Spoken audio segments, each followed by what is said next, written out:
こんばん。こんばんは。いらっしゃい、こんばんは。その挨拶使ったことないな。今晩使ってく？考えたんだけどね。ちょっと語感が悪いんだよね。今晩ってつけたらわつけたくなるよね。ということで始まりました。音が聞こえていたらいいなという願いを込めて、今日も始めさせていただきますよ。と、はい、はい、はい。可愛いので使ってください。使おうかな、じゃあ。しょうがないから使ってあげようかな。今晩。はい。というわけで、ついにゴーストピア5話になるんですけども、今日の配信を立てる際に、サムネをですね、4話って書いてたのに、サムネ選択した時に気づきまして、急いで訂正してきました。5話です。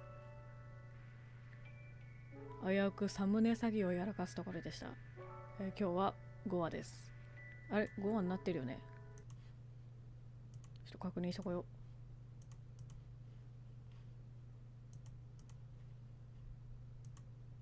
なってます。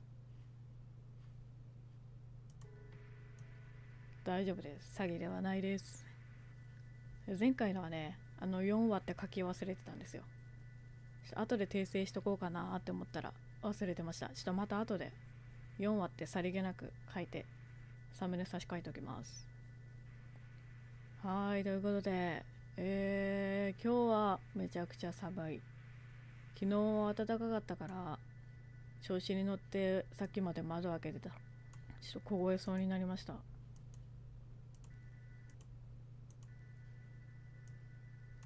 いしょ。どう？こんなもん？もうちょい主張激しくか。こんなもんでいいか。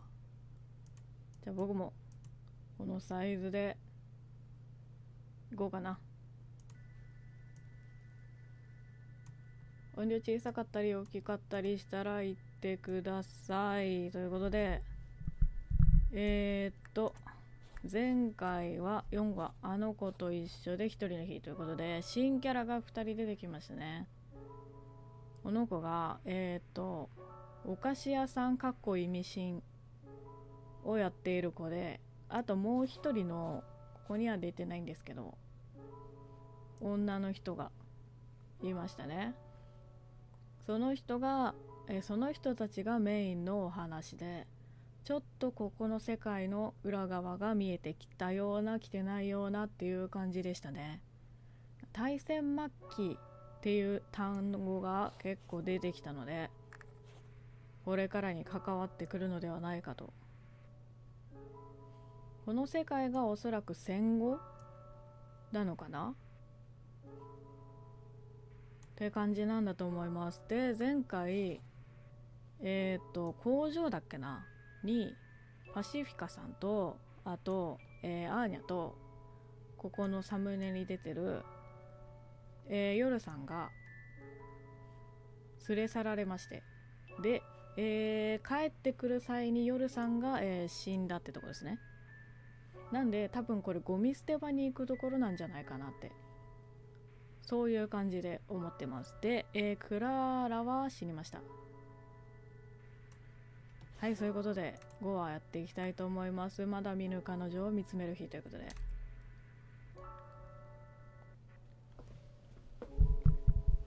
使っていくか。今晩始まり今晩でいくか。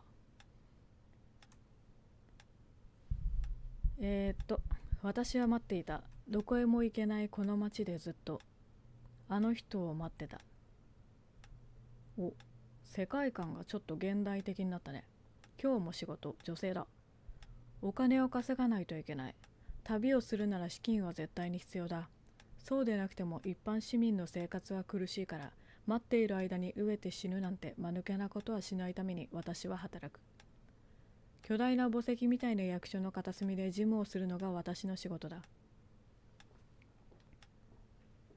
正午のベルとともに昼休みの名目で役場を出る。役場から歩いてすぐのゴミ箱の裏だったり、それは植木鉢の鉢植えの裏だったりに貼り付けられた封筒を回収する。何食わぬ顔で役場へ戻る。帰り道、とても私の趣味ではないようなみすぼらしいカフェによる。そこが選ばれたのは単に賑やかであるからだ。ここで私は彼と会う。彼はこのカフェの常連で、私とも顔見知りで、他人よりは親密だけど友人には少しだけ及ばないくらいの距離感で世間話をする。彼は風景のスケッチが趣味で、よく自分のスケッチブックを私に見せてくる。私はそれを受け取る。目下国力のすべてを挙げて戦争中に流通しているにしては上等なその紙の表面を軽く目を走らす。パラパラとめくってそっと返す。たまに気に入った絵があればそれにコメントを述べたりする。そっと返すその時、スケッチブックの間には昼間に回収した封筒を挟んでおく。アルコールの匂いが漂う暗い店内では誰も気づかない。そしらぬふりをして返す。権力の一極集中が進むこの国において、革命がどうとかという彼らはこうやって活動するもののようで、まあ私には革命なんてどうでもよくて全然興味がないのだけど。本当に君はこの町から出たいと思わないのかい？君ならばどこへでも行ける。こんな町と運命を共にする必要はない。君は自由なはずだ。男が言った。私にはどちらかというと彼の方がいくらか自由に見える。曖昧に笑って席を立つ。彼の方が私よりいくつか若いっていうのに、若くて魅力的で、その力を点で自分のために生かそうとしない。でもあの人を待ち始めた頃の私は彼よりもっと若かったっけ。そして一日が終わる。帰路に着く。この仕事で私はささやかだが着実に収入を得ているのだった。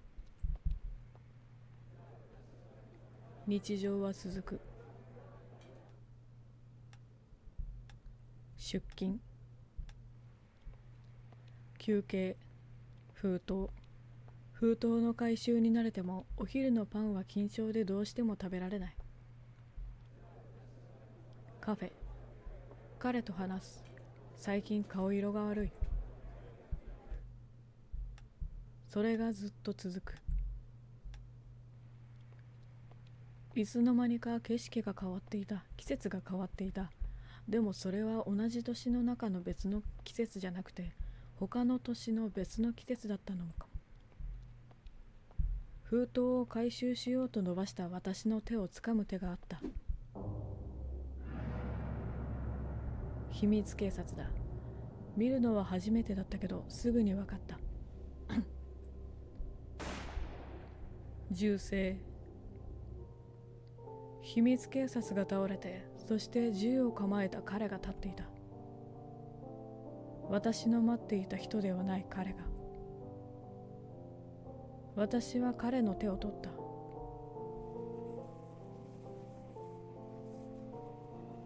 飛び乗った列車の中から遠ざかる街並みを見た。それから爆弾が落ちた。あの人が帰るはずだった街に。私は曖昧に笑った。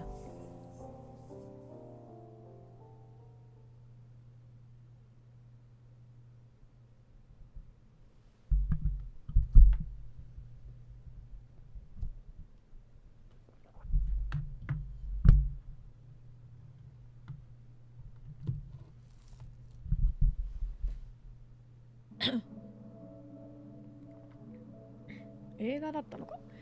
映画がフェードアウトしてスタッフロールが流れ始めて、それが映画だったんだということを思い出した。ブザーが鳴って私たちはノロノロと席に立つ。頭の芯がまたグラグラした。展開が地味だな。俳優は割と良かったから見れたには見れたけど、あと映像は綺麗よね。ロケ地選びに成功してる。なんか言いたいことがあるのはわかるけど、映像が退屈なんで。最後はどうだった？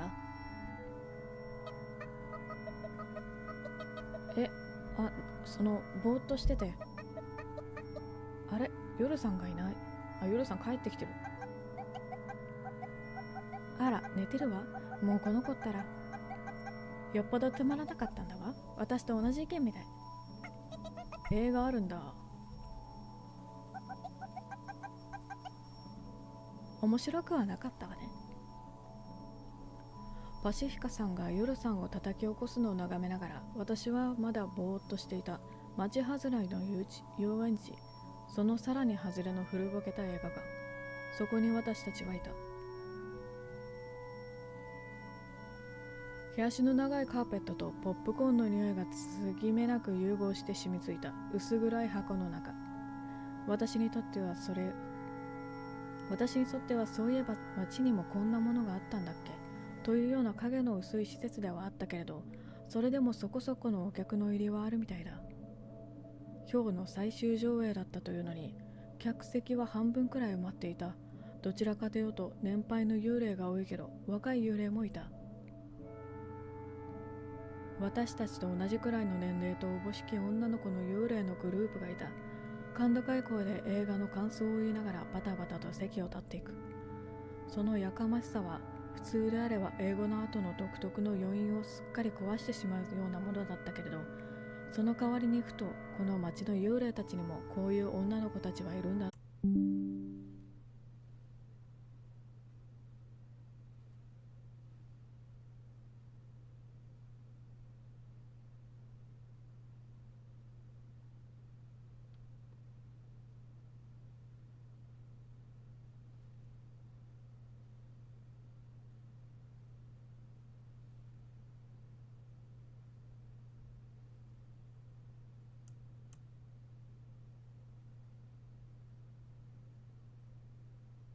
帰ってきた？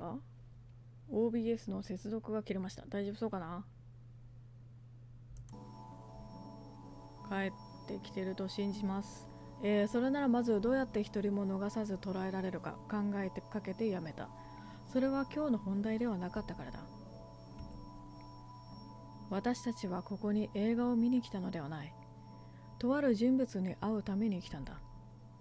帰ってきた。よかった。それならなんで映画を見ているんだっていうと、それは待ち合わせ時間までの暇つぶしというか、先方の勤務が明けるのを待っていたというか、とにかくそれが主な目的というわけではなくて、私たちが訪ねたのはこの映画館の映写技師。新しい人だ。アーニャ曰くこの町で一番イケてるエンジニアというだけあって彼女の紹介だ。町で一番イケてるエンジニアなのに映写技師をしているだなんて変に感じるけど、何事かに本当に秀でてるかどうかと、それを専業でやっているかは関係がなかったりするのかもしれない。とにかくそのイケてるエンジニアの力を借りれば、私たちの悲願である雪の砂漠の突破とその先の探索もう現実的になってくるのではないかというのがアーニャの主張だった。夜ポツポツと増えていた。知り合いなんて言える相手もちょっとずつ増えてきて、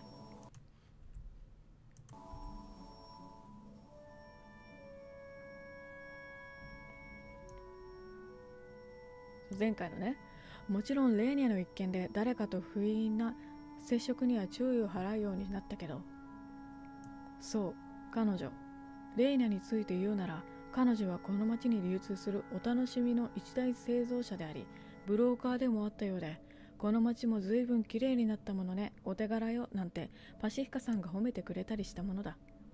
物事が順調に進んでいく様は私にとって馴染みのないものではあったけど、それでもやっぱ嬉しいことは嬉しくて、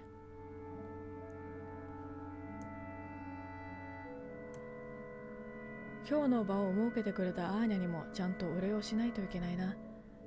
よっぽど熟睡していたのか、まだむにゃむにゃ言いながらしなだれかかってくる夜さんをあしらいながらそんなことを思った。映画館のロビーに出ると、そこはしんと静まり返っていた。声一つしない上に絨毯敷きだから足音も立たないのだ。耳の奥が詰まったような錯覚を覚える。塗りつぶしたみたいな静寂。他のお客はもう外へ出てしまったみたいで、チケット係も姿がないし、ポップコーンやドリンクの売店も照明が落とされていて、こちらのも誰も姿もない。私たち以外誰もいない映画館。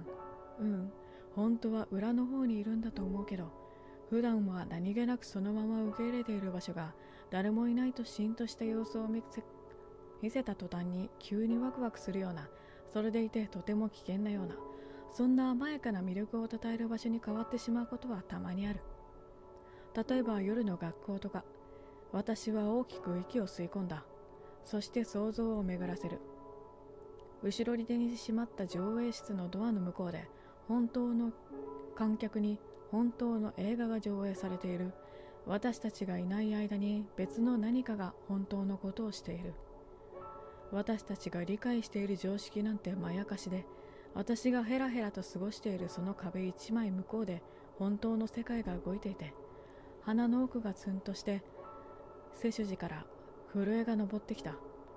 手のひらに冷や汗がにじむ。映画館の魔力に当てられている。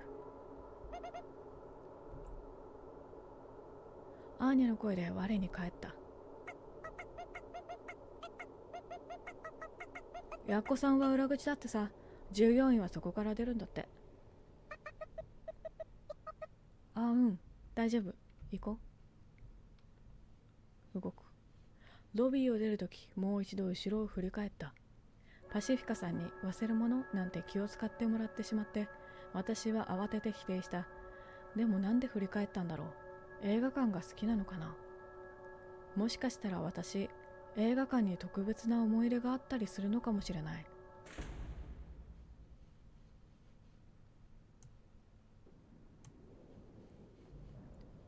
映画館の外、従業員向けの通用口とおぼしきドアの前でみんなで待った。そのうち映画館の看板の照明が落とされて、従業員が時間差でバラバラと出てきた。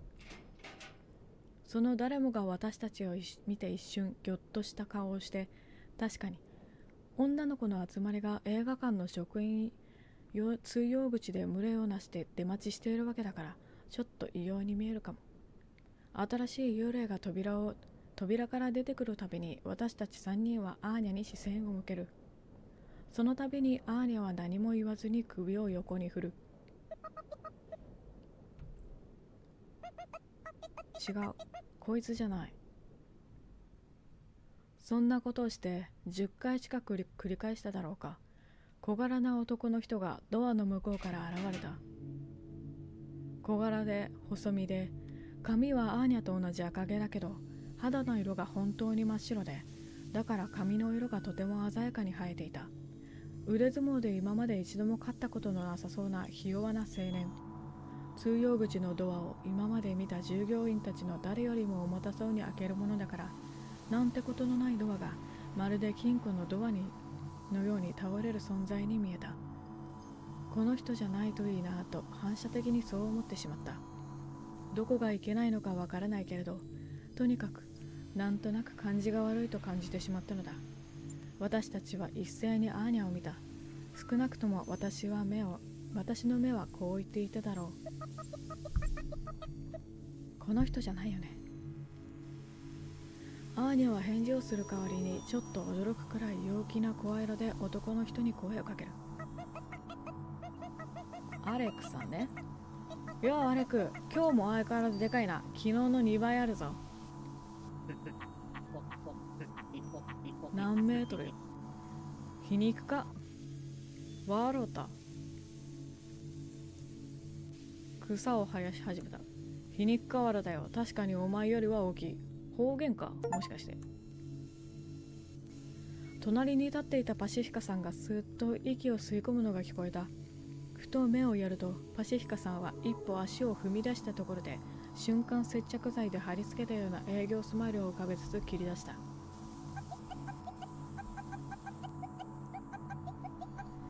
はじめまして、あなたがアレクね。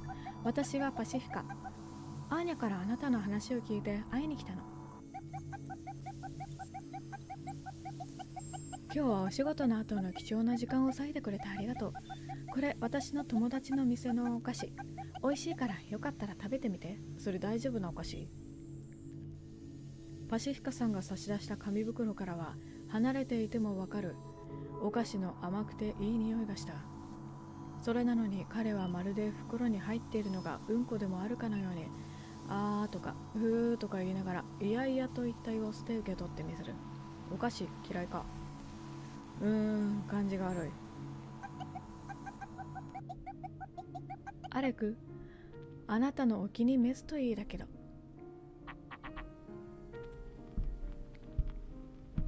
アレクさんが乾いた笑みを浮かべた。この寒い中だというのに額に汗が浮かんでいるのが分かった。声を震わせながらもごもごと話し出す。嫌な予感がした。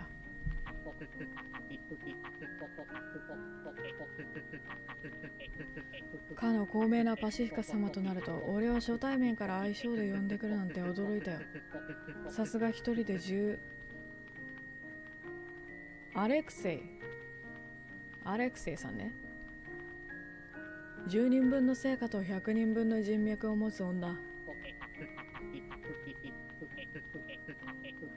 俺を知らないやつにニックネームで呼ばれるとギョッとしちまうたちだけど。あんたはそんなことない。すごいよな。アレクセイね。ぐっとパシフィカさんがうめく。アレクっていうかアレクセイ。こいつはアレクセイだ。私がちゃんと呼べなかったよ。そして全てが黙り込んだ。この場にいる誰にとっても居心地の悪い間。はじめましてアレクセイさん。私は夜って言います。後ろにいるのがさよこさん。忍者なんだ。私は精神分析スタンドで先生をやってて、趣味はさよこさんといろいろしちゃうことかな。アレクセイさんはどんなことが好き？有名なんだね。噂は聞いてるよ。先生からしたら俺の精神がどうしようもないってことは簡単にわかるだろうが、どうかほっといてくれ。これは治らない。趣味なんかない。つまらない男だよ。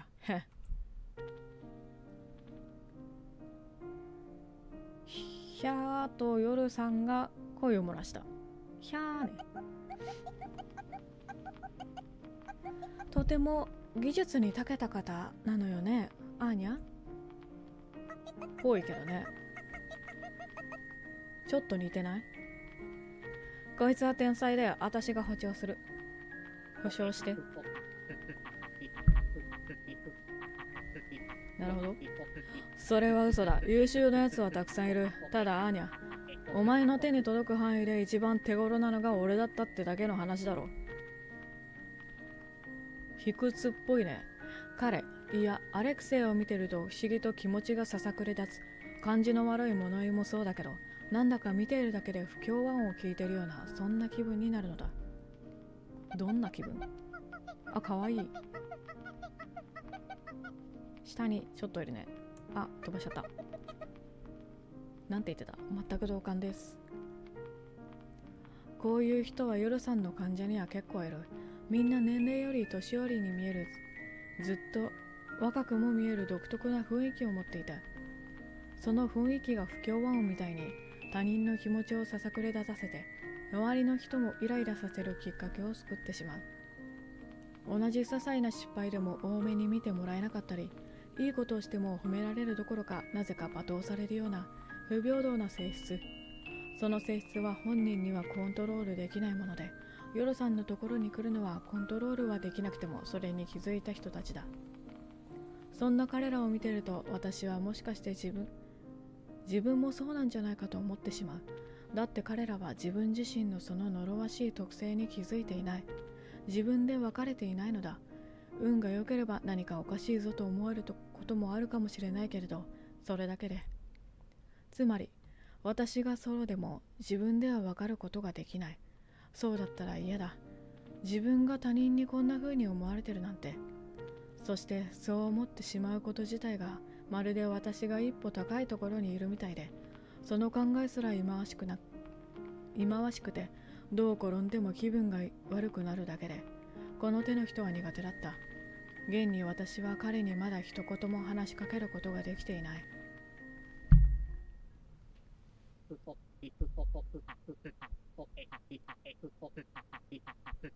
ほう、くそ、いつもこうなんだ。俺が喋ると誰かが嫌な顔する。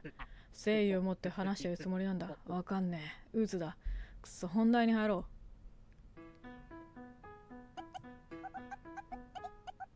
う。自分で打つっていうやつは大体まだ大丈夫。だからお前も大丈夫だ。ねえ、どこかカフェにでも入って話さない？外で話すっていうのも。あそこ行こう。なんだっけ、忘れた。いや、いい。オタクがカフェに入って消滅。カフェになんか入ったら消滅するとも、存在が。大丈夫。誰もお前のことなんか気にしてない。オタクとはまた古風な言い回しだ。人間との対話より機械やゲーム、コミックとの対話を選んだ人たちを指す古い言葉。やめろ、それは僕にも刺さる。私の故郷を発祥とする概念ではあるけど、血統的な民族ではなくて思想的な意味の一つの集合。教養のある人だというのは間違いないんだろうな。そうだ。確かオタクってそういうものだった。やめろ。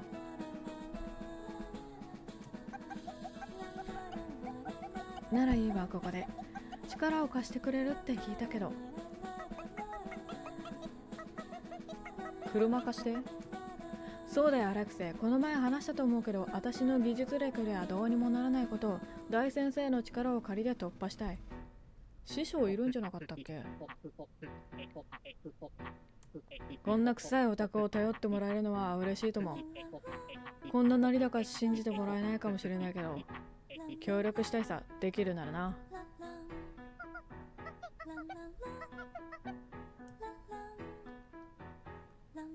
おお、ありがとう、アレクさん。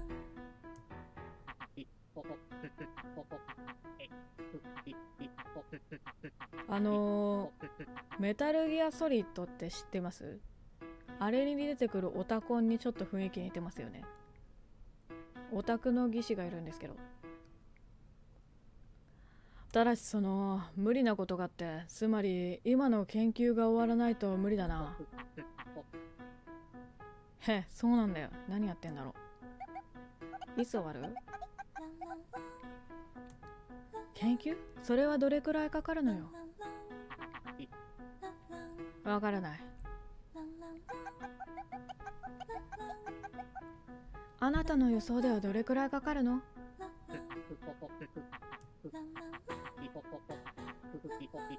少なくとも長くかかる。わからないものをわかるふりはしたくない。だからわからない。締め切りはないのか。ちょっと急いでもらうことってできない？並行して進めてもらうのでもいいわ。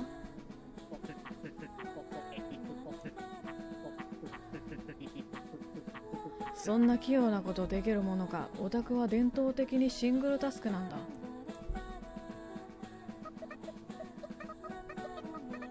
そんな話聞いたことないけどな。どうして急ぐ？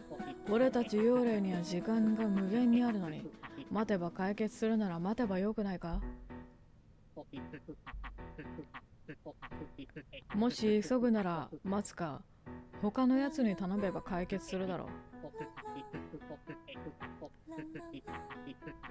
くそ、俺にそんな多くを求めるなら器用じゃないんだ。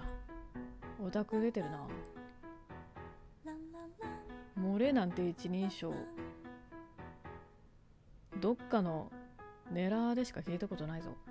もごもごと何かをつぶやいてからアレクセイはハイガの職員通用口の鍵を閉めた。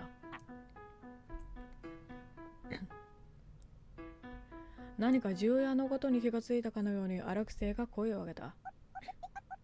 どうしたのよ。い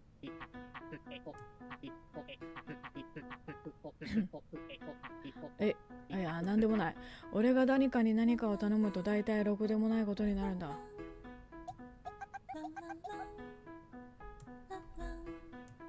もたもたしてるね。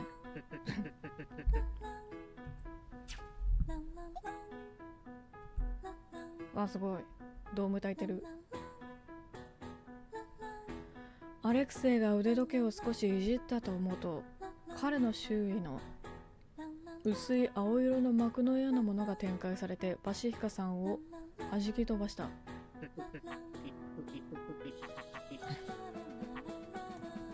何するんだ、びっくりするじゃないか。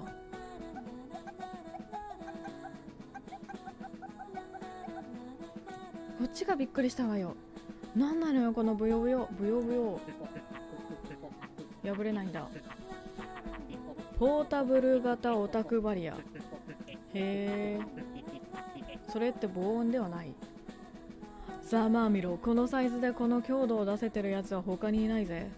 すごいじゃん。なんかすごいことになっちゃったねとヨルさんがつぶやいた。私はそうですねと相槌を打つ。確かにアレクセイの技術力はとんでもない水準にあるのは間違いなさそうだ。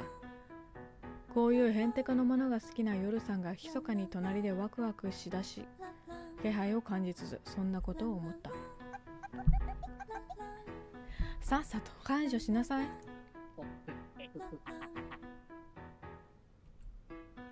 面白いな。どうして怒られてるかわからないの？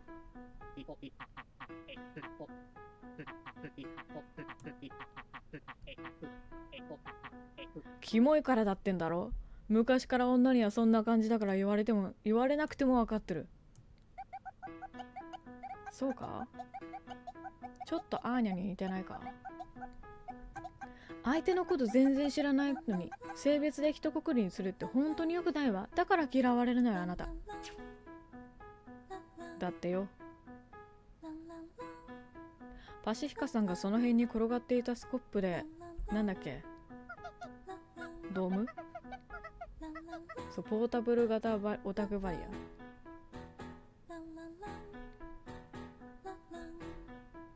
そう、それを殴打し始める。体に悪そうな低周波音が響き渡ってバリアの輪郭が次第に薄れ始める。打撃には弱いのか。あ、そうなんだ。やめろ、出力が不安定なんだ。おいアレクセイ、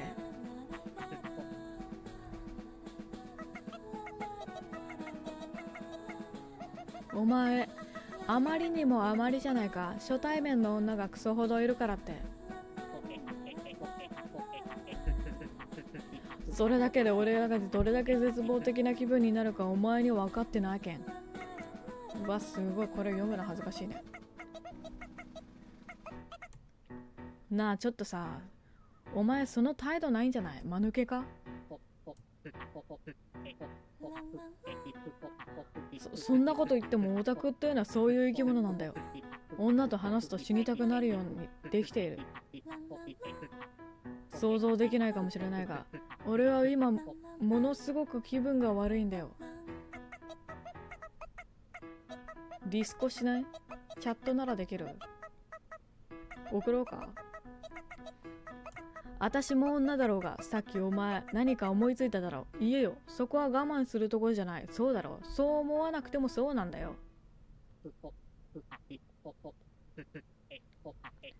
そう、つまりその手伝ってもらえば終わるかもしれん。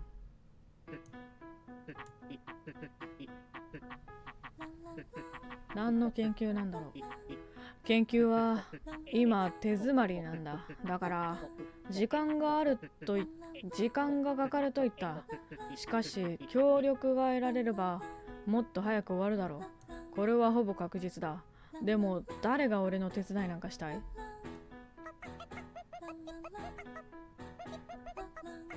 お前は卑屈すぎるんだよ。別に手伝いは私らは。やたらと饒舌なアーニャとアーニャにはいくらか心を開いているヨークスのアレクセイのコントラストは新鮮だ。どちらかというといつも引っ張られる側のアーニャだからまるで別の人のように見える。アレクセイさんはバリアを解除すると黙り込んでしまった。自分の考えを話すだけなのに何を黙り込む必要があるんだろうなんて少しでも思ってしまうのはここで自分が多数派で友達がいるからで、アレクセイさんの立場に自分を置き換えたら、きっと私も自分の考えを話すことをためらうんだと思う。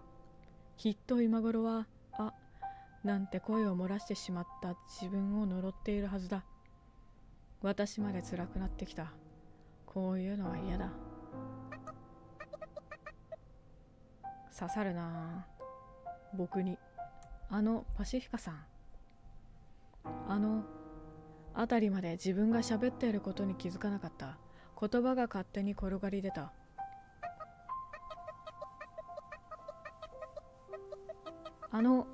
アレクセイさんにはとりあえずじっくり考えてもらって、また後日返事をもらうようにしませんか。なるほど、とパシフィカさんが言った。腕を組んで思案している。アーニャ、本当に悪いんだけど、また明日にでももう一度お返事を聞きに行ってもらえないかな。構わんけど。アーニャが行くなら私もいろんないわ。それから少しだけ私たちはガヤガヤと話し合って、また明日の同じ時間にアーニャに聞きに行ってもらうことになった。こういうのには慣れていない。それにアーニャを使いっ走りにするのに罪悪感がじんわりと胸の中に広がって、とても居心地が悪かった。それじゃあ今日はこの辺で。お仕事の後なのにありがとうございました。そう言って私はきびすを返して町の市街方面へと一歩踏み出した。頑張るかオタクくん。おい、待てよ。あら、何か？これ以上話しても。もうこりごりとばかりに返事をするパシフィカさんを遮って、アレクセイさんは強い口調で言った。忍者。あんたじゃない。忍者だ。忍者で返事するようになったね。何でしょうか。気を使ったつもりか、俺に。私が振り向くとアレクセイさんは私の方に一歩踏み出した。不穏な空気を察知したアーニャが、くそと舌打ちをする。気なんか使ってないですよ。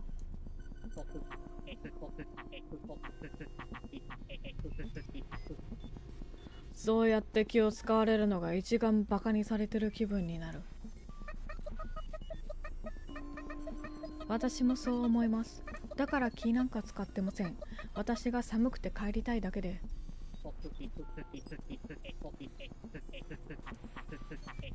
悪いとこ出てるな、オタクの。そういう風に言い逃れをして後で仲間から評価されてちょっといいことした気分になるだろう。ヘドが出るよ、そういうの。アレクセイさんの顔が真っ赤になっていた。彼は大きく息を吸って大きく吐いて、それから深呼吸の前よりもっと苦しそうにぜいぜいと続けた。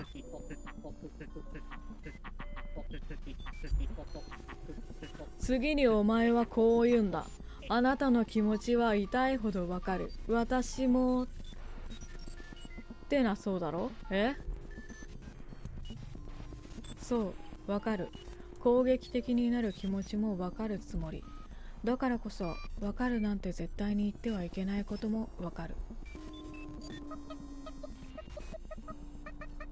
それってひっくり返すと、あなたにも私の気持ちがわかるってことですよね。やめてくださいよ。あなたなんかに私の気持ちがわかるとでも。気持ち悪い。アレクセイさんが変なうめき声みたいなものを出した。でも口角は上がっている。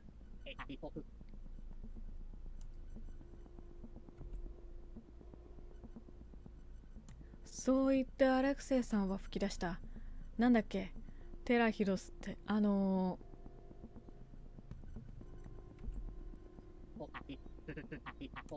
ギガヤバスみたいな上ねえ、ショコタン。お前友達少ないだろ。そうかも。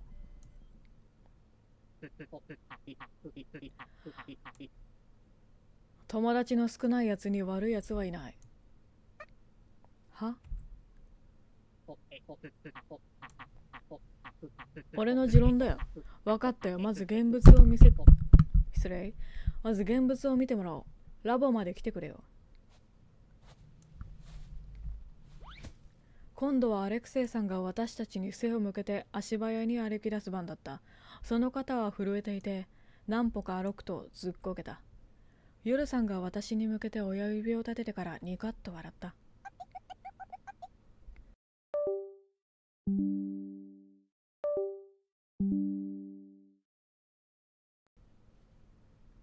パシフィカさんのつぶやきにそうですねと心の中で返事をして、アーニャに助け殺されたアレクセイさんの背中を追いかけた。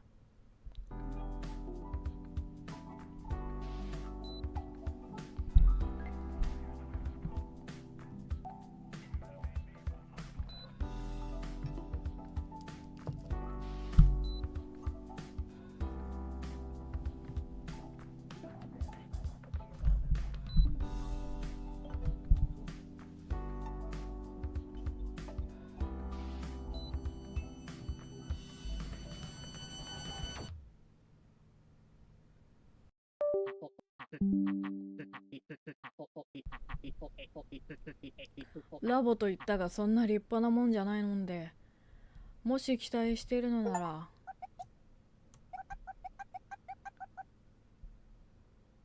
あいつはお菓子の幽霊屋敷っていう実績を手に入れました。そういうのはもうたくさんなのよ。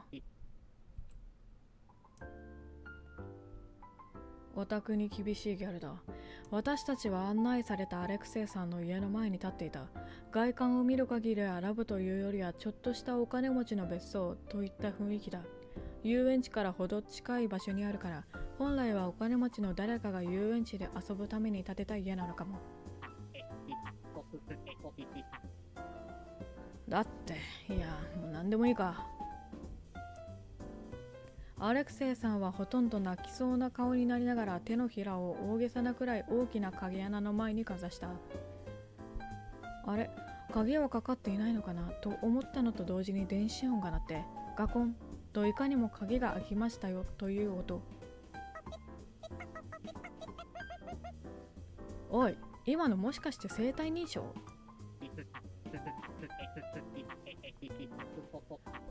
いや、血管なんて簡単に真似できちまうものは信用できないだろう。結局はシンプルが一番だってことで、手の中にチップを埋めてみた。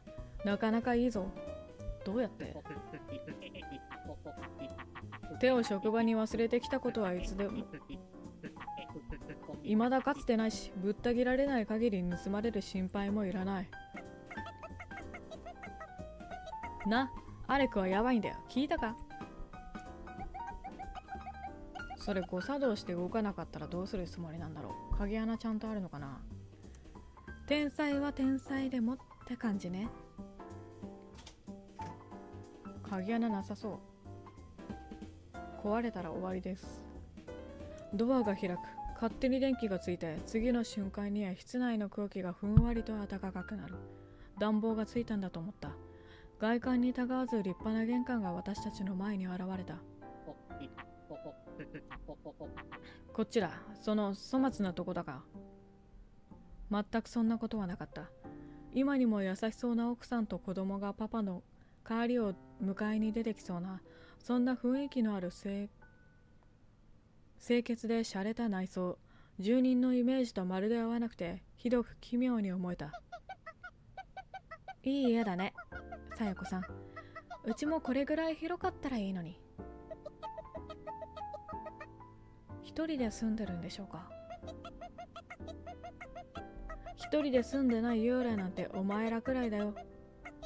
他はみんな一人で暮らしてる。そうなんだ。知らなかった。いいなあ。ここが作業場で、あ、そうやっぱりだ。なんてこった神を。オーマイゴッド。そこは多分食堂とキッチンを一緒くたに改装して作られた作業場で、美しい内装を保っているこの家の他の部屋とは違い、唯一雑然とした場所だった。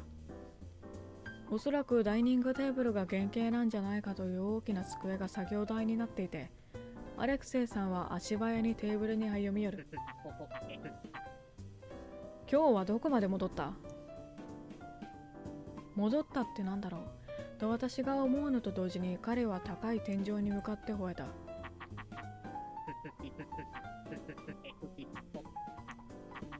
データが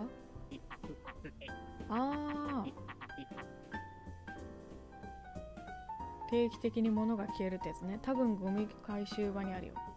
ゴミ捨て場か。完全に赤字だ。最近消えすぎだろ。まさかボルトが1万なんてバラバラじゃないか。作業台の上に鎮座する部品の山みたいなものをガサゴソとやりながら、アレクセイさんは悲嘆に暮れていた。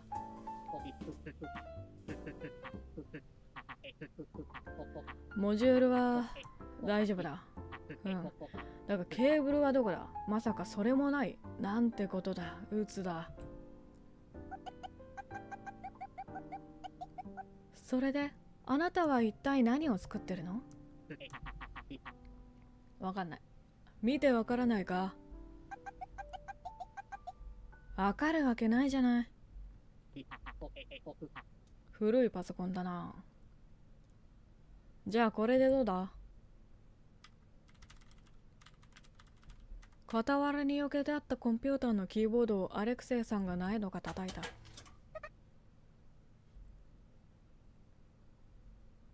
3DCG。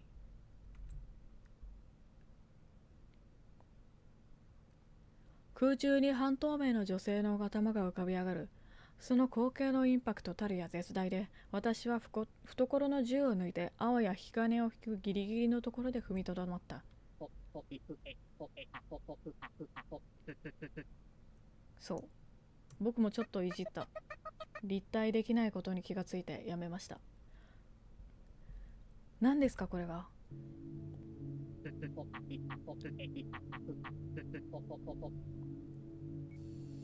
映画の？今日お前らも見てきたはずだ、彼女のことを。映画の主人公の人か。少しだけ沈黙があった。みんなが同じように今日一日の記憶をたどる。確かにその頭には見覚えがある。うっすらとたたえた微笑み。大人になりきっていない女の子。でもずっと見ていると大人に見える瞬間がたまにある。彼女のどこか影のある雰囲気がそう見せるのだ。CG アニメーションってやつ？こんな幽霊いたかしら？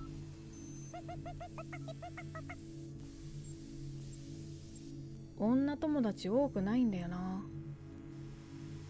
彼女は魅力的に見えた。少なくとも見つめているのはちっとも苦ではなくて。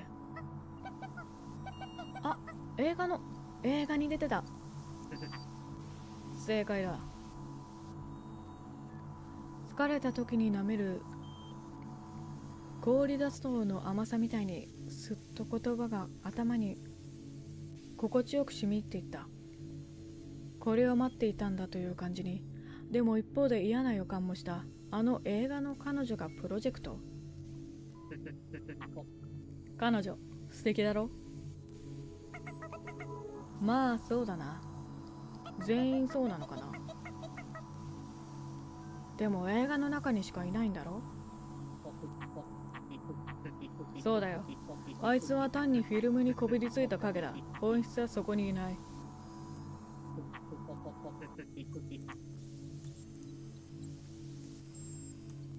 詰まるところ幻想に過ぎない。でもそれを現実にできるとしたら、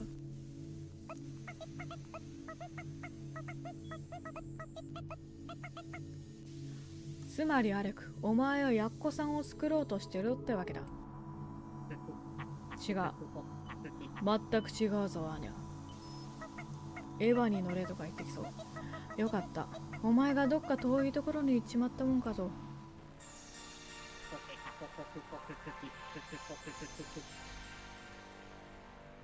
やればできそうではある。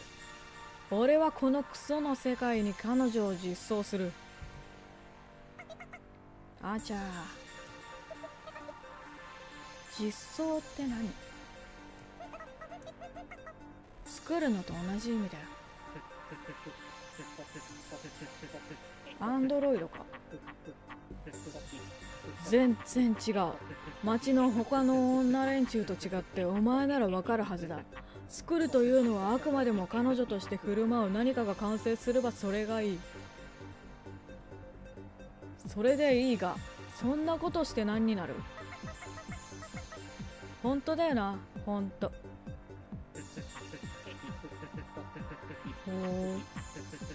彼女が持っている機能を抽象的にあるいは具体的に一つ一つ確かめて、彼女の本質をこの世界に表現させる。精神だけじゃない、肉体もだ。それが俺のプロジェクトだ。で、それでどうするんだよ。一緒に住むだろ、常識的に考えて。アニメによくあるだろ。毎日起こしてもらって一緒に飯を食ってお帰りなさいって言ってもらって、たまに喧嘩もしてさ。俺の人生はきっと豊かになる。アレクセイさんは、いや、もうさん付けする気失せちゃったな。アレクセイ以外の誰もが息を飲んだ。メイドなんだ。メイドと一つ屋根の下かかりがいいと思うんだ。趣味がいいだろ。衣装の図面も描いた。女性にも意見が欲しい。ロングスカートが至高。そうだよな。今デザインを出すよ。そうだな。ロングスカートがいいな、僕も。そう言ってキーボードを叩き出したアレクセイをアーニャが慌てて阻止した。なんで？まあいい。このプロジェクトの思考さを理解してもらえないと思うんだが、みんなきっと深い後悔の中にいた。アーニャが苦悶の声を上げたと思ったら、パシフィカさんがアーニャの尻をつねり上げる。ヨルさんが好きそうな光景だなと思ってヨルさんを見ると、真顔でただアレクセイを見ていた。アーニャの声は聞こえていないみたいで。まあ何にせよパシフィカさんの気持ちは十分に理解できたので止めないことにした。それでそのために私たちに何か協力できることはできるとは思えないんですけど。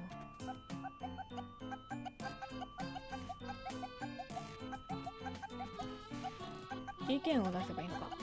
そういうことだよな、オタクくん。そうよね。残念だけどメカには強くないし、アーニャは置いてくからどうぞ死ぬまで好きに使ってやって。おい、僕は応援してるぞ、アレクセイ。メカに強い必要なんかない。なんなら文字が読めなくたっていい。お願いしたいのはごく簡単なことだ。俺の見立てではそれで十分なんだ。文字が読めなくていいなら僕にもできるな。うまくやれば近いうちに終わるだろう。そうしたらそっちの依頼に書かれる。これに協力してくれるなら金もいらんよ。それだけの価値がある。メイド服になんだか怪しい話になってきたけど、一体どんなことをしたらいいんですか？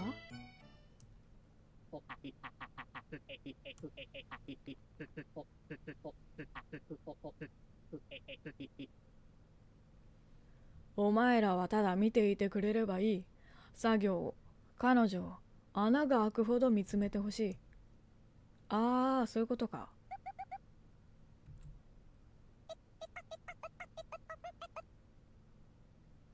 シンキングタイムを求める。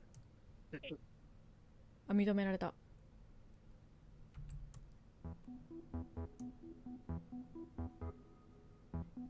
忘れるとデータもなくなっちゃうのか。パシフィカさんの号令で私たちは部屋の隅に固まった。かわいい。みんなほんとすまん。いろいろすまん。あいつ頭おかしいわ。でもやってることはすごいですよね。そうなんだよ。あいつはいっつもそうなんだよ。あらゆる意味で誰にもついていけないんだ。でも技術力はガチすぎるほどガチ。私が9999人いても絶対にできないことを一人でやっちまうんだ。9999人9人いたらあなたあんなキモいことするわけ？いや、何人いようがあんなキモいことを思いつかないと思うけど、上気をしてるね。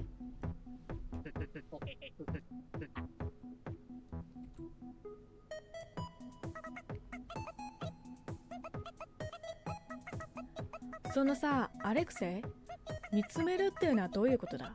お前が寝ちゃわないように見張れってことじゃないだろう。それはだな、アレクセイの瞳がギラリと輝く。それは一見誇りある技術者の瞳に見えた。けどそれはさっきとて同じなのだ。私たちは例外なく身構えていた。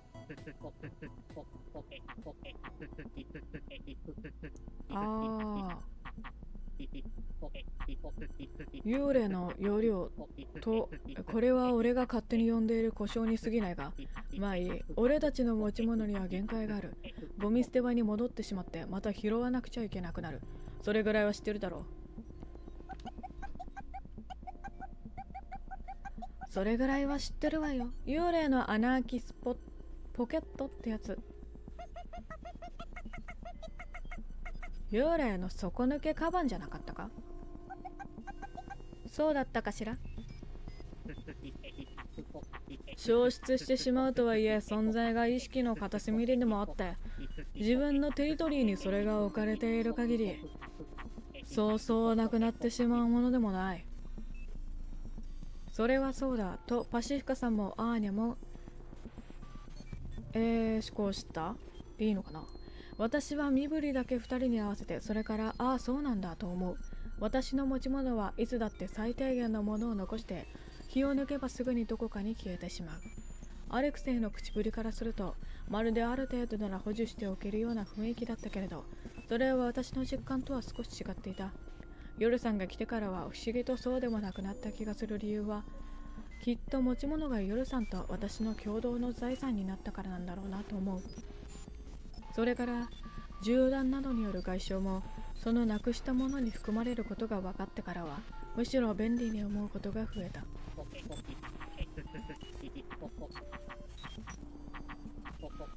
サヨコはあれだね、例外っぽい雰囲気が前回ありましたもんね。俺も今まで特段気にしたことはなかったさ。なかったともなかったのだ。しかしスピーチに入り込み切ったアレクサへの甲高い叫びにパシフィカさんが苦痛のうめきを漏らした。まあ人一人作ろうとしているもんなもんだからね。彼女は精密すぎた。神が作り出した人という存在を模倣するだけの情報量は我ら幽霊の身には過ぎたものだったんだ。幽霊じゃなくて人を作ろうとしてたんだ。はあ。アレクセイは九段の作業台の上に散らばったパーツのうちの一つを無造作に拾い上げる。その瞳は深い悲しみをたたえているように見えた。どんなに彼女のパーツを組み立てても、人格を再現するプログラムをコーディングしても、ちょっと目を離した隙に消えちまうんだ。何がどれぐらい消えるかはおそらくランダムで、今回はボルトと骨格一式が消えたから未完成品であれ、彼女の姿をお前らに見せることはできていない。撃つもいいところだ。アレクセイの解説は口調こそ妙に芝居がかっていたけど、客観的に事実を説明しようという静かな熱意が伝わってきた。そうだ、私たちは普通じゃない。生きていた人間ではなくて、幽霊というのも仮の名前で、結局のところ何なのかわからないのだ。死という現象から逸脱しているという側面を切り取れば、それは確かに幽霊と表現することは自然に思える。太陽の光の下で生きられないというのも感覚的になんとなく幽霊っぽいと思う気持ちはわかる。彼女の容量は俺という入れ物が許容するそれを超えている。なら新しい容器を用意する。彼女を認識し続ける幽霊を追加で用意すれば彼女は器からこぼれないで済むかもしれない。でも持っていられるものに限界があるだなんて、その側面だけを突きつけられると急になんとなくはグラグラし始めた。改めて依頼したいのはここで彼女の組み立て工程を見続けることだ。睡眠を交代で取ってもらって結構。他にすることはない。演算するストレージなんて変だろ。期間は一応一応ってわけにはいかないだろうな。しばらく仕事を休むことは覚悟してほしい。私たちは不気味な何かに過ぎないんだ。他のみんなは怖くないんだろうか。何よりも自分たちのことが。死を反映させるためでも何かに発展させるためでもなく、ただそこに存在し続けるために自分たちが。何か体に悪かったりしないんでしょうか。なんだか怖い感じがしますけど。だから変な質問が出た。何か喋って気を紛らわせたかった。それがそこにあることを認識する。それが怖いって言うんなら何もせずに寝ているしかないな。アレクセイは知らないのかもしれないけれど、私にはそういう時期を過ごした経験があった。新しいことを認識しないということはそれはそれなりに辛かった気がするけれど、今はそれを伝えてもしょうがないだろうな。さよこちゃんが言ってることはそういうことじゃないわよ。協力することが怖いんじゃない。あんたに協力することが怖いの。断る理由を探してるの。俺は事実をできるだけ話しただけで。同じ事実でも伝える順番、口調、態度、いろいろあるでしょ。発表の授業課題は落第だったでしょうね。その単語を聞くと腹が痛くなってくるな。僕にも刺さるな。私やります。うまくやれるかわからないですけど。やって損はないかなって。おー、やってくれるか。私もやるよ。アレクにしたって今回はぶっ飛びすぎだけどさ。技術者の端くれとして興味はあるし。確かに。ほれ見ろが、俺のプレゼンは間違ってなかっただろう。この頃がお人よしなだけ。プレゼンなめんじゃないわよ。アーニャがあんたを信用している以上、私も信用しているつもりだけど、仕事を休むほどに信用してないの。交代でって言ってたもんね。シフト制にしよう。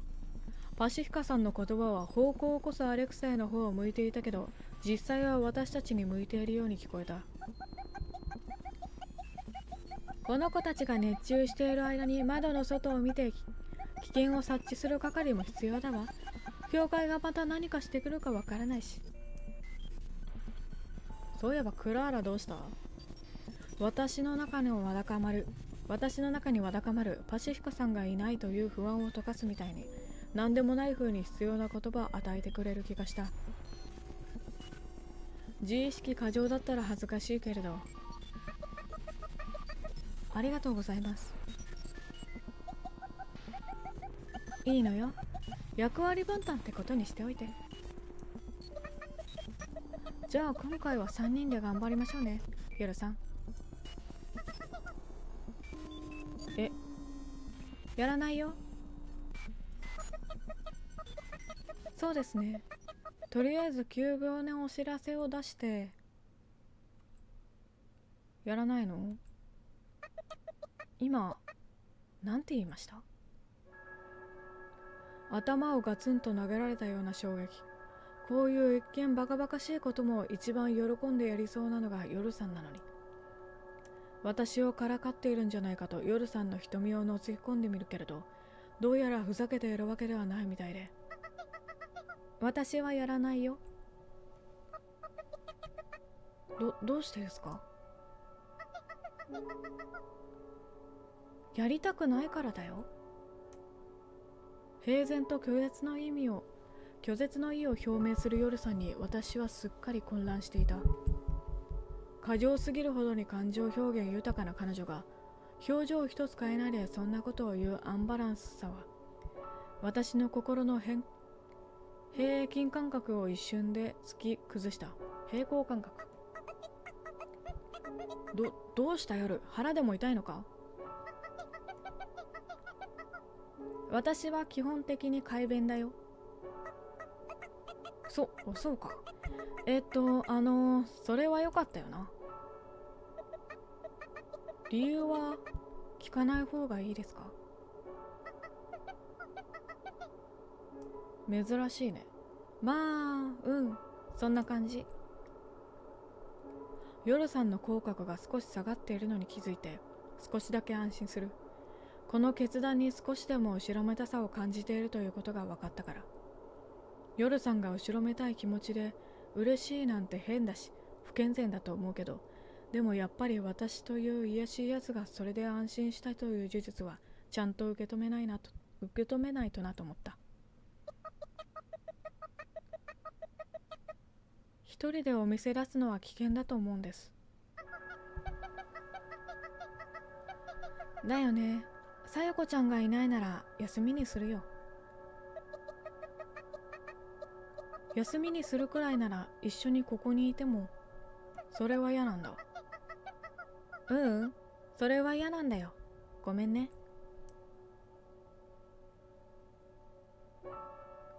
夜さんがたまに見せるこの表情。いえ、いいんです。夜さんが決めたことなら。私はこれに弱いんだ。もっと食い下がれたらよかったのに。で、どうすることになった？さやこちゃんとアーニャの2人は出せるわ。私と夜ちゃんは遠慮する。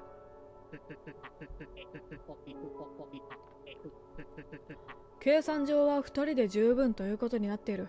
商談成立だ。そういうわけで私とアーニャはアレクセイという名の奇妙な男の挑戦に付き合うことになった。さやこさん、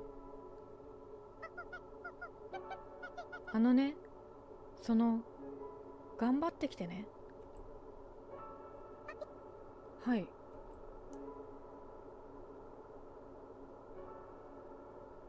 私の胸にどろりとした不安を残して、彼女の全部を知っているとは思っていなかったけど、それでもちょっと嫌だなと思ってしまったんだ。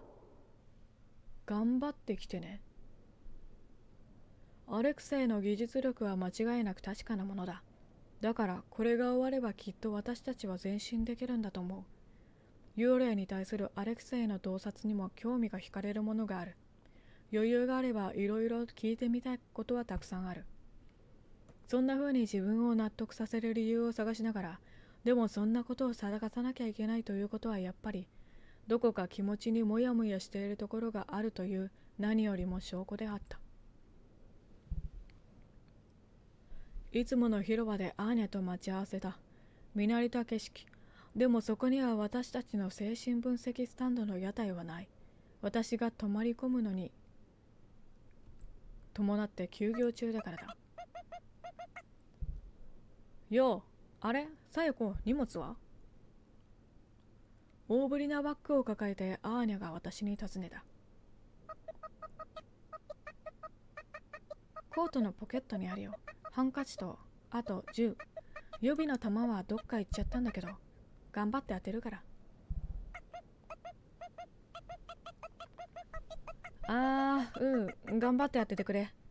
というか、着替えとかタオルとかあった方がいいんじゃないか。思うんだけどね。おう。シャワーとか着替えとかそんなに重要なものかな。あ、うんちが喋りました。違います、称号です。お前夜のやつに似てきたな。元からこんな感じじゃなかった？そうかな。パシフィカがいなくてよかった。絶対グギャーグギャー言ってた。グギャーグギャー。こんばんは、いらっしゃい。そんな話をしつつ私たちは連れ立って歩く。今頃はいつも仕事をしている時間なのでとても変な感じがした。風邪をひいて学校を休んで病院に行くときみたいな。つい最近まで仕事なんかしてなかったのにね。いつの間にか私の自意識は私を労働者として位置づけているらしかった。私の知らないうちにきっと毎日少しずつそうなっていったのだ。アレクセイとの会話を思い出す。今思い出すと顔が熱くなるのが分かった。あんな強気の振る舞いをなぜしてしまったのだろう。見ていられなかったんだ。何かしたかった。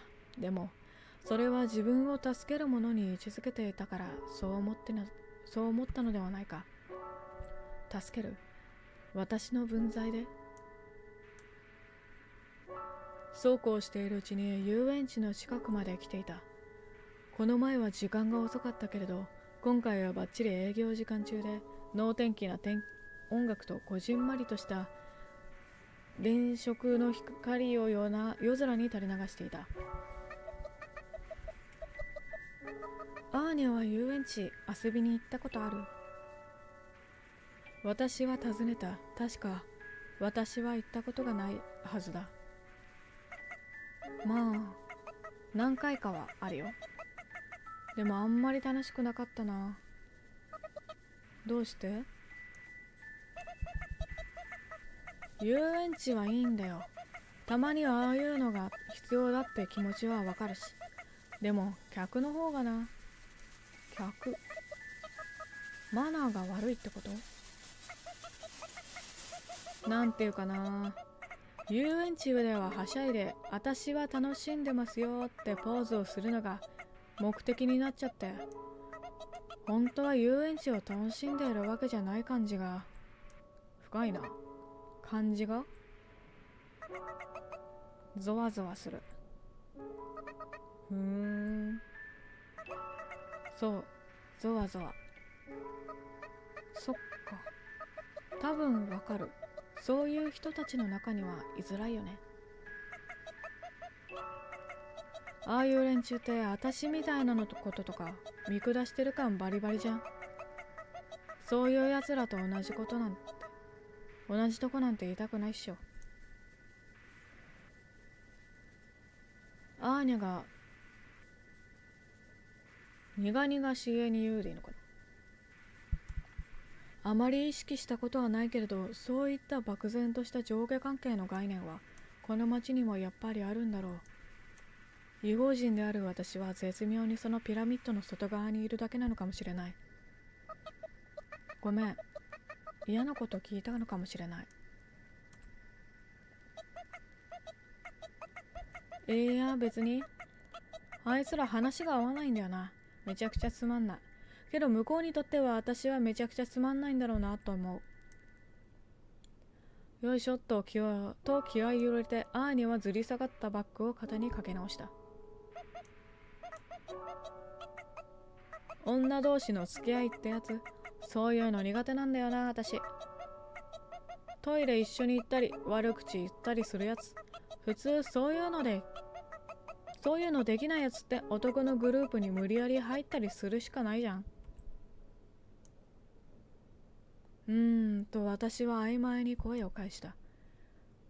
こういったいかにも人間関係みたいな話を途方もなく久しぶりで胸がキューキューと締め付けられる思いだ。でもこういう話ができるのは二人きりだからかもしれない。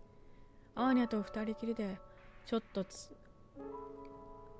込み入った話をしながら道をただ歩いている。歩くことができている。それはとても嬉しいことだった。男のグループ入ったら入ったで男と女との話になってクソみたいなことになったりして結局クソになるのが分かりきってるじゃん。私にはさよこたちがいて本当によかったよ。かわいい。そう言ってアーニャはニコリと笑ってみせる。不器用で作り物っぽいけどそれがなんだか可愛くてしょうがない。ある意味魔性の笑顔。確かにこんなのがグループにいたら男たちは放っておけないよね。私も真似して笑い返そうかと思ったけど恐れ多い気がしてやっぱりやめた。遊園地のエリアを抜けてアレクセイの家はもう目の前に迫っていた。やっぱりアレクセイには似合わないような小綺麗すぎる家。住んでいるのは彼一人だけ。その寂しさが逆に彼らしいかもしれない。お泊まり会ってやつだね。なんて夜さんがいたらそんなことを言うかもしれない。そう、今回夜さんがいないんだ。意識すればするほど気分が落ち込んでしまうことが分かっているから考えないようにするべきなんだろうけど。お泊まり会か。そんなに楽しいものにはならないだろうなと思う。座ってただ見てればいいんだっけ。私の記憶が正しければな。あいつは嘘なんかつかないからさ。本当にそうなんだと思うよ。それはそれで罪悪感があるなぁと私はうじうじしながらもアレクサヤの家のポーチを取った。呼び鈴ない？暇な分にはいいんじゃん。まあいいのか。どうやって呼ぶんだろう。ドア版すんのかな。アーニャがそう言いながら呼び鈴あるんだ。呼び鈴を鳴らす。家の中では何かがガラガラと崩れると音。それからアレクセイの悲鳴。私は苦笑した。きっとそのうち何か頼まれるよ。あんまり心配ばかりしてもしょうがないよね。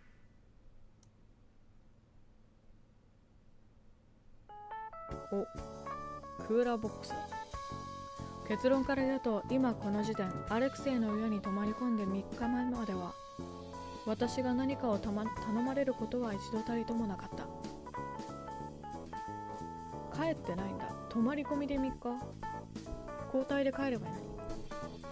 ぼんやりと2人の作業を見守りアレクセイが仕事に出かける間にアーニャと2人で雑談をしながら組み上がっていくパーツを見守り、そのうちアレクセイが帰ってきてそして木を見て眠る。本当にただ座って見ているだけ。心配も何もない。だって何もないんだから。こういうのってじっとしているのが苦手で常に動いていないとダメなタイプの人にとってはすごく苦痛だと思うんだけれど、私は幸いぼーっとしているのは得意で、だからそんなに辛くもなくて。でもなんだか太ってきたような気がするな。幽霊でも太るのかな。どうなんだろう。夜さんはパシフィカさんのことがちょっと恋しい。自分がしていることと対価が釣り合っていないのって辛いんだ。ありがちなのはいつも夜さんみたいに得をしている得られているものに対して労働が厳しすぎる時だけど、その逆、ゼロに近い労働で何かを得ようとするのもまた辛いみたいなんだと思う。私でもやれそうな部屋の掃除をしようと思っても、1日に数回部屋の中を巡回する大雑把な樽型をしたお掃除ロボットが自動で済ませてしまう。どうやらこの家が妙に小綺麗なまま保たれているのはこのロボットのおかげらしい。僕もこれ欲しいな。アレクサ、聞いたことあるなと思ったらアレクサね。アレクセイがああ見えて綺麗好きだったり家事はきっちりやるタイプだったりするんじゃない切りタイプだったりするわけじゃないんだ。なんだかちょっと安心した。このお掃除ロボットは本当によくできていて、不思議な技術で地面からちょっとだけ浮いたままモーター音を響かせて塵やホコリを吸い取っていく。汚れがひどい場所、アーニャが砂糖たっぷりのコーヒーをぶちまけたキッチンの床、服にもかかったみたいでおかげで彼女は着替える羽目になった。には謎のロボットアームを生やして雑巾がけをする。雑巾がけもできるんだ。あれはおとといの就寝前だったか。惚れ惚れするようなスムーズな動きでゴミを片付けていくその姿に、うちにも欲しいなぁとプロリとこぼした私。私の発言をちょうどシャワーから帰ってきて、髪をタオルドライ中のアーニャが聞いていたみたいで、このマンションの出自を話してくれた。かわいい。こいつは前に私とアレクセイが共同で作ったんだよ。厄介な客のリクエストで一から作る必要があって、アレクセイに協力を頼んでさ。基本的にはアレクセイで私は手伝っただけみたいな感じだったけど、言葉とは裏腹にアーニャは誇らしげな様子でこのお掃除ロボットの特徴について語ってくれた。前に私たちがこの町から脱出を使おうとしていたあのヤバい電力を積んだ装甲車、あれと同じ原動力をこのお掃除ロボットは使っているんだそうだ。だから電池稼働とは違って充電の必要はなく、かつ電池稼働よりもずっとパワフルに動き続けるんだそうだ。それって爆発とかしないの？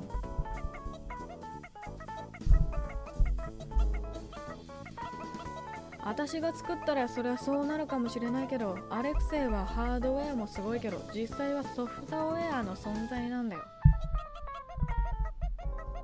ジェネレーターの状態を完璧に制御するソフトウェアをハードウェアと絶妙に合わせてくるんだよ。ソ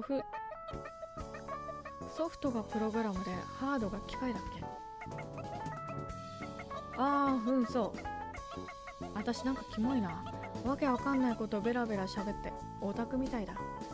オタクではあるでしょ。アーニャは普通だよ。普通よりもっといい。この顔いいな。私が言葉をかけるとアーニャはふんわりと笑った。なんだか目の前にいるのがアーニャじゃないみたいな気分になった。そうだといいけどな。ありがとう。濡れてぺたんこになった髪のせいかな。それとも部屋着のせい。それで私は何て言ったんだっけ。改装は時間つぶしにとても有効な手段みたいだ。だって詳細に思い出そうとすればどれだけだって思い出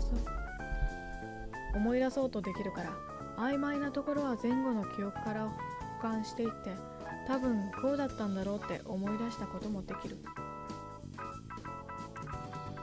そうだ、確か私は欲しいな。僕も欲しい。できた？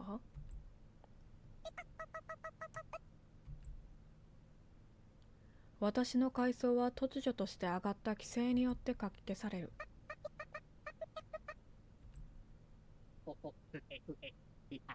できた？見てくれ。いや、見ろ。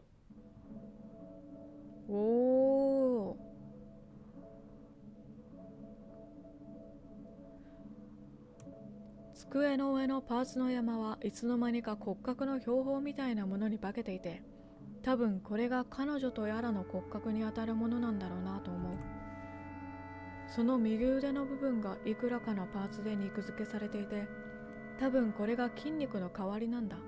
金属製の骨格を丸出しにしたゴシと手のひらがゆっくりと握られて、そして再び開く。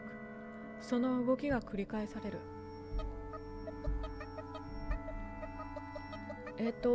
動いてますね。すごい綺麗なグーとパーですね。これはただものじゃない。いや、動きそのものは問題じゃないんだよ。今まではこうはいかなかった。骨格を組み上げる前にバラバラになっちまうし、神経接続だって知らない間の中で切れちまってる。仮説は正しかった。ありがとう。本当にありがとう。中身はどうなってんの？そっちも順調だ。今のところデータは欠損してない。これからデータ量が増大してきたらどうなるかわからんが。だが、そんなことは大した問題じゃない。ずっと悩んできた問題の解決方法が確立されたんだ。こんなに意義深いことはない。お役に立ったならよかったです。でもこれ2人がどっか行ったらまたバラバラにならない？いや、お役に立ったなんてレベルじゃないさ。本当に助かった。笑うてるで。そう言って床に寝転んでしまうアレクセイに汚いですよと言いかけて踏みとどまった。ここの家の床は綺麗なんだ。アレクセイさん。なんだ、お前もやりたいか？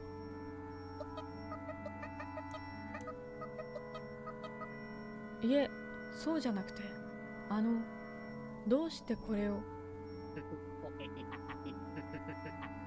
違う、これじゃない、彼女だ。そうですか。彼女を作ろうと思ったんですか？作ろうと思ったからだ。いや、違う。考えをまとめさせてくれ。いや、そんなに真剣に考えてもらわなくても。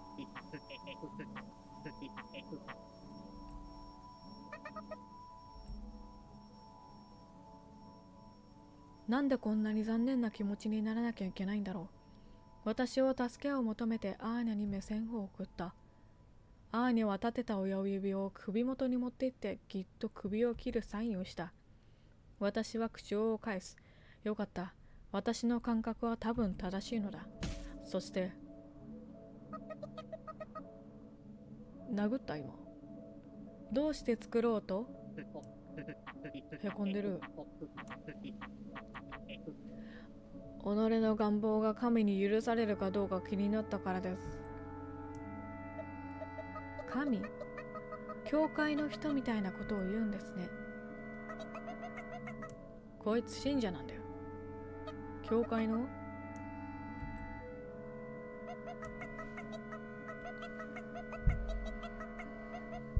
神父とかとはちょっと違うとか違う考え違うらしいけど、異端ってやつ？宗教は一緒？そうだとも。科学者はみんな神の英知に近づくために一種の聖職者のようなものだ。少なくとも俺はそう思っている。アレクセイみたいなタイプの人はまず神なんて信じないリアリストだというのが私の中で常識で、だから少し混乱した。でも確かに最初に私たちが協力を頼んだ時のアレクセイは時間がかかるとは言ったものの素直に快諾したのだ。しかも誰かの役に立つことへの前向きな思いも合わせて口にしていたように思える。どこまでも素直な善意の表し方は確かにそちら側の雰囲気を感じないこともないなと今更ながらに思う。で、クラーラどうした？そういえば教会といえばだよ。自らに似せて我々をお作りになった神が今度は我々自身が我々を模したものを作ることはお許しになるのか気になった。正直なところ許されないんだろうなと思っていたよ。だが私たちが来て変わった？俺は自分が行き止まりにいると思っていた。しかし違った。これは乗り越えられる試練だった。アレクセイはコンピューターの前に立ちボタンを押した。手のひらを握り話していた彼女の動きが止まった。お？難しい話始まるか？俺が今実装を進めているのは脳の動きをコピーした完全な人工知能だ。人工政策を考えもしない。ミサイルの追撃装置も制御するわけでもない。俺たちよりバカでもなければ賢くもない。自意識を持った俺たちの再現だ。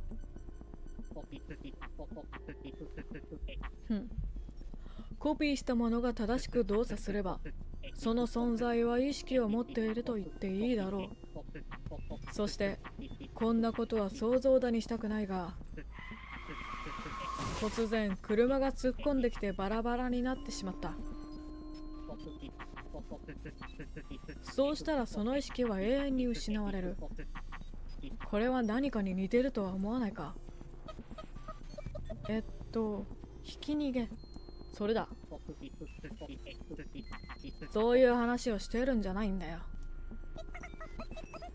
じゃあどういう話なんだよ。死だ。足元に冷たい風がヒューッと吹き抜けた。ここは部屋の中なんだから、きっと私がそう思っただけなんだろうけど。その言葉が意識された瞬間、背筋がゾクゾクして立っているのがつらい。二度と目覚めない永遠の眠り。肉体は朽ち、魂の行き先はともかく、残されたものにできることは、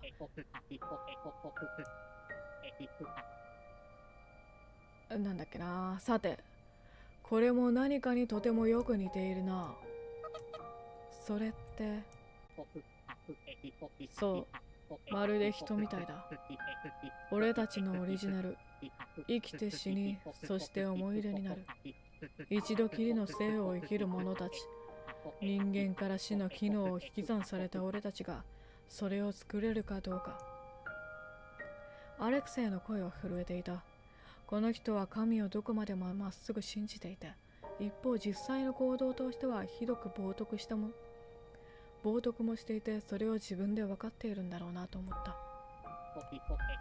もしそれが意識を持っていれば、自分で自分を認識するから、こうして3人で見守らなくてもずっとそこに存在できるだろう。そう、出来上がった後も見守ってなきゃいけないんじゃないかって地味に気になってたんだよな。そうなんだよね。確かにずっと見ていられないと存在していられない意識なんてめんどくさすぎる。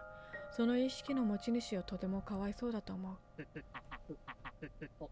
意識があるなら自分の持ち物を持つこともできるから、大量生産が成功した暁には、この町が保持しておける資源、知識、文化すべてが飛躍的に増加して町の大きな発展に遂げるだろう。すごい。それを神が許せばだけどな。何のために俺たちがここでこうしているか、こんなことが許されないのではないかという疑問は当然ながら生じる。定説では、彼は我々の罪を急がせるためかな、継がせるためにこの夜に閉じ込めているという話は知っているか？罪のために。どんな罪ですか？教会のやつはそう言っているだけだぞ、最高。そう考えてないやつも多いよ。結構面白い説もあって。この前チェーンソーを動くようにしてくれって頼んできた客がいてさ、おやっさんが作業してる間にそいつから聞いた話なんだけど、ここは処刑場なんだってさ。処刑場。そう、ここは囚人たちはとてつもなく悪揃いで、普通の官房に入れておくわけがないから、催眠術をかけてここが雪の町で、自分が幽霊で昼は起きていられないんだって思わせてるんだとさ。ずっと死なないのも時間の感覚をいじられてて、実際にはそんな時間が経ってないし、私も左翼も本当は犯罪者のおっさんなんだって。なんか怖いね。自分が私だと思っている巨漢の男が囚人服の姿で立っている姿を想像した。囚人服だ。目の前には自分をアーニャだと思っている囚人がいて、自分をアレクセイだと思っている囚人もいて、今作っているのは実際には泥団子だったりするのだろうか。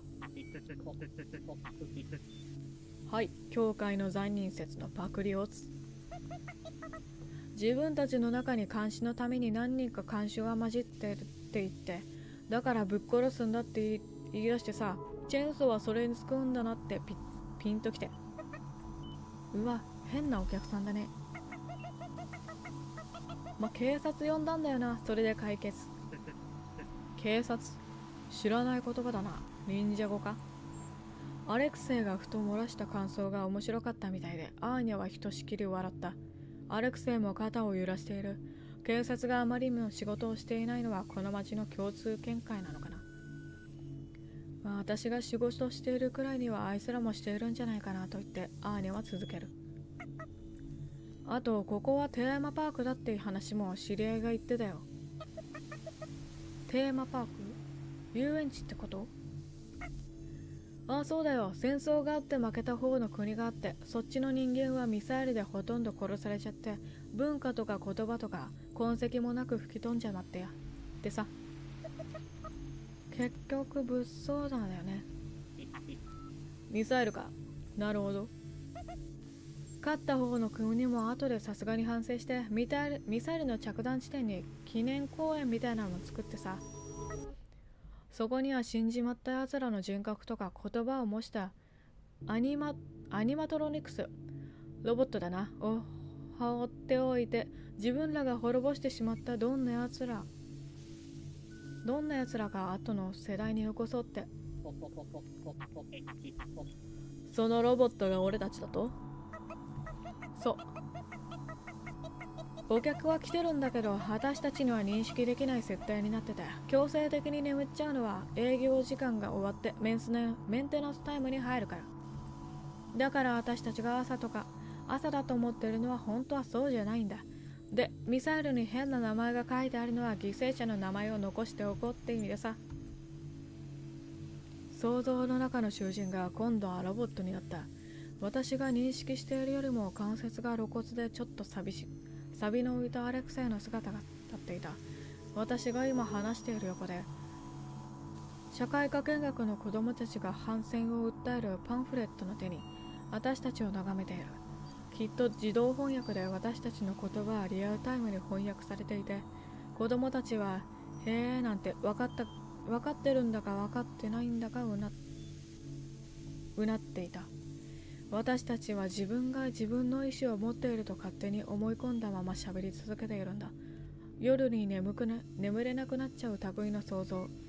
実は自分の心の中が他人に聞こえているんじゃないかとか、そういう仲間、証明しようのない妄想に近い考え。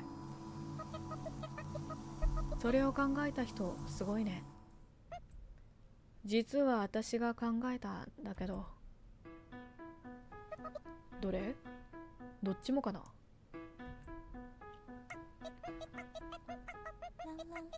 さっき話したチェーンソー男みたいに思われちゃうかもしれないけど、そこそこうまくできてると思わない？確かに。朝になったら眠っちゃうこととか、いろいろと元に戻っちゃうこととか説明できるかなと思ったんだよ。私なりにだけさ。アーニャは自分で思っているよりいろんなことに才能があると思う。アーニャが私の背中をバンと叩く。今のところ不穏な雰囲気はないよね。夜さんが頑張ってくださいって言ってたけど、この前暇だったってだけなんだよ。なんか話とかいろいろ考えるのって楽しいっていうか、暇つぶしになるじゃん。何でもそうだよ。自分で仮説とかを立てるのって自由だし、いいことだよ。そうだろ？うん、そうかもしれない。で、いやー、そういう陰謀説の好きなやつって結構いてさ、夜のことを勘ぐってるやつも結構いるじゃんか。そうなの？教会のドクターのことを捕まえてたんだろう。多分そういうやつらが独自の危険な解釈をして集団化するのを恐れたんじゃないかと俺は踏んでるが。夜さんってそんなに重要でしょうか？確かに夜さんは教会によって手厚い警備の下で軟禁状態に置かれていた。でも当の夜さんは暖かな部屋と大きなハムを与えられていて、自分が囚われの身だと自覚できないくらいの待遇を得ていたわけで、それから神父の口ぶり、夜さんを恐れていたけど、それだけじゃないんだろうなって気がした。そう、私は神父と話したんだ。緊張しすぎていたんだろうか。時間が経てば経つほど、あの記憶は輪郭から中心へだんだん滲んできて、今や輪郭ぐらいしかなぞることしかできない。あの時私は一人だったっけ？そうだったかな。他に誰かいた気がするけど。倉原のことも少しは思い出してあげて。どこから来たとか何しに来たとか、そうでなきゃ何か私たちと決定的に違う点とか、そういうのないわけ？夜さんについてですか？そうだよ、気にならないわけ？あんまり。夜さんが自分から自分の出自について話すことは一度たりともなかったし、私もそれを求めなかった。それはどうしてだろうと考えてみる。そっか、分かったと思う。なんていうのかな。夜さんも私と同じだったら、惹かれたくないんだろうなって思った。同じ？私と夜さんはどちらも同じく、町の外から来た異邦人。でも、外から来てここが本来の居場所ではないというぼんやりとしか認識以上のものは持っていなくて、だからどこから来たんだとか言われるととても困ってしまうんだ。だから夜さんが同じことを聞かれて同じ気持ちになるのだとしたら嫌だ。私覚えてないから。覚えてないこと聞かれるのって嫌でしょ。じゃあ夜さんと私のどこが違うんだっていうと、どうだろう。私はこの町にとって部外者だけど、私は夜さんみたいに突然現れたわけではないみたいで、それに教会に連れて行かれたこともない。気づいたらあの部屋で寝起きしていたから、夜さんのように住む場所に困った記憶もない。私たちは似ている。似ているけど違う。そっか、さよこっぽくていいと思う。そうかな。私だったら気になって質問締めしてると思うけどな。それでアーニャ作の新しいお話の題材になるんだ。おい、やめろって。今まで意識していなかったんだけど、確かにそうだよね。ルームメイトだったらそれぐらい知っていてもいいのかもしれない。私って夜さんのことあんまりよく知らないんだな。ある程度ちゃんと形式ばって質問されるまで言い出せないことというのは、多分世の中にはそれなりに溢れていて、夜さんは私が改めて尋ねてくれるのを待っているのかもしれない。尋ねてこない私に対して不信感を持っているのかもしれない。しかもそのダメなルームメイトはなんだかわからない男のところに止め込んでいる。違うよ、そういうことじゃない。夜さんにちゃんと興味はある。帰ったらすぐ聞こうと思った。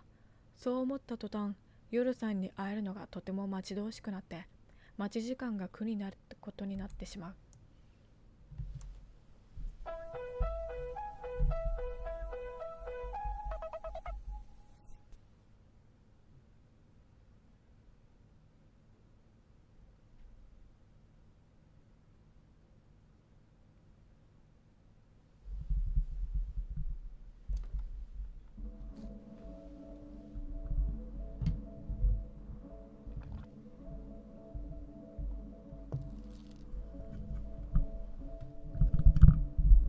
私が夜さんへ抱く焦燥感のよそに開発は順調に進んでいく。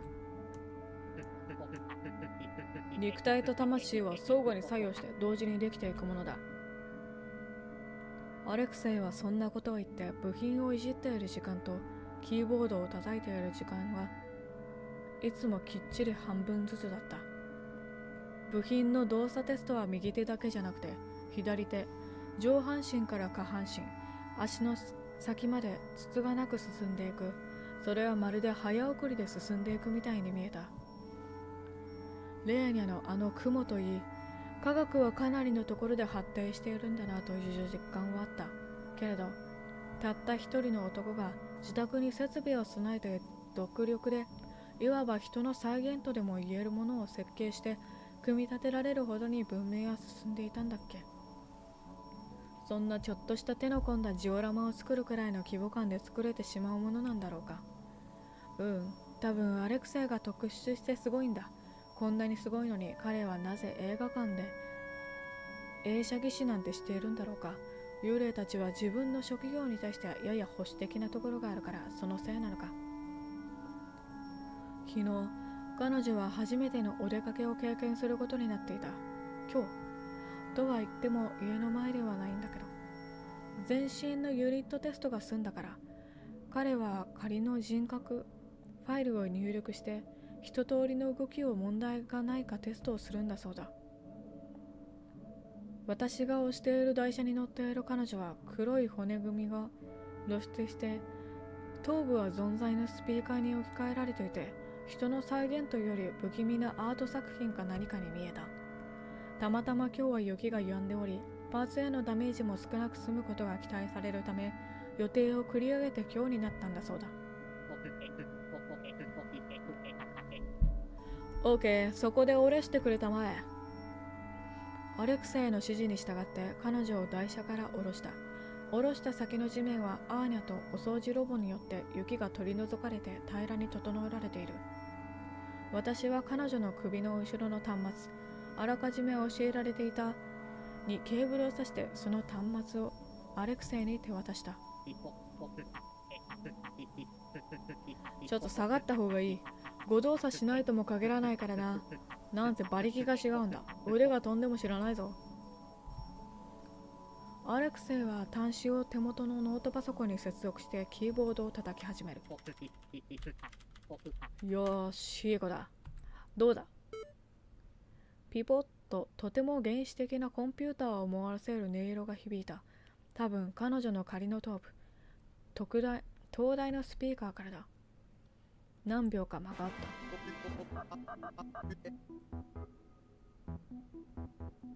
ザーはノイズかな。妙に愛想のいいおじさんの声が響き渡った。何パークだって？名前の頭部はノイズに隠れて聞き取れない。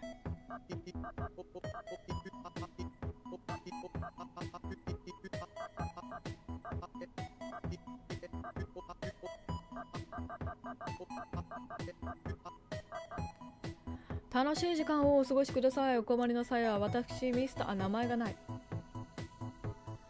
楽しい時間、楽しいゲームもあるさ。プログラムはどこからか拝借してきたやつかな。ああ、なるほどね。回収屋から買ったんだ。多分どこかの遊園地かショッピングモールの案内ロボットの動作ルーチンだと思うんだが、動作チェックにはちょうどいい。はあ、回収屋さんからか。懐かしいな。元気だったんだ。悪い人たちじゃなかったよね。ミスターなんとかはゆっくりと最初の一歩を踏み出し、もう一歩を踏み出し、ややぎこちない動きで歩み始めた。歩くたびにさっき差し込んだケーブルが少しずつ引っ張っていって、やがてふつりと抜ける。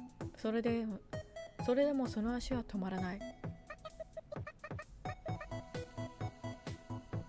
あれ、電源じゃなかったんだ。へえ。あれは充電ケーブルみたいな感じだよ。データ通信もしてると思うけど、充電以外は基本的に無線だってさ。ケーブルないと動かないとか、あんまりロボットの意味ないじゃん。確かに。歩けば歩くほどロボットの歩行は安定してきて、歩きながら私たち一人一人に向かって手を振って飛び跳ねてみせた。彼女のボディはちゃんと標準機構にのっとって設計実製したから、同じ標準機構規格で作られているマシンならこうやって無調整で動くんだ。どうだ、すごいだろ。すごいって言ってやって。すごい。ご機嫌オタクくん。この二人との会話も慣れてきた感じがする。アレクセイが意味のわからないことを言い出したら、アーニャがちゃんと注釈を挟んでくれて、私はそれなりに反応することができる。みんな沈黙が苦痛にならないタイプだから、必死で話題を探して気まずくなることもない。今は悪くないように思えた。あ、夜さんだ。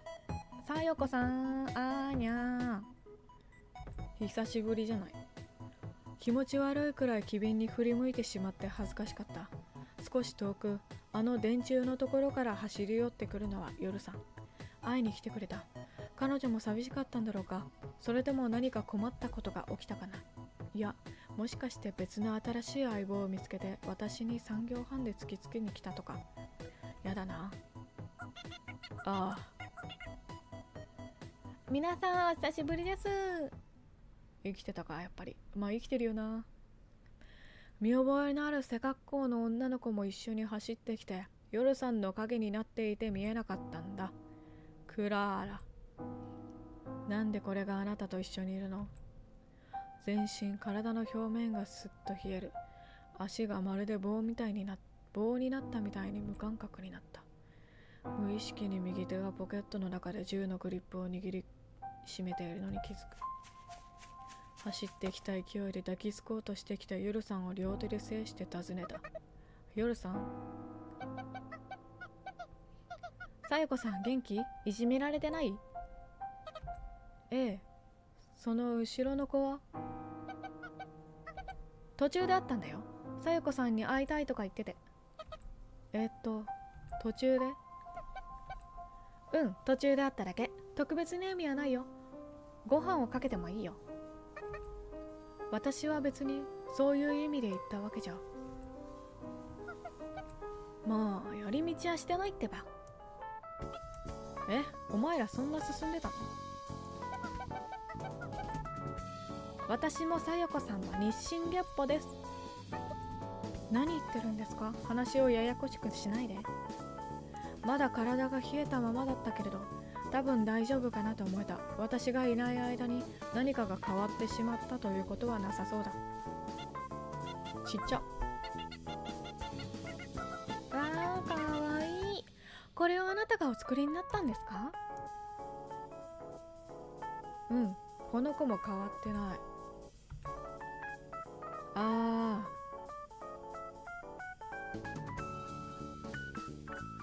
ー、オタクくんだ。これ、そう、俺が作った。すごいすごい。天才発明家さんなんですね。あ、いや、天才というほどでもなくてだな。悪いとこ出てるな。男ってなんでああいう女に弱いんだろう。さあ、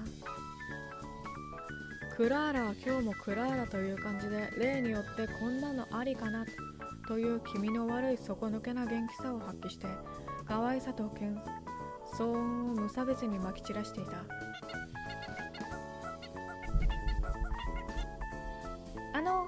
他の子と一緒に遊んでもいいですか？あんまり乱暴に扱わなければ。おお、すごい。はじめまして、私はクラーラです。教会の見習いシスターです。好きなことはみんなとおしゃべりすること、みんなのお役に立つことです。役割かぶってね。ペコリとお辞儀をするクラーラ。そういえば私もお辞儀をされたことがあったような。案外この子とも長い付き合いなのだと思う。呪わしいことに。あ、喋った。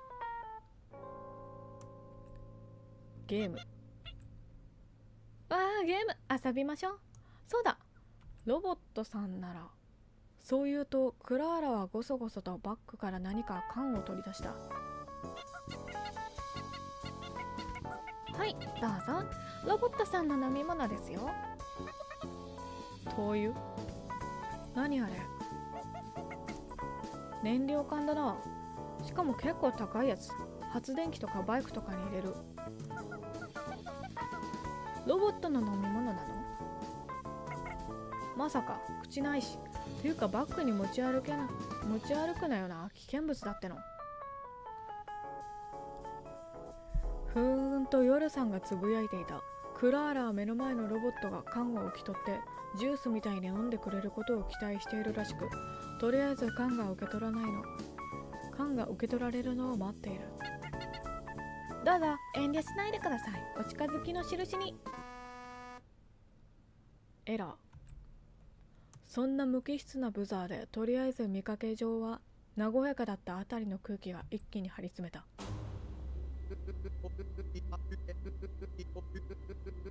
危険物を所持したグレー生体による適正行為を確認しました。本施設への危険物持ち込みはテロ対策法の対象となり、あらゆる防衛行動が許可されています。おい、アレク、なんだこれは。わからん。この人格ルーチンは俺が書いたやつじゃないし。分かったかもしれない。速やかに9桁の国民番号を2度音声入力してください。お、なんか一瞬見えた。話でしか聞いたことがないが、こいつは忍びなんじゃないか。忍び。全然わからん。すみません。モールとか博覧会とかの一般のコンパニオンロボに紛れさせて一定数配備してスパイを見つけて殺すための秘密警察みたいな、そういうプログラムだ。都市伝説とばかり。殺す？やばいじゃん。止めてやれよ。繰り返します。国民番号を入力してください。もうやってる。くそ、セキュリティが民生用じゃない。完全にミリタリー仕様だ。テラリストにハッキングされちゃかなわないからな。外部からのコマンドを完全遮断してやる。言葉の単位でしか取ることができなかったけれど、つまり目の前の機械がクラーラをテロリストとして認識して攻撃しようとしていることなんだろうと思う。クラーラならいいんじゃない？起動する前にどうしてわからなかったんだよ。偽装されてるなんて思わなかったんだよ、チクショめ。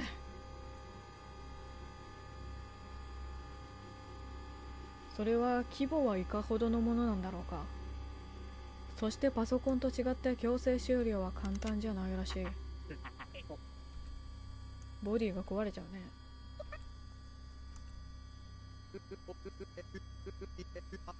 最後の警告です。入力してください。ごめんなさい。私、この子にどう謝ったら。防衛活動を開始します。今日もご安全に。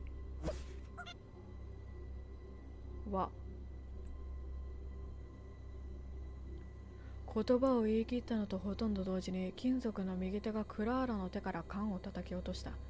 いや、違う。缶を握ることができないくらいに手を破壊したのだ。手首がお菓子の角度に曲がっている。そして右腕はクラーラの首元に落ちた。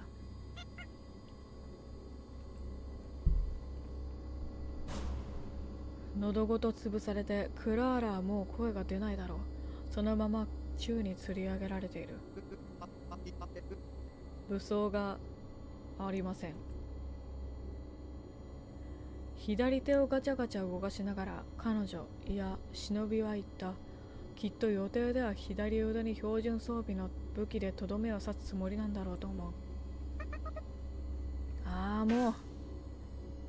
そのガチャガチャやっている左手に蹴りを叩き込んだ。痛そう。結構強度はありそうだね。しかしこれが硬い。鉄球を蹴っているようなものなんだから。無べなるものかなというべきか。かぶりを振って気合を入れ直す。武装がありません。テロリストの増援を確認。武装がありません。やったか。しかし効果はあった。忍びがクラーラから手を離す。アレクセイがこいつに武装を積んでいなかったことに感謝した。もっとも忍び本人は自分があるべきボディに入っていないことに気づくことができないみたいで、ちょっと連呼しすぎてうるさくもあり、かわいそうな感じもあった。テロリストじゃないけどかかってこい。私はそういうと忍びの頭部のスピーカーがざーっと雑音を一つ上げたかと思うと、落ちていた廃材から金属のパーツを引きちぎって、まるでそれは剣であるかのように構えた。スピーカー頭の殺戮兵器が即座に剣を振り上げて突っ込んでくる。その動きはもはや金属でできているのが嘘みたいに軽やかだ。でも振り下ろしの一撃は絶対に軽くない。食らいたくないな。どこから出してきた？アーニャが羽織ってくれたのは根元で切断された道路標識だ。こういう時、リーチが長い獲物はありがたい。大きく振るって忍びの一撃を弾く。道路標識結構重いのでは？続けざまに繰り出される一振り一振りを丁寧に受け止める。確かに動きは速いけれど受け止められないほどじゃない。忍び VS 忍者ってこと？どっちも忍びだ。それよりも相手に人間か幽霊か。幽霊ならば当然の息切れや疲労がないことの方がよほど答えた。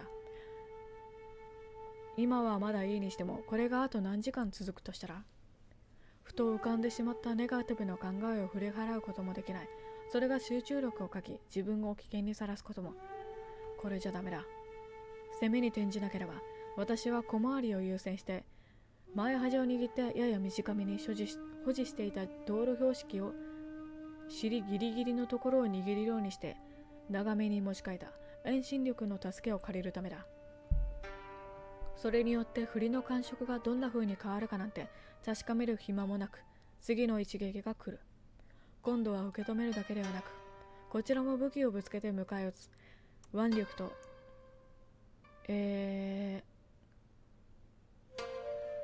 なんだっけ、握力ね。腕力と握力を、振り絞って衝突の衝撃に耐えた。鉄板でできた道路標識が大きく歪む。おお、動いた。遠心力の力を借りたおかげで衝突の結果は互角以上。相手は自分が金属製だなんてことを忘れてしまったみたいに軽やかなバック転を決めて衝撃を逃がしつつ距離を取った。そこにほら、もう一振り。これは防がれるけれど衝撃を殺しきれていなくて足元がガタガタだから余裕を持ってますます大振りにもう一撃。その崩れた体勢では逃げることもまともに受け止めることも、いかに機械とはいえ道路標識の重い一撃を受け止めきれず、金属片の剣が吹き飛ぶ。ガラ空きになった胴体にさらにもう一撃。アレクセイが叫んだ。私は思わず手を止める。まあ頑張ったからね。まだ彼女でもないでしょう。あなたも危険なんです。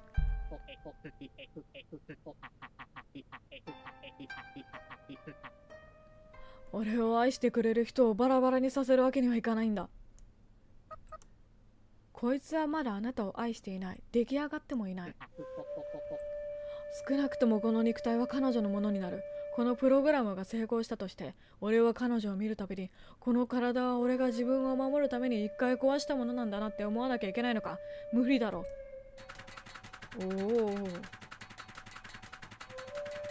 武器を失った忍びは今度は拳で向かってくる。ただでさえ素早かった動きがますます素早くなったように感じた。それくらいの折り合い勝手につけてくださいよ。おお、すごい動く。いいね。ダメなんだ。完璧でいたいんだ。やっと誰かを、彼女のことを愛せそうなんだ。その愛は誰にも負けないくらい完璧でないとダメなんだ。どうやら相手が速くなったわけじゃないみたい。私が疲れてきてるみたい。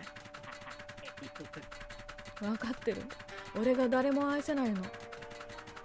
俺が誰にも愛されないのは誰のことも愛せないからなんだ。俺は自分のことは大事にできる。でも他の連中みたいに誰かを大事にするということはできない。したいとも思わないんだ。アレクセイのみっともない鼻声。滑舌も悪くて何を言っているのか聞き取りづらくてしょうがないんだけど、彼の言わんとすることはなんとなくわかるような気がした。それをみんな本能的に見抜いてくる。だから愛されない。こういうやつは結構いると思う。で、真似できるやつもいる。誰かを慈しむ真似、愛している真似、わからない。なんでだ。なんでそんなことができる。大きく横投げに振るった道路標識をスウェーでかわされてしょうがない。私も武器も捨てた。威力とリーチは減ったが小回りは効きやすくなる。俺はそんなことしたくない。嘘つきにはなりたくない。でも愛したいし愛されたいんだよ。お前なんかにはわからないさ。金属製の拳をギリギリとかわすところでこんなのを急所に受けれたら私だってどうなるかわからないなと思うとゾッとした。だから彼女を救ったんだ。もしかしたらいけるんじゃないかと思って懐から銃を取り出して動くなと怒鳴ってみる。効果なし。それどころか蹴りの一撃で銃を叩き落とされる。切り札まで失ってしまった。それもこれも全部アレクセアのせいだと思った。あなたの泣き言なんて聞きたくない。これ以上あなたは私を振り回すつもりなの。あなたが思っているより私たちはあなたを嫌いじゃないのに。その気持ちすら簡単に手放してしまっていいの。泣き言はもういいよ。彼女を愛せるのは彼女があなたの一部みたいなものだからそう感じるだけ。分かってるくせに。そうかもしれない。でもそうじゃないかもしれない。試してみるまで俺にとってはそれが唯一の希望なんだ。そうだろうね。わかるよ。俺がお願いすることは明らかに論理的な矛盾をはらんでいる。わかっているとも。それでも頼む。お前だけが頼りだ。本当は分かっていないけど譲りたくないんだって気持ちは分かる。こいつを止めてくれ。傷つけない方法で。わがままですね、このうんこたれめ。しょうがないな。できる限り逃げ回ってやるか。私は忍びに背を向けて逃亡の構えを取った。きっと奴は迫ってくる。どうしたらいいか逃げながら考えよう。そのうちバッテリーとかが切れるかもしれない。自分の問題を分析できているのはいいですね。見解の見込みがあります。素晴らしい。夜さんの声がしてそちらに注意がいってしまった。足がほんの一瞬止まってしまったのだ。逃走失敗。あまりにも重い蹴りの一撃。両手でガードした。でもそれってちょっと虫がいいんじゃないかな。夜さんは何を言っているんだろう。カウンセリングをここでやるつもり？こいつを壊してもいいよとアレクセイに言わせる作戦だとしたら大歓迎だ。それならもうちょっと耐えてみようじゃないか。夜さんがこっちにウインクを一つよこす。いや、わからないですよ。アレクさん、忍びの仕様はちゃんとわかってる？いや、わからんだってあんなもん。ログ見て、この行。同じリクエストが定期的に走ってるけど、全部失敗してる。このエラーメッセージで言ってるでしょ。プログラミングができるんだ。釈迦に説法だな。見りゃわかる。じゃあその意味はわかる？いや、わかるわけないだろ。呼び出しただけで見て処理までわかるわけ。これはね、本部と通信しようとしてるんだよ。一箇所でテロが起きてるんだとしたら、同時多発的にテロが起きる可能性はあるよね。だから毎秒、めちゃくちゃ頻繁に中央司令部と連絡を取ると、本部の判断一つで、チンケなど1でもいいモールのチンケなどうでもいいモール警護なんかすぐ撃っちゃって、要人とか重要拠点を守りに行けるように。なるほど。どうしてお前はそんなこと知って？いや、つまり攻めるならここだと。そう、モードが変わっちゃったから普通のコマンドは通さないと思うけど、ここは例外なんだよ。本当は定期的に暗号も変わるけど、オフラインだからやりたい放題だよ。信号をちょちょいっと偽装して停止命令を送ってやれば、上から停止命令だと勘違いしてこいつが止まるか。よし、どうやって偽装すればいい？それくらいちょちょいっとやっちゃったよ。できるでしょ？できる。でも俺は天才らしいからな。サイコさん、これでもうちょっと頑張って。めちゃくちゃ有能らしい。だから何かを引きちぎって私に投げてよこす。そっか、ここれは初対面の時にアレクセイが使ってた。ああ、ドームね。オタクバリアだっけ。もっといい名前を考えた方がいいと思うけどな。パシフィカさんとかに考えてもらって。パシフィカさんの顔が脳裏によぎった。あの人とまた二人でコーヒー飲みたいな、なんて。忍びの突き出す拳が私にヒットするよりも一瞬早く、バリアの薄い輪郭が私を覆った。私には傷一つない。忍びはたたらを踏む。自分の攻撃を防いだ者が何者か見極めようとしているようだった。その慎重さに私は静かに感動した。私の代名詞と闘技の言葉を呼び名にしているだけのことがある。これじゃない。これじゃない。いや、そう、これだ。これだよ、畜生め。頑張ってくれ。コンピューターに向かって規制を上げるアレクセイに、やるじゃんと心の中で称賛を送る。でも確かまだ出力が不安定なんだっけ。あんまり長いこと使わない方がいいんだろうな。爆発したりして。私はバリアをあえて解除して両手を開いておいでをした。クールタイム。わかった。さあ、あと少しだぞ。こんな隙だらけの私を忍びは見逃すはずがない。今が正気だとばかりに飛び込んでくる。はい、バーリア。10秒無敵です。この指先が私に届くか届かないかギリギリのところでバリアを起動させる。同時にバリアが外敵を弾く。思いもしない方向からの反発に忍びが体勢を大きく崩す。すぐさまバリアを解除して片足が宙に置いた。忍びの軸足に渾身の足払いをかける。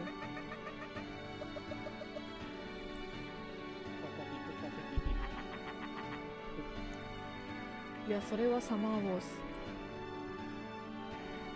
体勢を崩しているとはいえ、金属がむき出しの局部には鉄の棒だ。それを向こうずねで思い切り蹴り飛ばしたのだ。忍者だって足は骨と肉でできている。ただでは済まないのは分かっていたけど。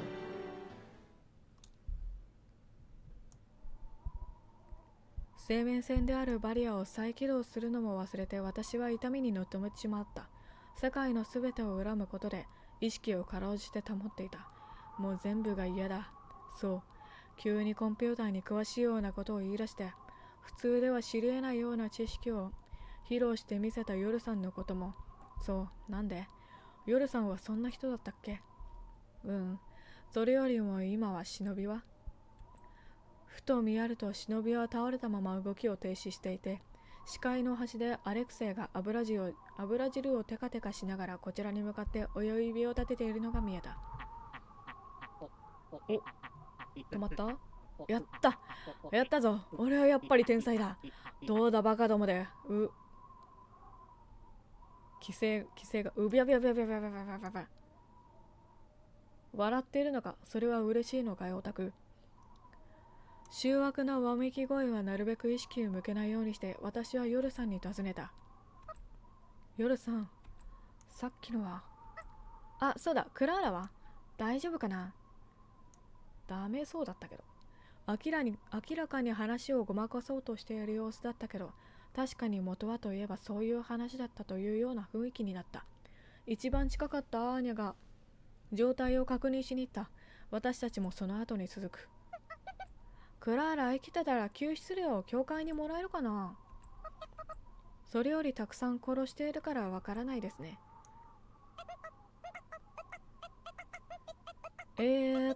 首がこうなっててまだ生きてるやつっているかな。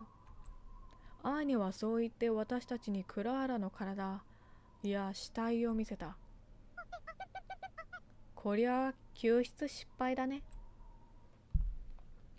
私は乾いた笑いを漏らした。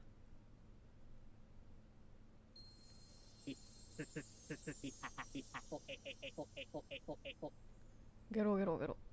死体じゃないか。汚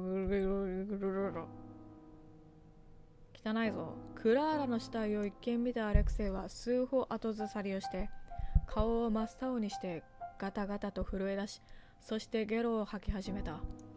首が変な方向に曲がっている以外は綺麗なのになぁと思った。何も飛び出てない分かなりマシなのに。あれ、死体ってあんまり見ないですか？こいつ温室育ちだからな。絶対にお前らの方がおかしいぞ。今彼が作っているのも死体みたいなものだと思うんだからな。きっと彼の中では違うんだろう。今はそれでいいと思う。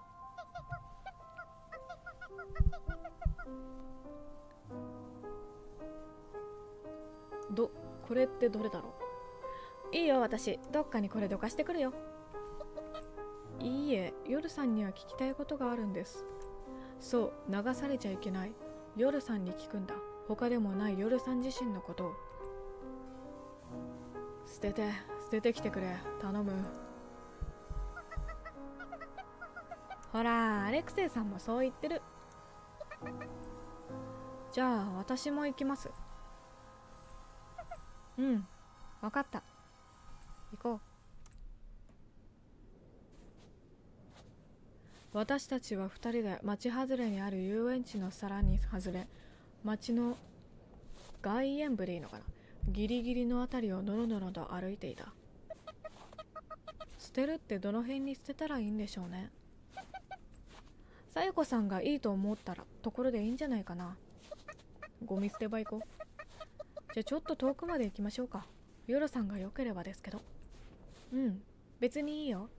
あの2人のこともしばらく放ってあげたいしね。そうですね。そうなのです。そんな会話をしてからまた黙々と歩いた。振り返ると街が一変に見えた。いつか夜さんと教会の最上階から見た時とはアングルこそ違うけれど、その2つは同じものだった。幽霊たちの暮らしの明かり。ろくでもないことの方が多くて、でも私の好きな人もいて、たまに変な科学技術が炸裂もする。そんな光も集まる。凍てつくような風が吹いた。いやー、寒いね。そうですね。やっぱりすぐ帰った方が。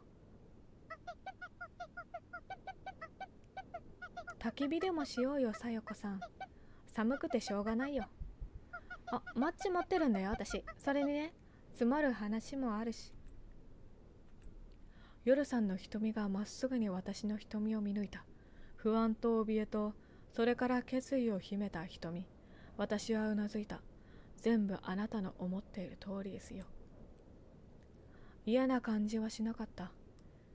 分かられちゃってるなぁと、くすぐったいような柔らかな気持ちになるだけで。話はしたいですけど、でも燃やすものがないですよ。この辺にはゴミすら落ちていないですし、その手に持っているものは何だい？私はなんとなく片手で掴んでいたクラーラに目を向けた。夜さんに視線を戻す。夜さんは肩をすくめた。私も肩をすくめて返そうとして死体から手を離してしまった。ボフッと死体が地面に衝突してコートのポケットから大ぶりな缶が転がり落ち、確かそう、燃料の缶だ。そっか、これをあいつにあげようとしたんだっけ。カモネギってやつだね。夜さんがぽつりと漏らした。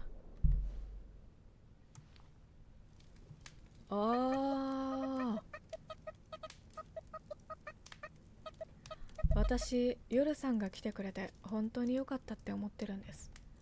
やりましたね。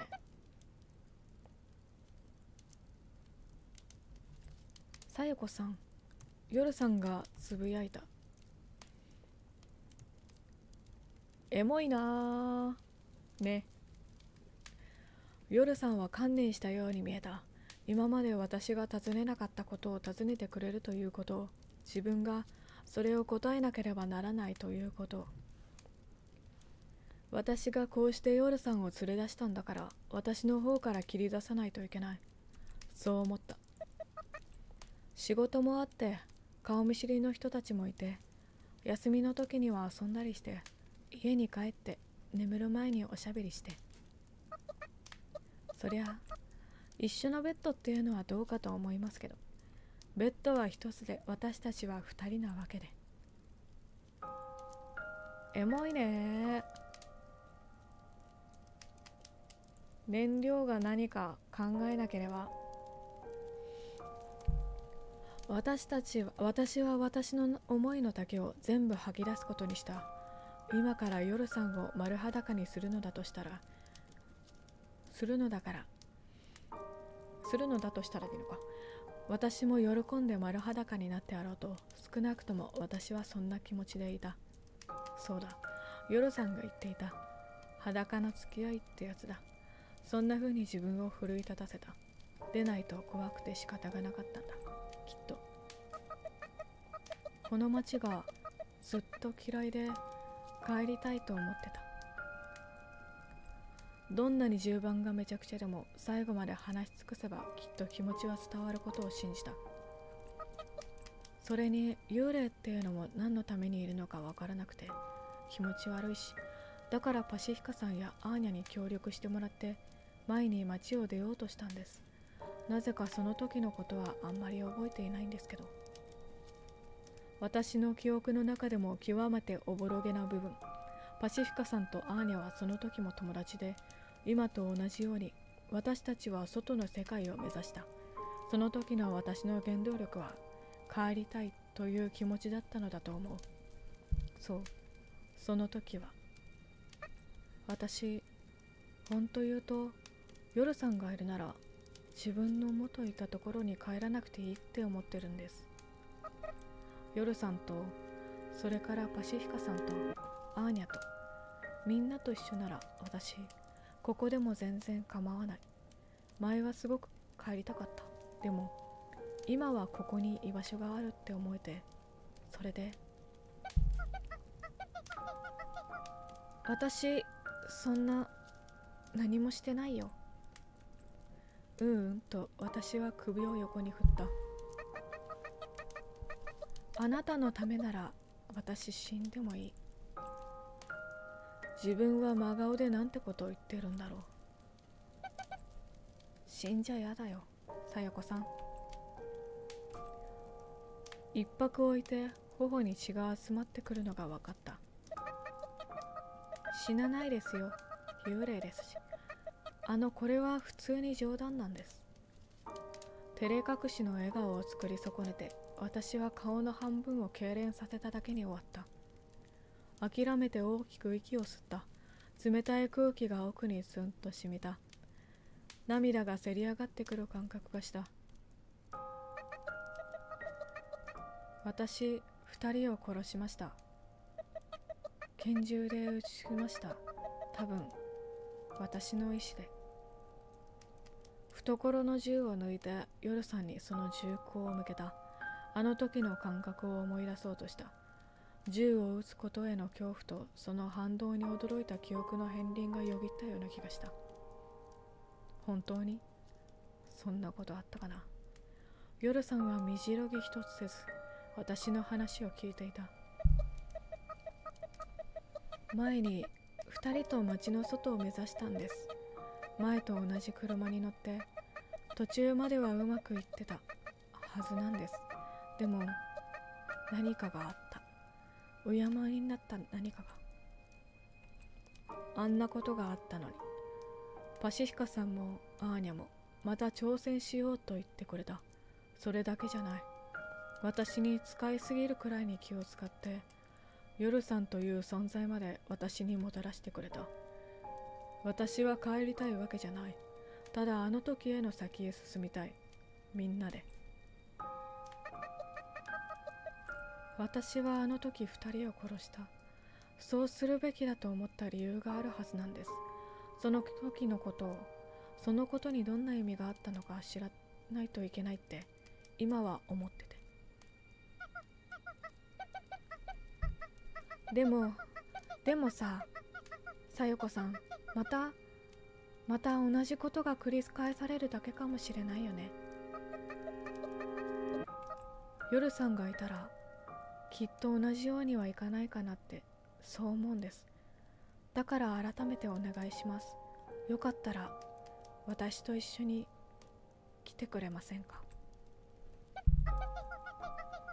私、何もできないよ。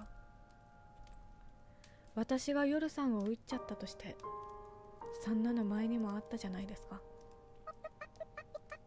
夜さんがいたら大丈夫かなってなんとなく覚えるんです。根拠なんてないって分かってるんですけど、でも私それくらい夜さんのこと私のこと何とと特別そう特別に思ってるんです。夜さんはそうそっか特別か嬉しいよありがとね前にも特別って言われた時は全然嬉しくなかったけどさよこさんに言われるとこんなに心があったかいんだなってそう言って夜さんは私にしなだれかかってくる。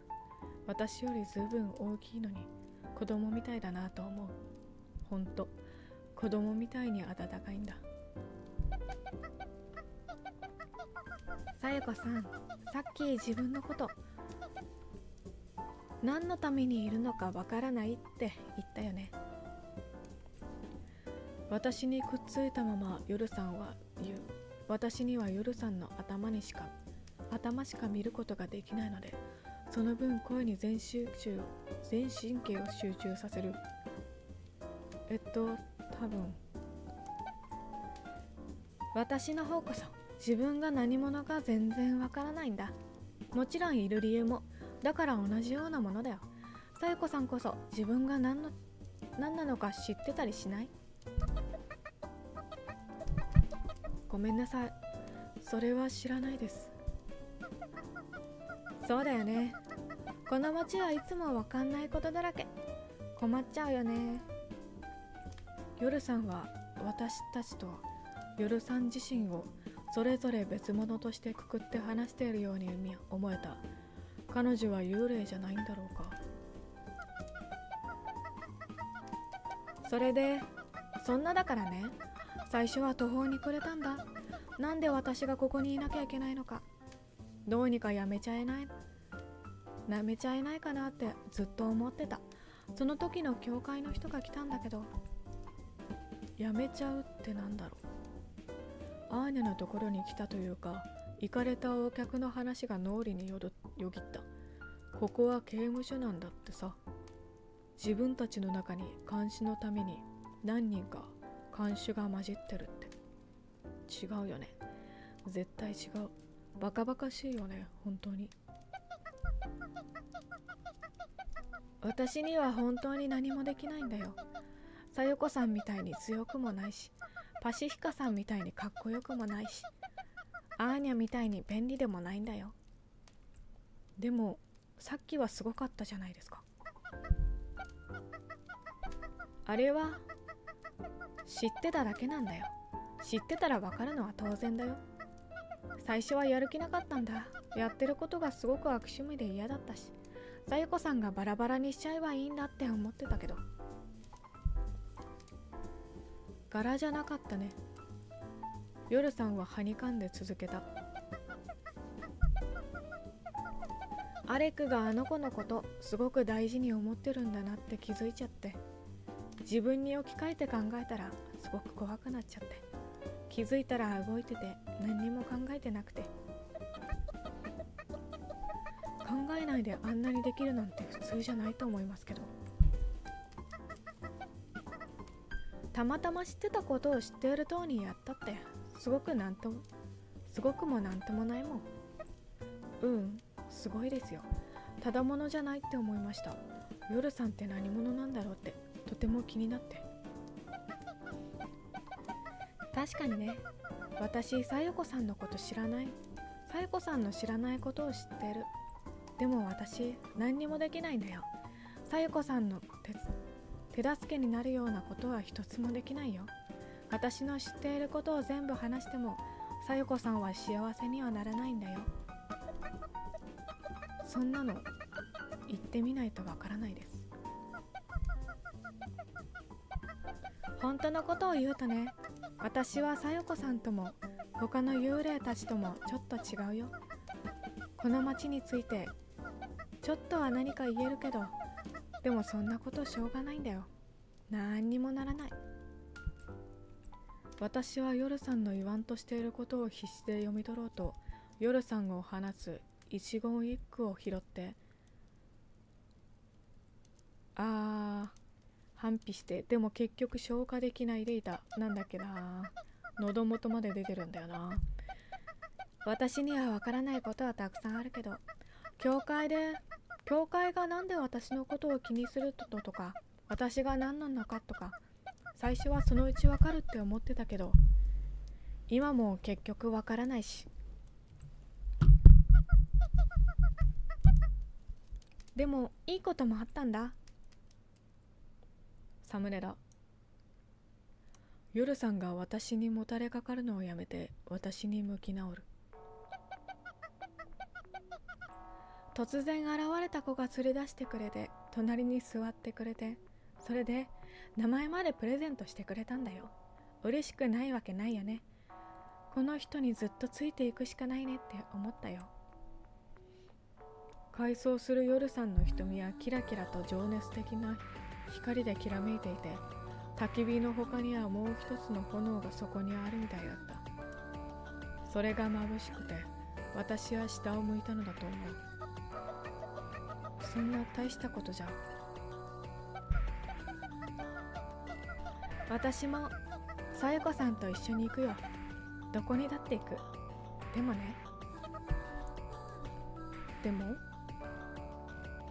夜さんが今度は私に背を向けた。私は顔を上げた。夜さんは街の夜景を見ていた。一瞬、もしかしてあの光の中にはもう誰もいないんじゃないかと思った。この光景は私と夜さんにとってそれぞれ意味が全然違うんだろうなと思う。ちょっと寂しい。私と彼女は違う。私たちは本当にお互いとても遠くにいて、それがたまたま今隣にいるだけなんだ。それだけで泣きたくなるなんてね。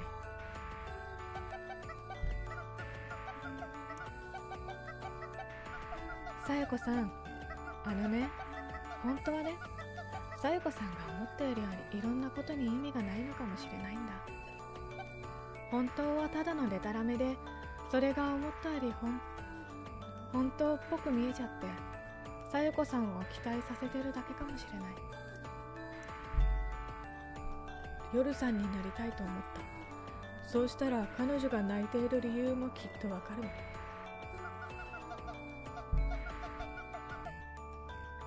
それでもいい？一緒にいてくれる？この問いは私にとっても夜さんにとってもきっと重要なものに違いなかった。いつまでも好きな時にこの人を泣き止ませてあげられるようになりたいな。いつでもね。もちろんですよ。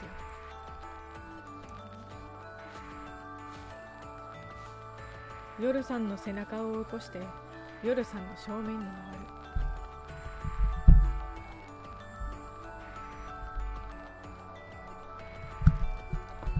彼女の瞳をまっすぐ見据えて、もちろんですよ。2回言わなくてもわかるよ。まあそうですけど、と私は言いよどんだ。私、さゆこさんに全然何にも話せてないなって思って。いいですよ、もう。私は満足していた。これ以上ないほどに。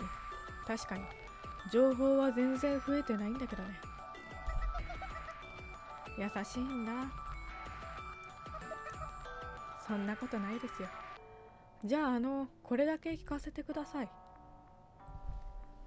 この前アーニャが言っていた。何でもそうだよ。自分で仮説とかを立てんのは自由だし、いいことだよ。そうだろ。夜さん。私は彼女の名前を呼んだ。夜に会ったから夜。私が即興でつけた。本当にどうしようもないくらい適当でへんとこな名前。でも、いつの間にかすっかり愛着のある名前。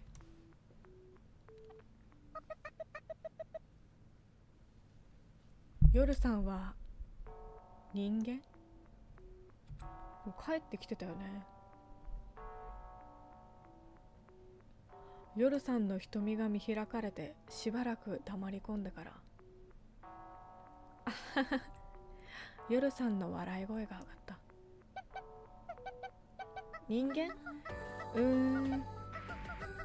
人間だったらよかったなって思ったことはあるけど、人間か。そんなこと聞かれるなんて思ってなかったよ。そんなに笑うことないじゃないですか。恥ずかしくて私は座り込んで焚き火のそばにしゃがみ込んだ。ごめんね、人間じゃなくてもさよこさんの頼れるルームメイトだっていうのは私ずっと変わらないつもりだから。頼りにはなんないですけど。チェー、きっとこの町の背後には少なくとも私を悲しませる何かが横たわっているんだろうな。クラーラは横たわってるけどね。帰ろっか、さよこさん。でもそれが何なのか知ろうとするのは今じゃないんだ。夜さんを手に取った。はい。今更だけど夜さんの方がちょっと背大きいんだね。同じくらいだと思ってた。幽霊とそれからよくわからないもの、少なくとも人間ではないが連れ立って雪の中を歩く。帰ったらおかしな男が妙なロボットを作ろうと四苦八苦している。今日も変な日だ。どこかにいるかもしれない人間はこんな変なことが起こってるって知ってるんだろうか。ふと空の向こうが白み始めてるのが見えた。また一日が終わる。永遠分の一日が、ほら、また。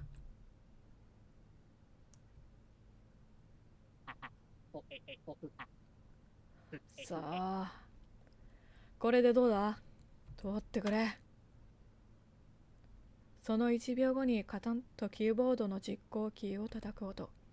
私と隣に座るアーニャと目を合わせた。アーニャがうなずく。両耳にそれぞれ両手の人差し指を突っ込んだ。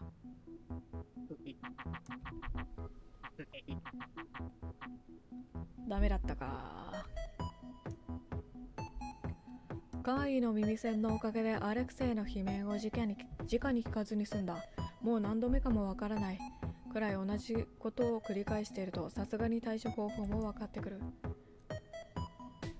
ボディが動作することを確認するまでは良かったのだ。そこまでは何の滞りもなく作業は進んでいるように見えたし、アレクセイもアーニャもその口をそう口にしていた。しかし暴走の一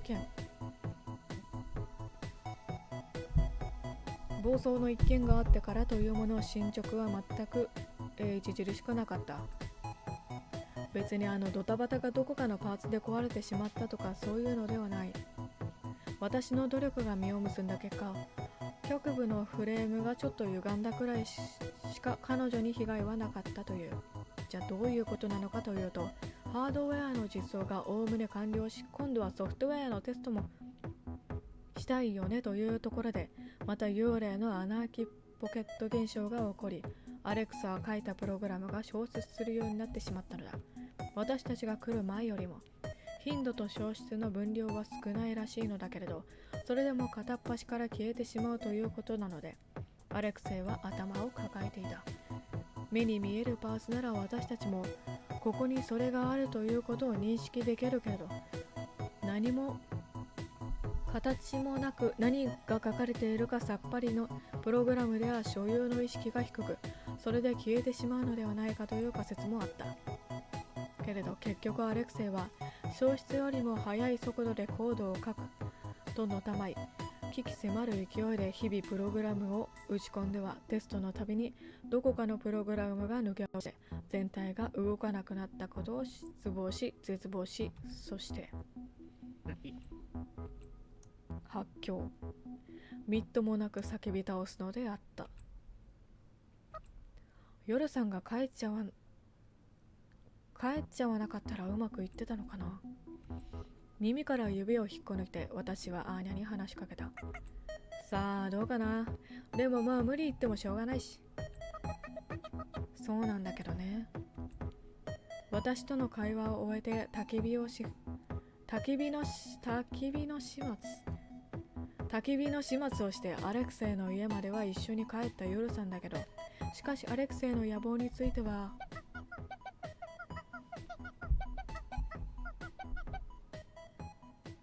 あれを応援するのはどうしても無理なんだ。ごめんね。と協力を拒否して家に戻ってしまったのだった。もちろん私は止めなかった。そんなことがあって今ラボの空気は良くないが、私は楽観していた。きっとどうにかいい方法が見つかるんじゃないかとなんとなく思っていた。それぐらいアレクサーの技術力は凄まじいのだから。あのポータブル型オタクバリアはなかなかの一品だよね。玄関のチャイムが鳴った。この音を家の内側で聞くのは初めてだ。チャイムの音一つとっても私の家のものより格式高いく感じた。パシフィカさん？アーニャが駆け出して廊下へのドアが開きっぱなしにしたまま玄関の方へと消えたった。うわ。アーニャの声。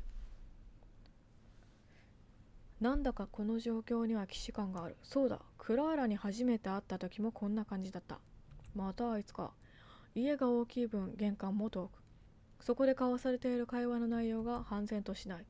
私は待つことにした。あ、教会だっけこの制服。警官か？数十秒後、足並みを揃えたお揃いのコート姿の男たちがラボに踏み入ってきた。その判断があまりにも能天気で迂闊だったことを知った。審問官、教会か。じゃあ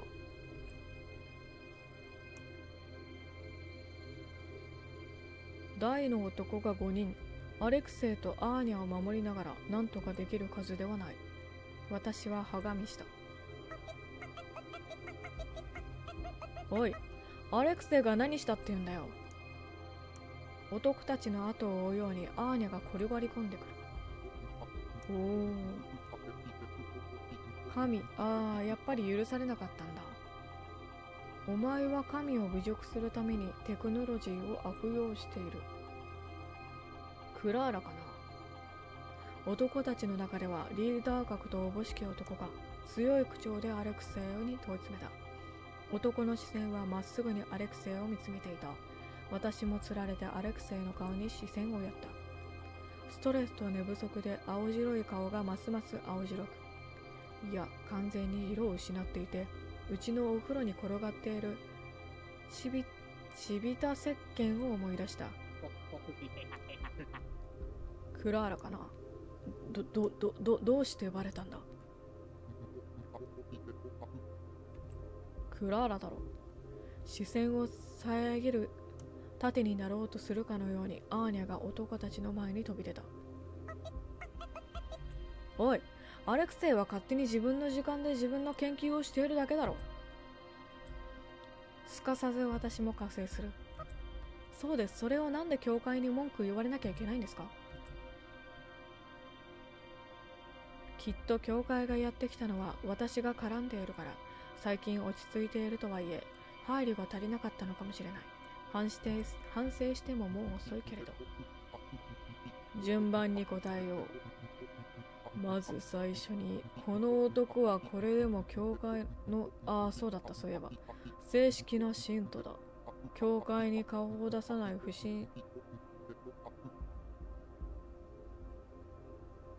審信者でも我々の兄弟には変わりない。我々の兄弟であるからには我々の流儀に従ってもらう。出してないんだ。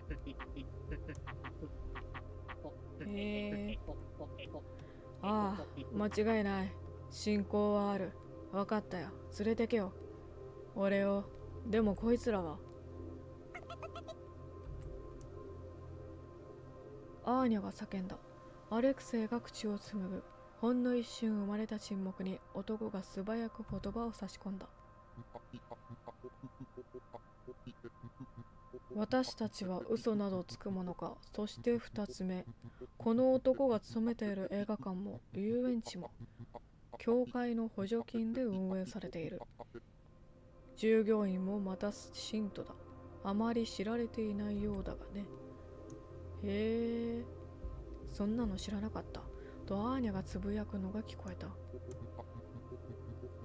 この男の教会の信徒の一員で、かつ仕事場も教会に与えられているものだ。しかも教会に向かう忍者とつるんでいる。文句を言う権利くらいあるだろう。違うか。アレクセイさん、こいつら皆越しすごいな。できる？私の提案をアレクセイはそっと手で制した。いいんだ。これも神が与えた試練の一つなのかもしれない。審問官殿、俺は裁判の時、神父と話せるか？神父様は慈悲深い。お前の言葉がどんなにバカバカしくても、一度は消えてくださるだろう。そうか。わかった。アレクセイは両手を上げたまま男たちに近づいていく。男のうち2人が素早くアレクセイのボディチェックを済ませた。ポケットに銃はあった。相手を全滅させることを至上命題とすれば、犠牲を出しつつうまくやれる目算はあった。しかしこれはどちらかというとアレクセイの問題のようだ。だとすると、私がここで無理にこの男たちを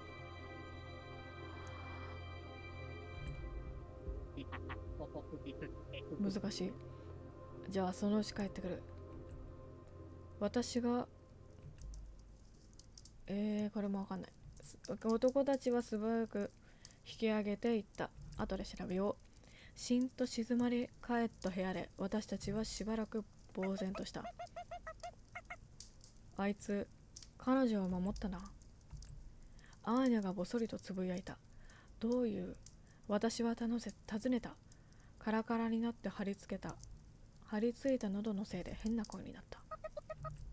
どういうこと？下手に抵抗したり抗議して自分の作っているものを連中の目に触れさせたくなかったんだろう。壊されたらどうするんだとか言ってさ。さすがだね。ああ、本当にさすがだ。あいつらしいよ。自分で愛せないし愛することはできないとか言ってるけど、あいつはあれでいて結構人格できてると思うんだよな。そうかもしれないね。もっと自信持っていいと思うんだよな、あいつ。アーニャが力なく笑った。それから大きく息を吐いた。さよこ、さ、アーニャは私の目をしっかり見据えて慎重に言葉を選びながら切り出した。こんなこと頼むのずうずうしいって思うかもしれない。でもお願いしたいことがあるんだ。じれったくなって私は先回りをした。アレクセイさんを助ける？そう、その通りだ。無理を言ってるのはわかる。私、あんまりお金ないけど、ちゃんと依頼料払うから。待って、アーニャ。お金なんていらないよ。あんまりにも当然のようにお金の話をし始めたアーニャを、私は身振り手振りを加えて制止した。だって、無理言ってんの私だし、そもそもこの件は小夜子に何の関係もなかったっていうか、私が教会に突っ込んだ時に、装甲車まで用意して助けに来てくれた時、私はお金払わなかったよ。それは私が好きでやったことだし。アーニャは本当にいい子だ。私はそれを知識として実感としても知っている。私、変なこと言ってるかもしれないけど、ごめん。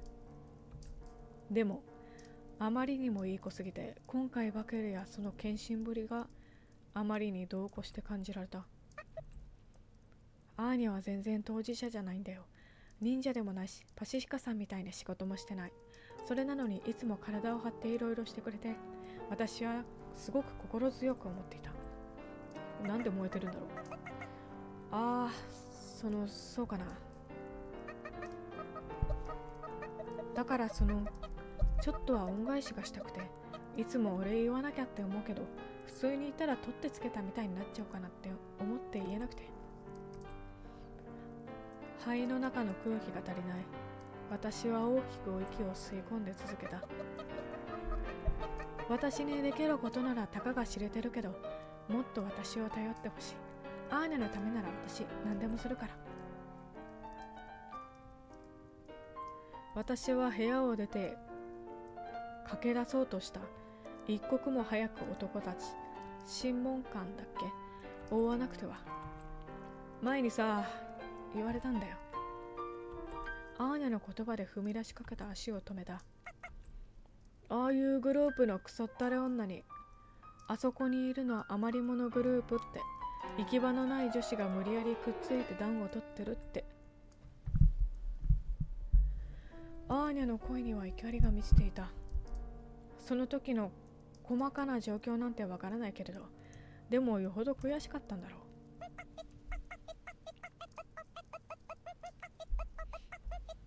確かに私たちはデフォでつるむ相手がいるような感じじゃなかったのかもしれないけどさ。いや、実際そうだったと思うよ。でもそれがなんだよ。同じ感じの仲間じゃないとダメなのかって話じゃん。でも絶対仕方なく集まってるわけじゃないだろ。だから私は決めたんだよ。今度はアーニャが空気不足になってはぁはぁと息を整えた。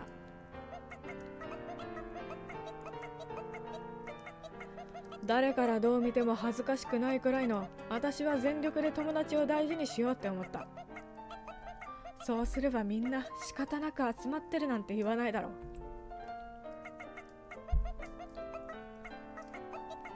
だからさ、かっこ悪いな。絶対言わないって決めてたのに。アーニャの涙、間違えた。アーニャの瞳は涙に潤んでいて、もらい泣きというやつなのかな。私もなんだか涙が出てきてしまった。アーニャが愛おしくて、でもそれを表現する方法を知らなくて、そうなったのかもしれない。なんで泣いてんだよ、もう。そういうアーニャだって。そうやって二人でベスを書いた。パシフィカさんもヨルさんもいない。私たち二人だけだとどうやらお互い湿っぽくなりやすいみたいだ。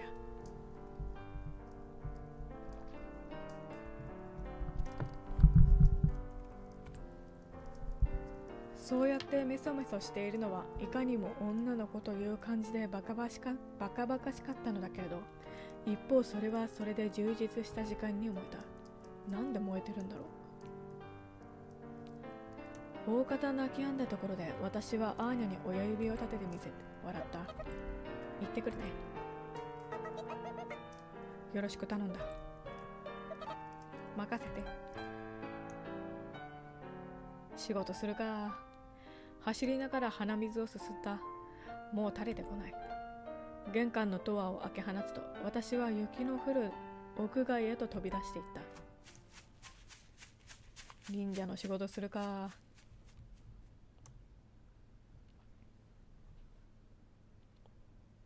並走で歩く男たちに追いつくのは難しくなかった。町外れは障害物が少なくて、ただでさえ見通しがいいのだ。アーニャの素朴で切実な友情という燃料をたっぷり注がれた私はかつてないほどエネルギー見たか。ヒーロー着地だ。つまりちょっと演出過剰な感じで忍者っぽく男たちの前に立ちはだかってみせた。ヒーロー着地だ。アレクセイさんを返して。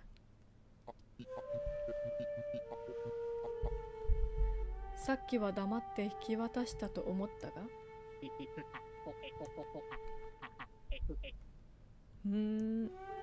いいんだ、俺のことは分かってくれ。かっこいい。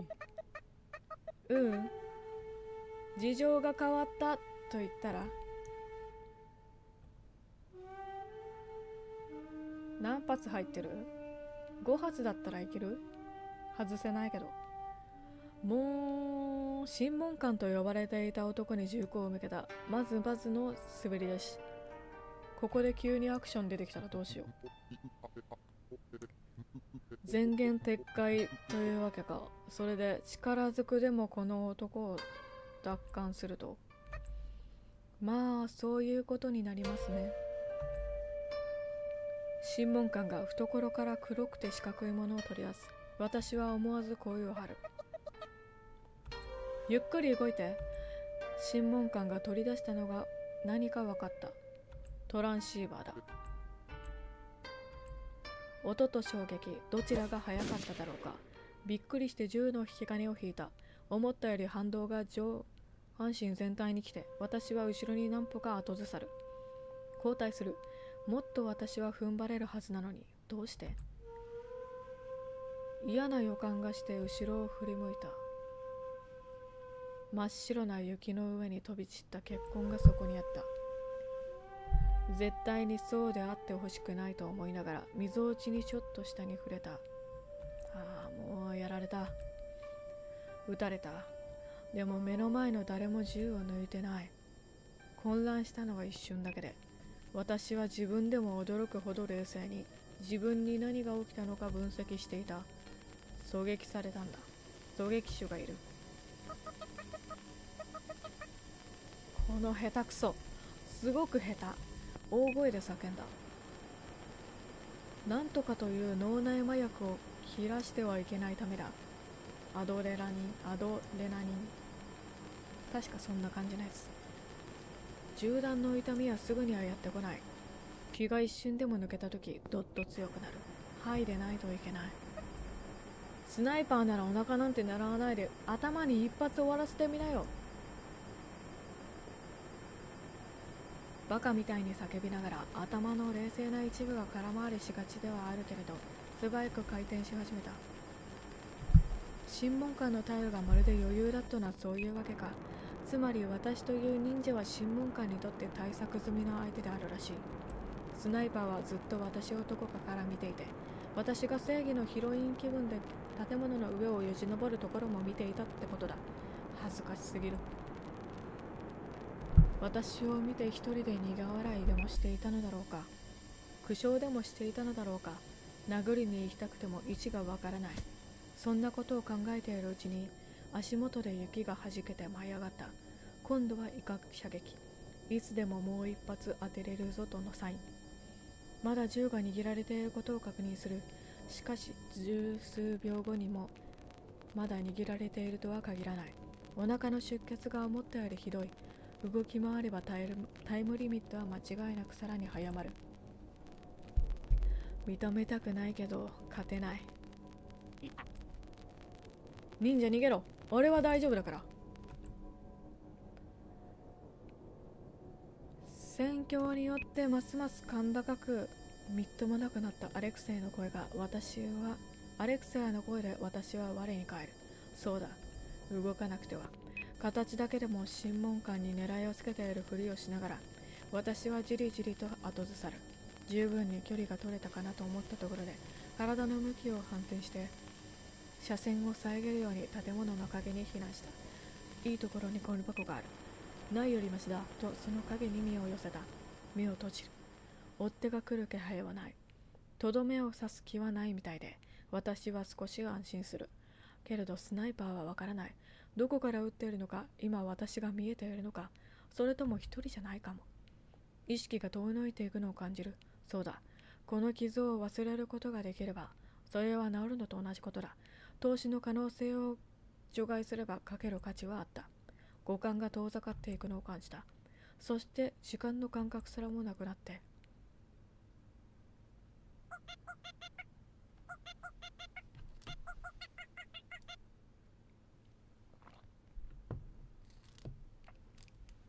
クラーラの復活最近早いね。周期早まってます？忍者さん大丈夫ですか？いたね。盾が。意識が急激に引き戻される。この耳障りな甘ったるい声はクラーラだ。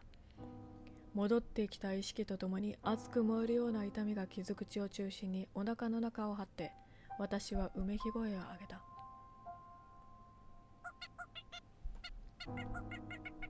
ひどい怪我、応急手当てをしないと。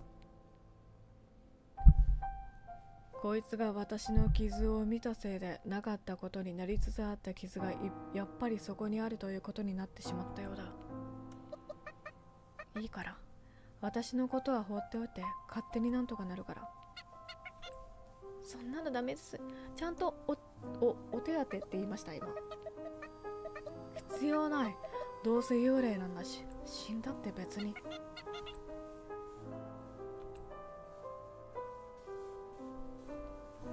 カバンの中から包帯か何かを見つけ出したらしいクラーラは私のそばに座り込んで傷を観察しようと身を乗り出してきた。甘ったるい匂いに私はイラつく。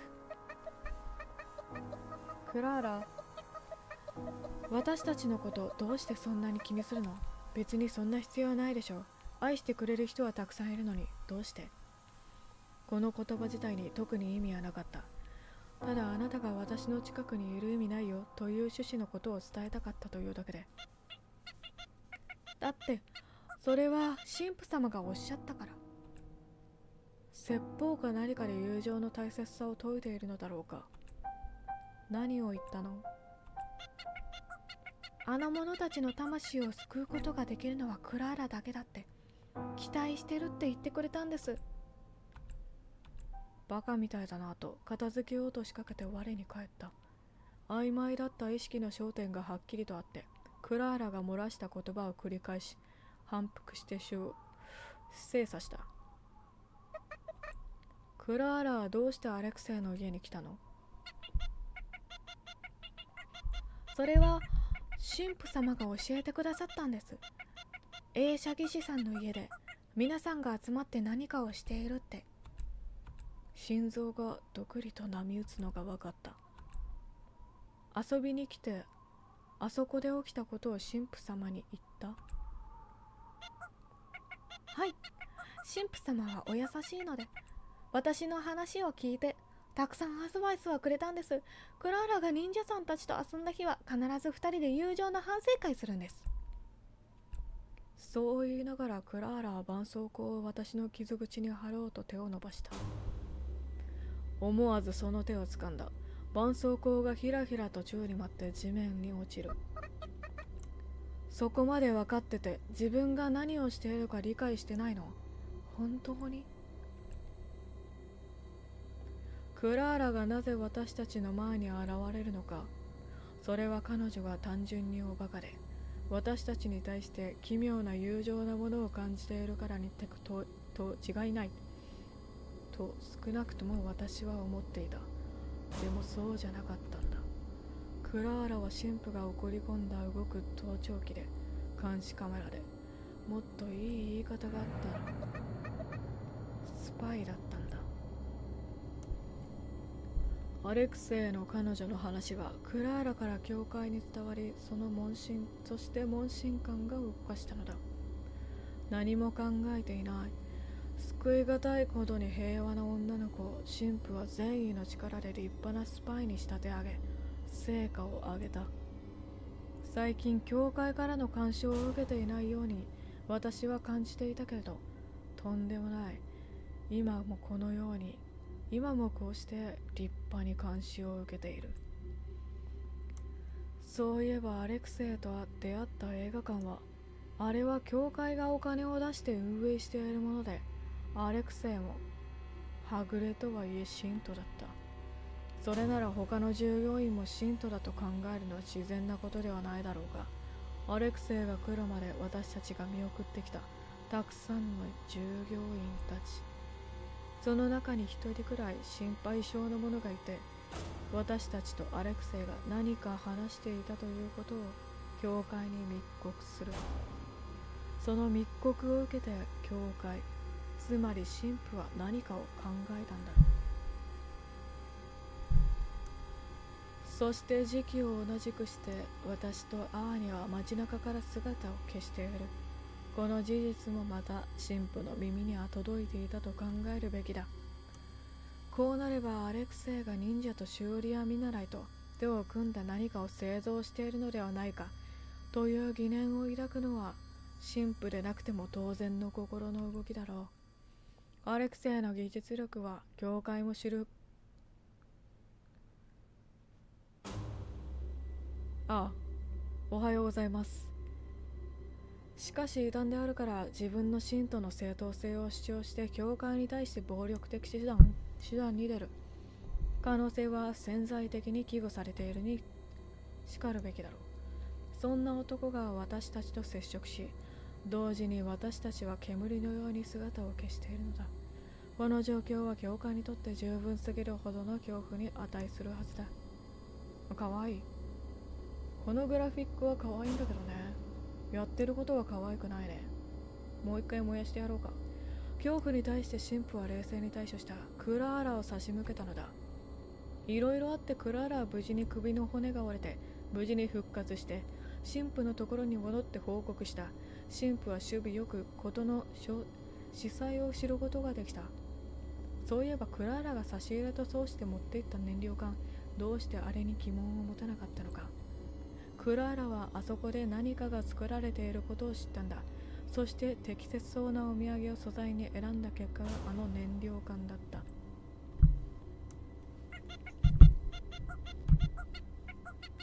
ああ、まあ悪いことはしてないけど立場が違ったかな。白くて細い手首から握っていた手を離した。この角度いいな。あなたを軽蔑する。私は言った。私にできる限り一番冷たい声で、ある種の絶望が私にそうさせた。クラーラは鬱陶しくて邪魔だったけれど、それでも私は心のどこかで彼女の関係みたいなものを憎からず思っていたんだと思う。その時気がついた。そちらの顔で誰かの悪意を媒介にしてまき散らして、自分は善意の殻に閉じこもって知らんぷりで身を守って、それがただのまやかしだったことに動揺していた。怒っていた。もしかしたら悲しんでいたのかも。最低、汚らわしい。神父よりずっとあなたは最低だよ。あまりにも間抜けだった私自身を咎めるためにも、私は冷徹に振る舞う必要があった。なすべきことをなすために。知らないです。OBS が切れました。帰ってきた。はい、おかえり、ただいま。知らないです。本当に知らない。なんで切れるの？この前だってあなたを心配して助けました。いつだっけ？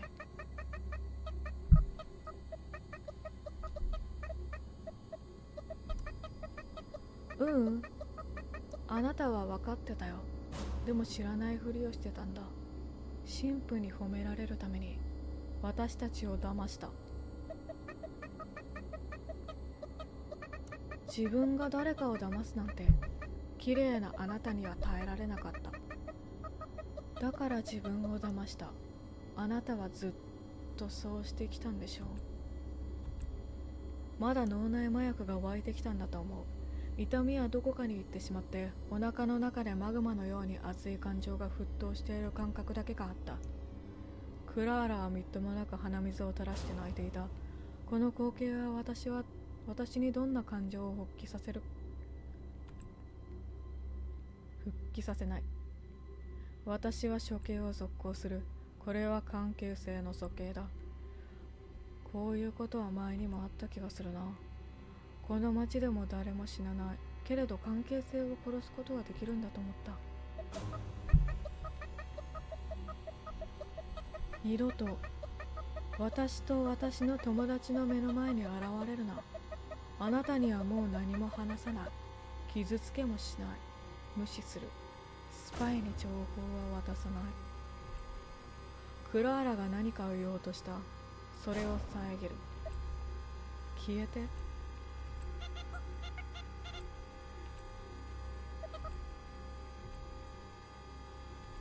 叫ぶと同時に視界がチカチカし始めた。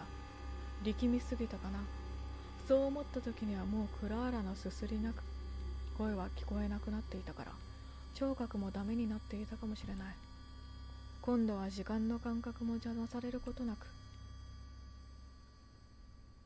私の意識はそうやって消え去った。ダメだったか。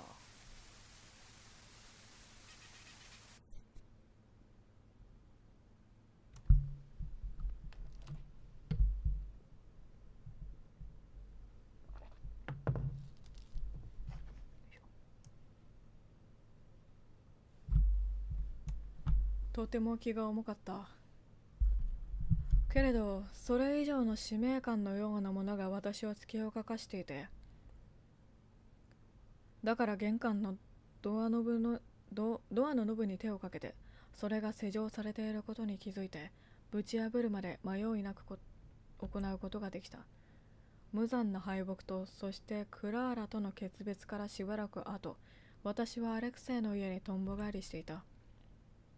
廊下を抜けてすっかり慣れ親しんだ今、そしてラボに足を進める。アーニャ、ごめん。私狙撃されちゃって。だから今度は防弾チョッキを用意しようと思うんだけど。あまりに申し訳なさすぎて、絶対その場で考えて喋ることなんてできなさそうだったから、前もって考えてきたセリフを喋る。ローさん懐かしい。あるんじゃない？ローさんの家にあると思う？あるなら少しお金貸してほしくて。その先の言葉が出てこなかったのは別に度忘れしたからじゃなくて、難しい顔してキーボードを乱打する夜さんと、その傍らに立って私が来たのに気づいて肩をすくめるアーニャの姿があったからだ。一体何がどうしたのか、さすがに気になったけど、まず最初にしなければならないことがあって。アーニャ、ごめん。私ダメだった。私はいかにして私が審問官に敗北を喫したのか、その司祭を語った。あれだけ大見栄を切っておいて本当に情けなくて仕方がなくて。それでも泣かなかったのは多分夜さんがそこにいたからだと思う。それはしょうがない。さや子は悪くないって。対策は一緒に考えよう。3人で。パシフィカさんは？アーニャは3人目である夜さんの方に視線を向けた。私はそれに倣う。ブツブツと言いながらアレクセイのキーボードを叩く夜さんの視線は一瞬たりともモニタから離れることがなくて、何やら危機迫るものを感じずにはいられなかった。夜さんはあれは何してるの？チャットしてる。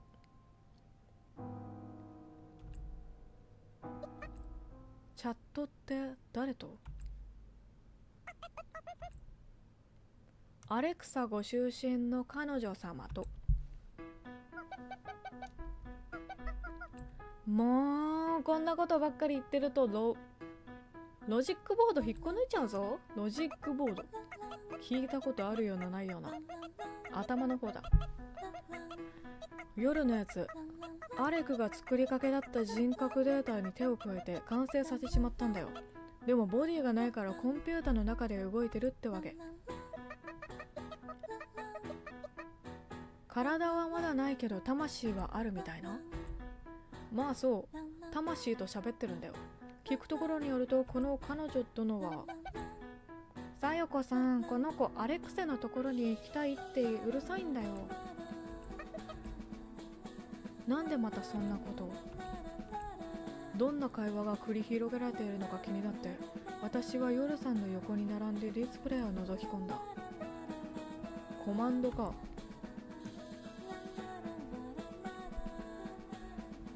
それはいわゆる普通のメールとかチャットとかそういうものの画面とは大きく異なっていて、真っ暗い画面に緑色の文字だけが開業さえされずにただ吐き出されていくだけのとても飾り気のないものだった。読めない。すべてが読めないわけじゃない。ヨルさんに書き込みはかろうじて読み取れる。けれど彼女の発言内容とおぼしきところは私には法則性のわからない記号の羅列でしかなかった。私も読めないから心配するな。アレクが引き続き私に奉仕をさせよう。説得をせねばならない。私の知性をもってすれば教会の者たちは説得するのにたやすい。すぐに我がボディを用意するのだって。はあ、そう言われてみてもやっぱり記号の羅列にしか見えない。やっぱりヨルさんはただものではないんだろうなと私は思う。私たち、いや幽霊たちが知り得ないことを知っている何か。偉そうなんだよねこの子。アレクセイに似てるんだよ多分。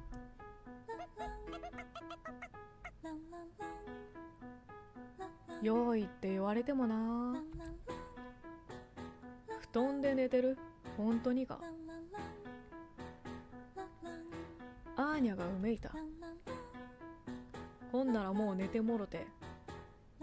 アレクセイが一つの意識を人格をコンピューターの中に想像できたのだという事実を改めてかみしめる。軽いめまいを感じた。私と同じように感じ、考え、望む意識が当たり前のようにそこにある。そうだ、確か昔からそうだ。罪深いくらいに画期的なものほど当たり前のように私たちの横にいる。でも私は今気まぐれに電源を引っこ抜いてコンピューターを壊したらきっとそれはあっけなく壊れるだろう。現れたのと同じくらいさりげなく彼女はいなくなる。なんて脆いんだろう。でもその脆さはどこか懐かしくて愛おしい。そんな彼女の望みを読み取ることができるのはきっとヨルさんだけだ。ヨルさん、ごめんね。私も無理だと思う。人格データのドライバーが消えちゃったみたいだし。それにアレクさんがいなくなった時に多分中のパーツもいくつかなくなっちゃってるはず。どっか行っちゃったものはどうしようもないんだよ。そうですか。私も何とかしてあげたいんだけどね。さよこさんに誓って本当だよ。ヨルさんにはできないこともあるんだ。つまり全能ではなくて缶詰の蓋とかたまに開けられないもんね。こんな風にいちいちヨルさんの一挙一投足を見て正体を推理するなんてなんだかいやらしい。本人がしたいようにさせてあげたいんですけどね。あのボディがいかに俊敏に力強く動けるかは私が一番よくわかっている。守備よくやりさえすれば力ずくでアレクサを解放できるだろうけど、でも動かなければどうしようもない。個人的には一刻も早く再突入の準備をしたいと思っているのだけれど、彼女をどうするか考えるの先決なのかな。この分野の問題では私は点で役立たずだ。どっと疲れを感じて私は手短な箱に腰掛ける。あ、ロボット。ビビッというビープ音に私は飛びのく。どこか壊しちゃったかなと慌てている私にアーニャが大丈夫だと言って赤く点滅していたランプが緑色になるのを見届けて何秒か間があって、そして幽霊。ヨルさんが突如として叫んだ。そして猛烈な勢いでキーボードを叩く。一体何を打ち込んだのか。私とアーニャはモニターに駆け寄った。あの掃除機の中に入ればいいんだよ。一泊置いてモニターに例の解読不能な文字の並びがぶちまけられたみたいに広がった。ゴミ掃除機は嫌かい？夜さんの返事、それからやっぱりまた一泊あって返事が来る。さっきよりも長い。自分でやりたいことを決められるなんて幸運なことなんだよ。対応するように夜さんの返信も長くなる。今度は一泊も置かずにもっと長文の返信。チャットでの喧嘩って不毛だよな。アーニャがぼそりとつぶやいていた。それはそう。いいよ、もう嫌って言ってもやるから。そう書き込むと、夜さんはモニターから目を離して私たちの方を向いた。背後ではモニターに返信の文章が書き込まれ、追加で書き込まれ、さらに書き込まれて、ついに夜さんの発言を押し流していた。もしかして今からあの掃除機用にそのクソ人格をぶち込む気か？へえ、できるんだ。もうめんどくさいし、そうしようかと思う。人型のロボットよりずっと部品点数も少ないし、二足歩行しなくて済むのも大きいよね。そりゃそうだけど、だとしてもめちゃくちゃ時間かかるぞ。大丈夫だよ。次のご飯までにはきっとなんとかするから。だからとりあえずキーボードなんてトライもんじゃなくて、もっとダイレクトな入力機器が欲しい。マジかよ。多分このうちのどっかにダイレクトな入力機器とやらを探して部屋を出ようとするアーニャの背中に声をかけた。今私は完全に手持ち無沙汰なのだ。ならばやるべきことはやらなくては。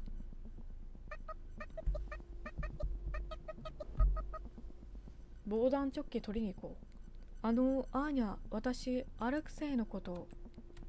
アーニャが振り向く。その顔に貼り付けた何とも言えない表情に私は混乱する。なんでそんなに気まずそうな顔をしているの？やっぱり私アーニャの期待に応えることができなかった。すまん。私のせいで痛い思いとかたくさんしたと思う。本当にすまん。流しちゃダメだよな、そういうの。ごめん。こういうとこが雑でダメなんだ。違うよ。私こそアレクサのことを失敗しちゃって、また行かないと。いや、行かなくていい。少なくとも今は。でも、と反論しようとする私をアーニャは制して続ける。動き詰めだったから疲れただろ。ちょっと休んだ方がいいと思う。めちゃくちゃ疲れた顔してるし。それにあの夜の考えは私も賛成してるんだ。まあそのうちわかるよ。そのうちわかる。そう、だから見てるだけでいいよ。夜のやつがサボらないようにだけ見ててくれれば。アーニャのそのうちわかるが気にかかったけれど、私はアーニャに逆らわないことにした。手近な椅子に腰掛けてキーボードを叩く夜さんをぼんやりと眺めることに決めた。気持ちはそこそこ張り詰めているはずだけど、なぜかあくびが出た。今回の件で私が活躍したことってあんまりないな。そんなことを思った。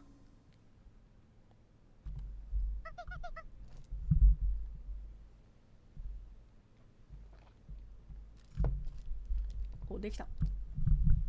はい、できた。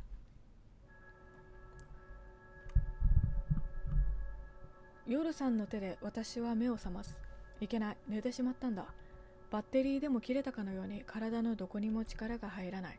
まぶたが重すぎて目を開けていることすらおぼつかないまま、なんとか体を起こそうと踏ん張ってみた。失敗した。ぐーっという変なうめき声が漏れただけで終わった。私はだいぶ疲れているんだなと、その時やっと理解した。何か騒いでいる夜さんの声がしている。私に手を差し伸べながら声をかけてくれているアーニャがいる。ありがとう。大丈夫だよ。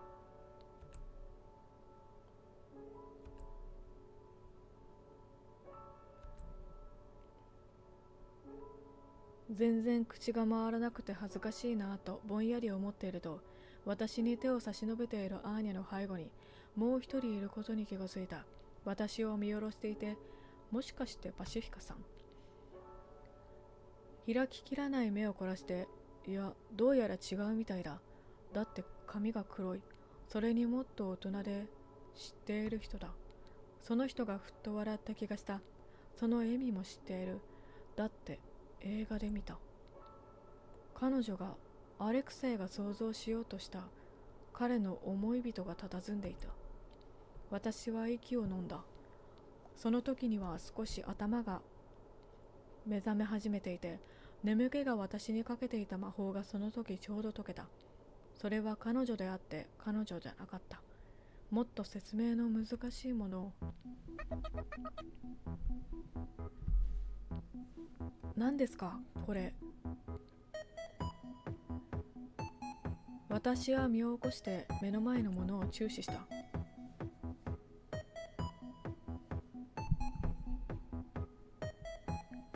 問題のお掃除ロボット。さっきまではただ平らだったそこに恐るべき唐突さで彼女の首が乗っている。目を閉じていて眠っているように見えた。もちろん笑ってもいない。けれどそれはただ悪ふざけで乗せて見たわけではないようで、首と元の機械の接続部はアダプタのようなものを介して機械的に接続されているみたいだった。おお、もったいないでつなげられるんだ。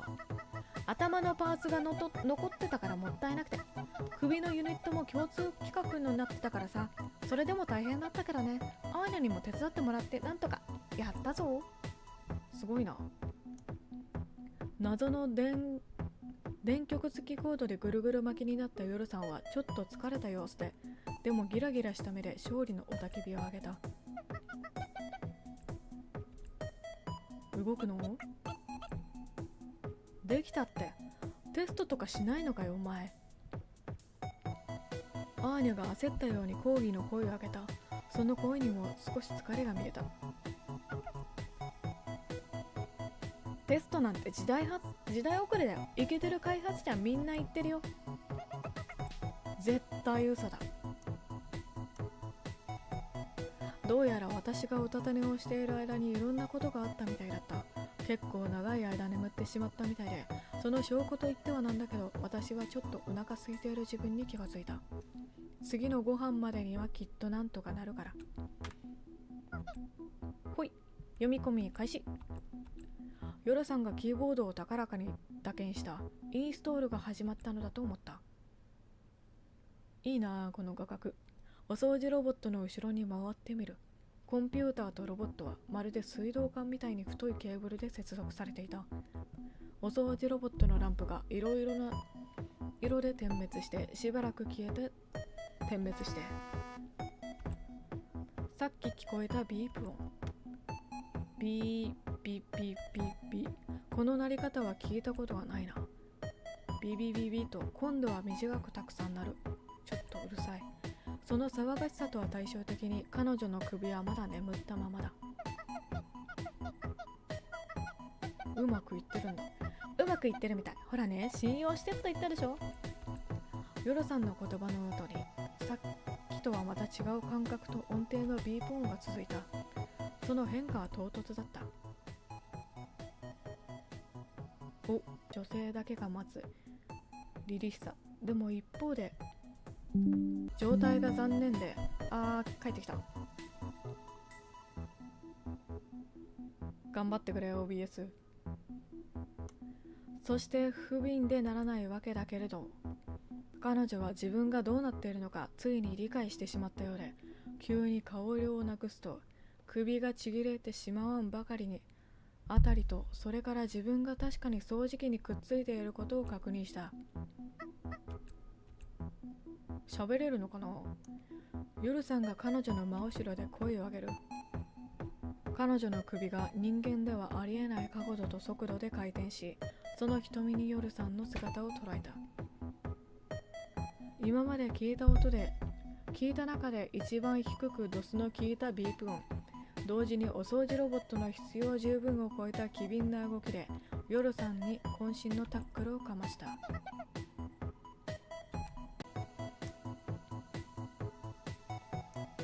私はおっかなびっくりなんて初めてだったから、彼女に近づいてそのボディに触れた。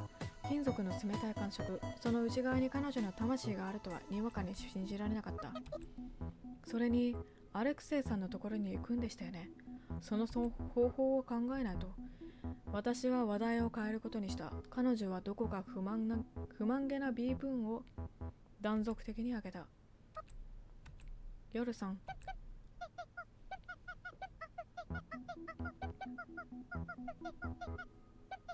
通訳いいよ。せめて首がついてなきゃお掃除ロボットのふりをして込めたかもしれないのに、どっかのバカが余計なものをつけたから作戦を考えないとだって。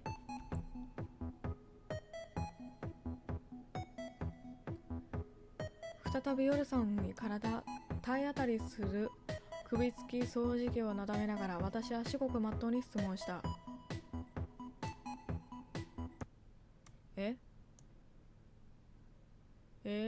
管理者で OBS 開いてない。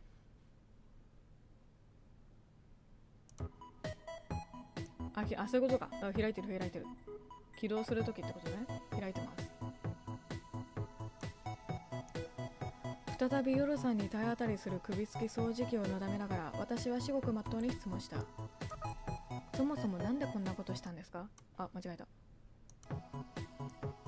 必要だったようには思えないんですけど。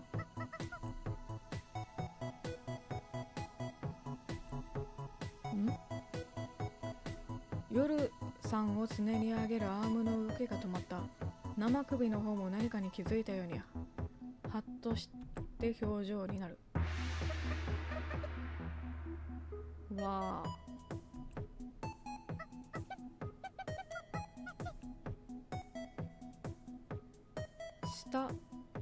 下と左。これで全部開いたってことか。夜さんの歓喜の声。返事代わりの B 部分に続いて、お掃除ロボットの胴体から物騒な塗装を掴んだアームが次々に飛び出してくる。電動のこぎり、それからバーナー、機銃といった方がしっくりくる武骨なマシンガン、そしてよくわからないけれど多分触れたらまずそうな緑色の光を放つ銃みたいな見た目の何か。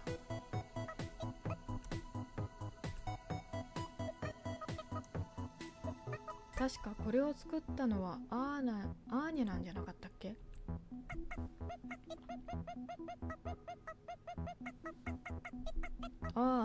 確かに自衛用の武装を仕込んだのは私だけど、もともと積んどたプロセッサーの処理能力では一度に1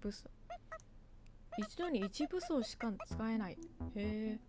しかも低精度モードでの運用だから、低精度のいらない火炎放射器もつけたんだけど、とアーニャは小さな声で付け加えた。でも自衛用だったからそれでよかったんだ。主な仕事は掃除だったし。でも今は違う。アーニャがうめくように漏らした。どういうこと？私が聞くと、アーニャはその質問を待っていましたとばかりに笑顔になって、いつになく早口で続けた。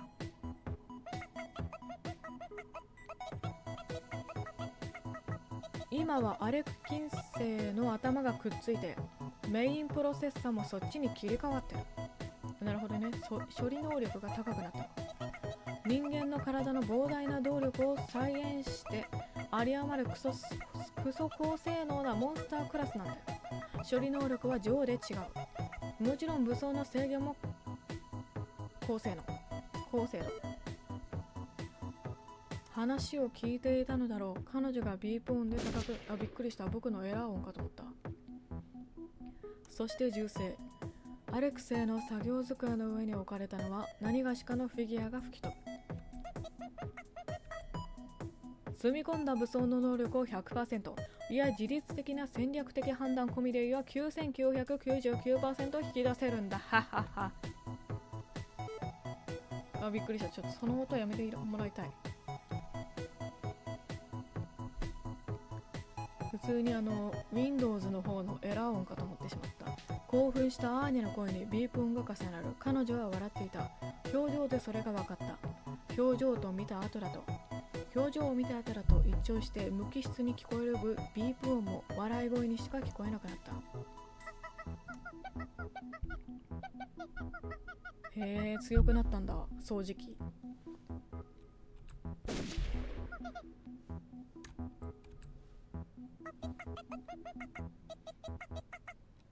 とりあえず精度はバッチリみたいだな。自分を世にも珍しい首すき掃除機に貶めた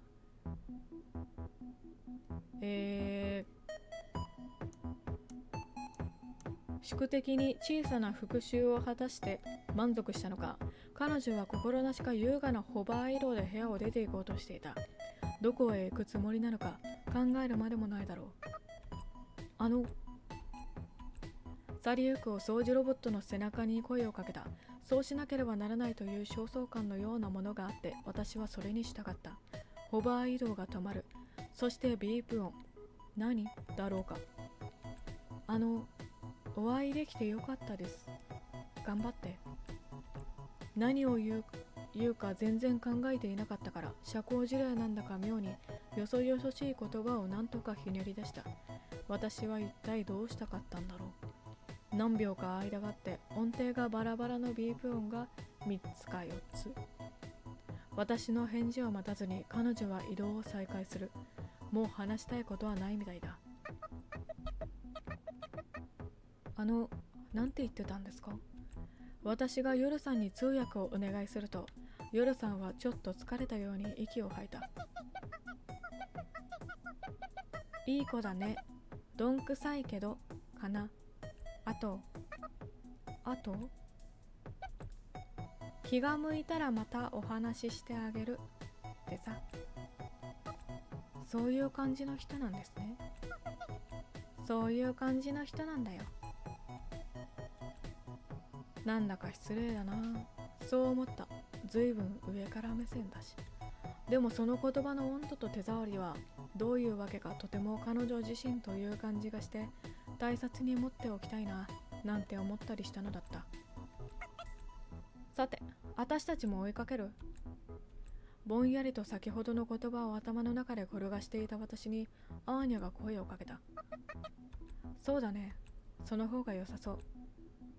まあこいつを起こしたらだけど。アーニャがちょっと笑いを含みながら言う。ふと見るとヨルさんはもう掃除する者のいない床の上で死んだように眠っていた。さすがに疲れたんだろうな。そういえばさっきから眠たそうだった。ちょっと待ってやった方がいいかも。私もあいにくアーニャほどヨルさんには優しくないんだ。私とアーニャ、そしてヨルさんはついさっき飛び出していった掃除機が石上にわずかに残す移動の痕跡をたどっていた。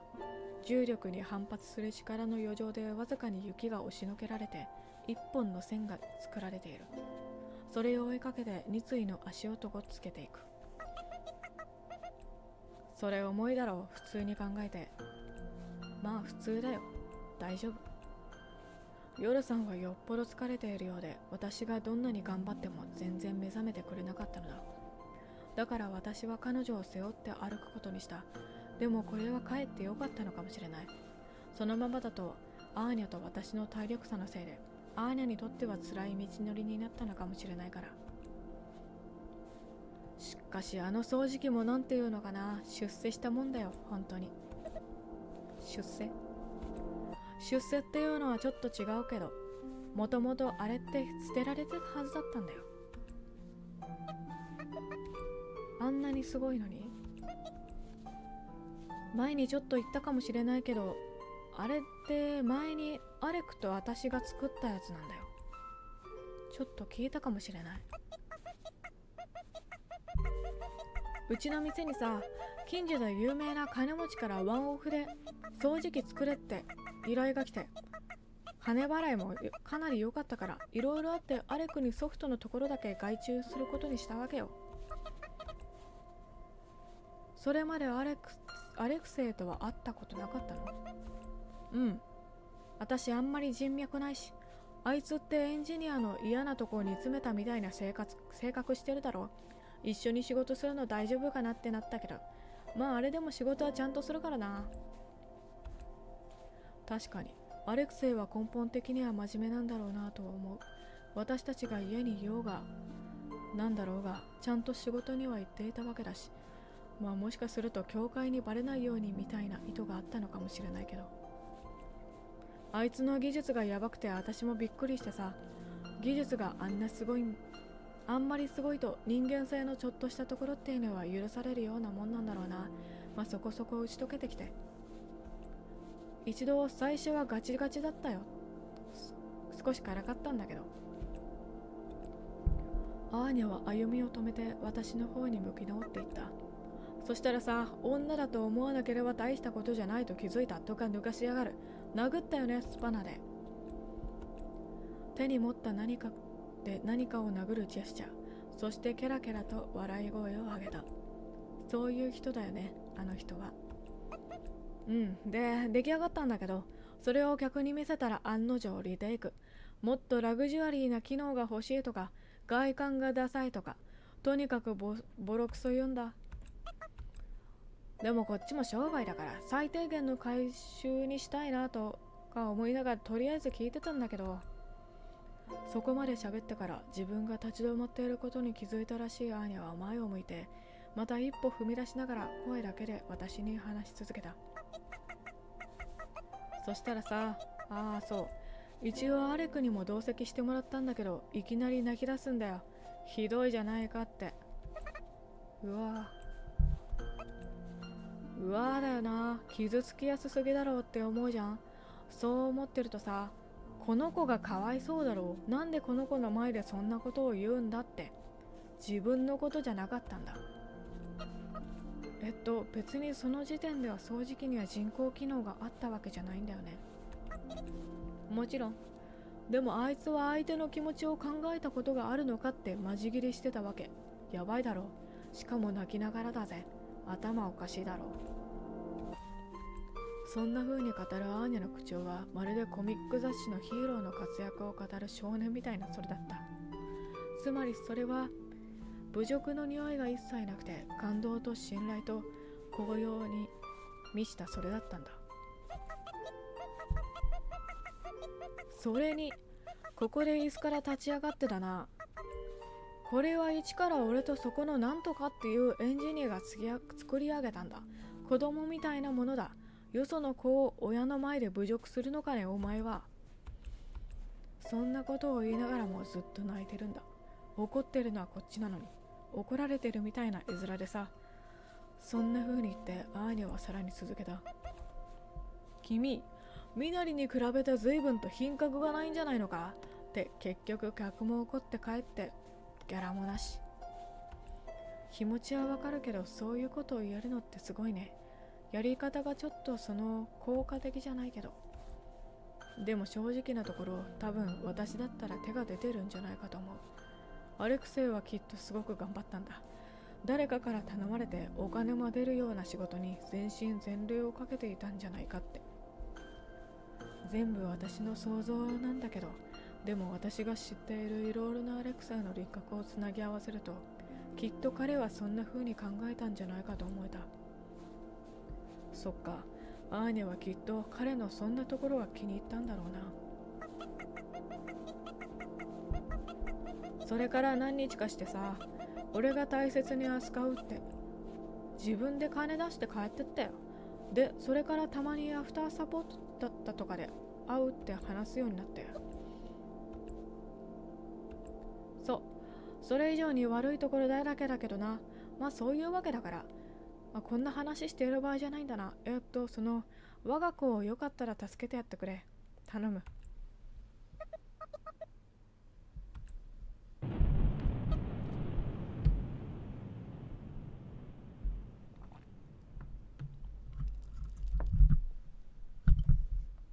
子供死んだか。あちゃー、あいつ武装を4つ以上同時に使ったな。処理落ちか。私たちがたどり着いた爆心地はまるで小さなクレーターで、境界から少し外れた別館とおぼしき建物の基礎がわずかに残っていて、多分この中でいろいろあったんじゃないかなとかろうじて想像することができた。武装を4つ以上使っちゃダメなの？そう、制御はできてもジェネレーターの過負荷がかかってとどめが効かなくなるっていうか、ほらエネルギー源は結局前にみんなで乗った車と同じやつだから、ピーキーでもパワフルだろ。しかも電源いらずで。それじゃあ前に私たちを乗せた車が爆発した時にも爆心地はこんな感じだったんだろうか。あっとアーニャが声を上げる。私もまだ眠っている夜さんを背負ったまま、その後を追いながらアーニャの視線の先を確かめてそれを見つけた。足とケツ。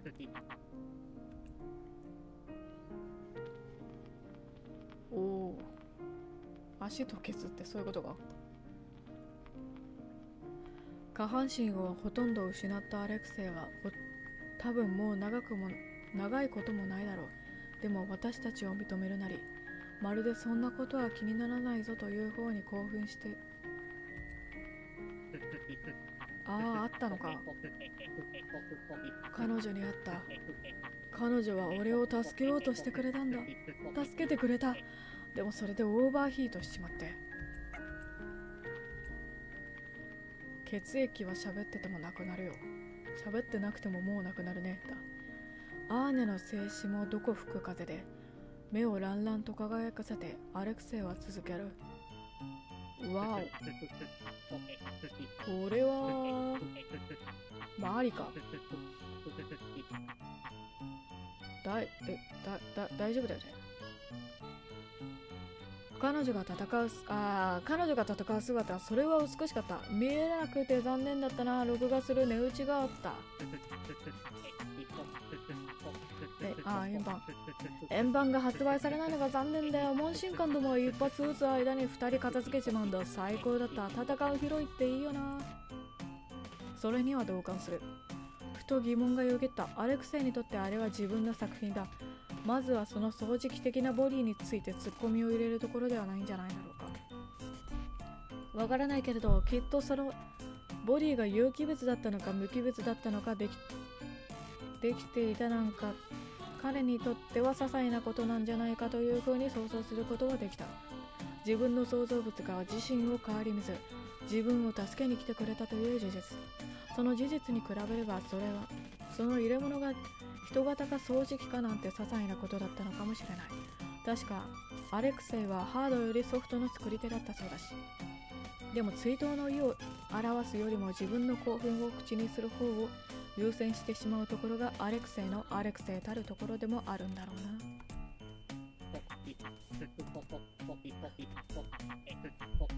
お前ら戦うロボットヒーローの生で見たことあるか？ないだろう。ざまあ。行ったか。ゴミ捨て場に行こうか。あまりに興奮しすぎて残りの時間を縮めたのだろう。血を吐いてぐったりするアレクセイと半分になった体を抱き上げて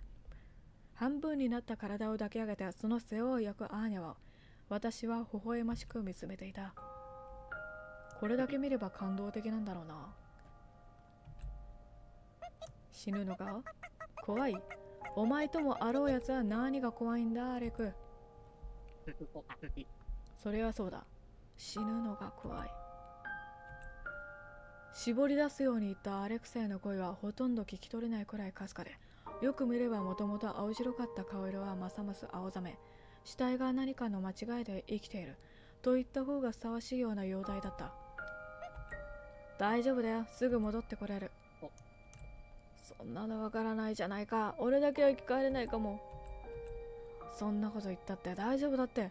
私もこの前死んだよ。でも戻ってきた。だからな。怖い。安心させてくれ、俺を。なんだか面倒なことになってきた。なんだか気持ち悪いことを言い出したし、夜さんを背負っているのも嫌になってきて、私はやることをやったのだし、早いとこアレクサにくたばってほしい。アレクセやね。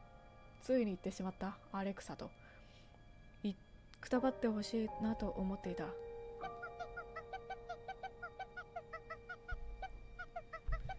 男の人は女性に母性を求めるからね。弱っているなら特に。アーニャもここで母性を示せばチャンスはあるんじゃないかな。起きてたんですか？さゆこさんの背中は居心地がいいね。そう言って私の背中にひっついて離れない。アレクセイが死ぬまで放っておこうと決めた私は、アーニャがその母性を発揮できるように祈りつつ、二人の様子を見守ることにした。傍観しちゃダメよだよ、さよこさん。アーニャはアーニャなんだからアドバイスしてあげなきゃ。あのアーニャ、母性だって。包容力を見せるんだって。母性？何言ってんだよ。男の人は弱っている時に母性を見せられると落ちるんだって。母性？母親っぽく？母親なんてわからんよ、私。アレクセイが何事か漏らした。でもその声はあまりにも弱々しい。アーニャが聞き返すと、今度は少し明瞭な声。パシフィカさん。なんとかっていただろう。確かいただろう、ブロンドの。パシフィカのこと？パシフィカがどうした？アーニャ、お前では無理だ。パシフィカなら安心させてくれる気がする。頼れそうで、おふくろみたいに厳しいけど、風邪ひいた時とか落ち込んでる時とかは優しく寝かしつけてくれそうで、投げられた。ってことか。その先を聞く前に、アーニャはアレクセイの半身をクレーターの中に放り投げた。ただでさえ軽いアレクセイの体はさらに半分サイズに軽量化されていたから、小柄なアーニャでも簡単だったのだと思う。クレーターの斜面をアレクセイが体が吊り落ちていく音。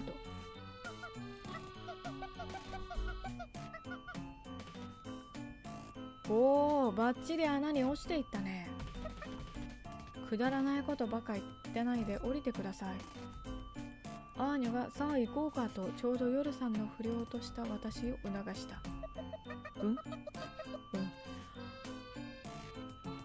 やじ馬だかりもできてるし。ふと気づいて振り返ると、確かにまばらだけれど、何事か様子を見に来た幽霊たちが集まりつつあった。おそらく教会の信徒も紛れていることだろう。確かに長居はしたくない。最近爆発が多いわね。徐々に増えつつある幽霊の人だかりの中からそんな会話が耳に飛び込んできて思わず苦笑した。確かに。パシフィカを呼びに行くの？お前は呼びたいのか？普段の気の置けなさと愛らしさが絶妙にブレンドされた声はどこへやら。ドスの聞いた声でそう返事をすると、刃物の鋭さの眼光でアーニャは夜さんを一睨みした。そのあまりの迫力に、なんとあの夜さんが後ずさる。そして口ごもるという貴重な光景が私の前に展開された。違う。見守っている場合じゃなくて。ごめんアーニャ。夜さんは後でちゃんと殺しておくから。報いは受けさせるから本当に申し訳ございませんでした。土下座もするべきかなと思っていると、アーニャは表情をふっと緩めて。いや冗談だからな。気にするなよ。単に交通事故に遭ったくらいの気持ちだから。でもってそれはお前ら二人も同じだろ。夜さんがなんだと言ってまたヘラヘラしだしたので、そのお尻を思い切り引っ叩いてからすでに歩き出したアーニャの後に続いた。パシフィカさんって母性ってタイプじゃないよ。とんだ読み違いっていうか、男が勝手に抱いてるイメージだよな。見る目ないよね。モテないのにモテないだけの理由があるんだよね。そんな風にして雪の砂漠を越えるための頭脳を得るべくした私たちの挑戦は終わりを告げたんだ。それが成功したのか失敗したのか、私たちには判断しかねた。だってそれを決めるのはアレクセイだからね。おおむね成功でいいんじゃない？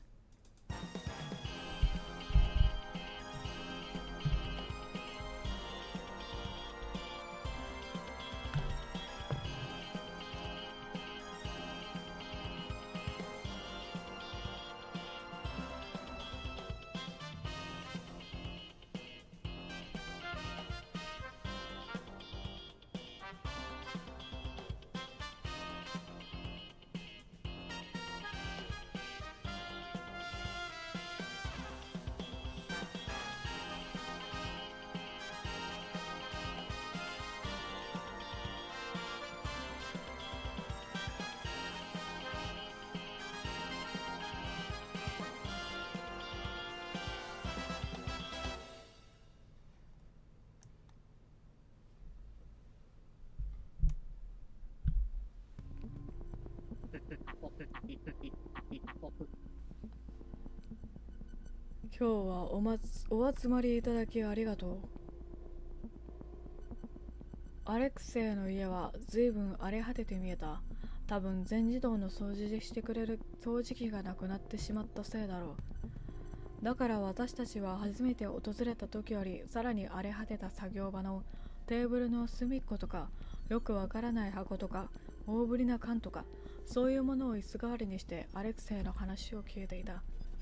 アレクセイが半分になってから何日か挟んで、私たちは再びアレクセイの家に招集されたのだ。ちらりとパシフィカさんの顔を覗き見た。彼女はこの一件の確信に触れなかったことを。なんで私も呼んでくれなかったのよ。仕事なんてほっぽり出して応援に行ったのに。なんて風にとても気にしていて、さっき集合した時もやっぱりプリプリ怒っていて、私は気が利いてなかったのだ。お前らが力を尽くしてくれた。だから今度は俺が力を貸したい。ありがとう、アレク。いや、当然のことだ。私はまたしてもパシフィカさんの顔を覗き見た。実を言うと、アーニャから今日連絡を受けた時点ですでにアレクは協力してくれるってさと聞いていたので、結末の分かっている映画というのが近いかな。そうなんだなという思いでいた。だからパシフィカさんのことを気になる気持ちの方が大きくて、彼女がこの一件をどう捉えているのか、嫌になってしまっていないか、そんなことを考えてしまうのだ。で、何かプレーがあるんだろう。聞かせてくれよ。そんな風にアレクセイを促すアーニャは実質的に今日の集まりの司会者なんだと思う。あんなしょうもない出来事があったというのに、アレクセイに対して私たちに対しても全力を尽くして気遣ってくれる優しさが身に染みた。そうなんだよ。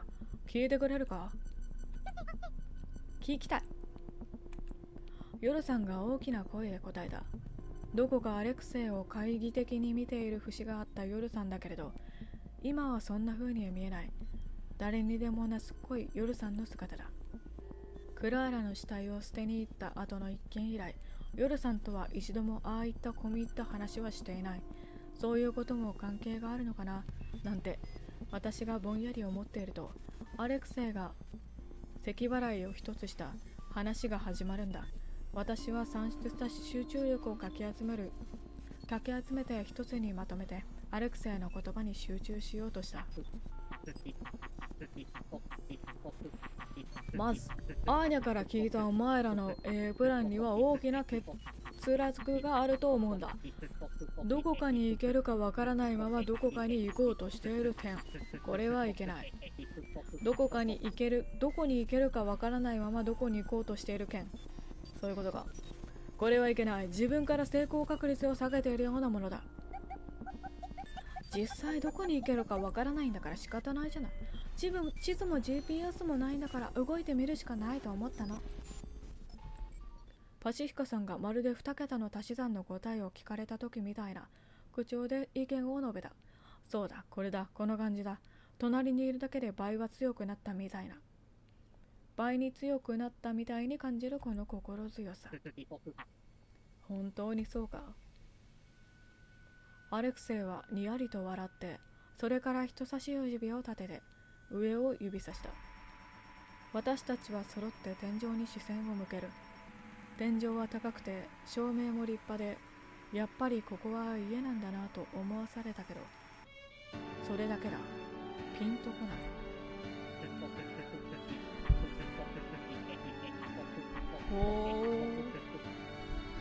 横を目指す前にまず上を目指してみてはどうかと俺はそう思う。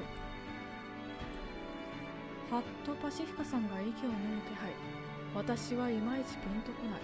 集中できていないのかなと焦る。確かに上を目指せば見渡せるものがでかいな。我々はロケットを打ち上げる。確かにこの町では地図も人工衛星も頼りにならない。電波もまたしかりだ。なら自分たちで地図を作ればいい。打ち上げたロボットで空撮をするんだ。周囲の地形と距離が分かって初めて俺たちはスタートラインに立てる。すごい。月並みだけれど素直にそう思った。確かに私たちはちょっと行き当たりばったりすぎたのかもしれない。アレクセイという頭脳は私たち自身では気づくことのできない弱点をあっさりと見抜いて、その先を私たちに提案してくれた。これはうまくいくんじゃないかな。私は無邪気に興奮していた。それがあなたの考えというわけ。パシフィカさんがさっきと全く変わらない温度の口調で言った。何かの反応を期待していたんだろうな。アレクサもああとうめくみたいに声を答えてみせただけだった。私はといえばパシフィカさんの声を聞いた途端なんだか不安になってしまって。そうだよね、ロケットとか絶対大変だもんね。でもロボットだっていいところまで来たわけだし、なんて考えをブラブラさせていたんだけど、いいと思う。場に漂っていた緊張感のようなものが一気に緩んで、私は自分が呼吸をすっかり忘れていたことを思い出した。それはアーニャも同じだったようで、彼女もまた私と同じように大きな息をついたのが肩の動きで分かった。アレクセイが知恵を絞り、パシフィカさんがその判断力を審判したこの作戦が成功しないはずがない。そんな風に覚えた。パシフィカさんだけでなくアーニャもこのプランを歓迎していると思う。そう、でもそうだ、最後の一人が。もうなんて顔しているのさやかさん。ロケットだってすごいよ。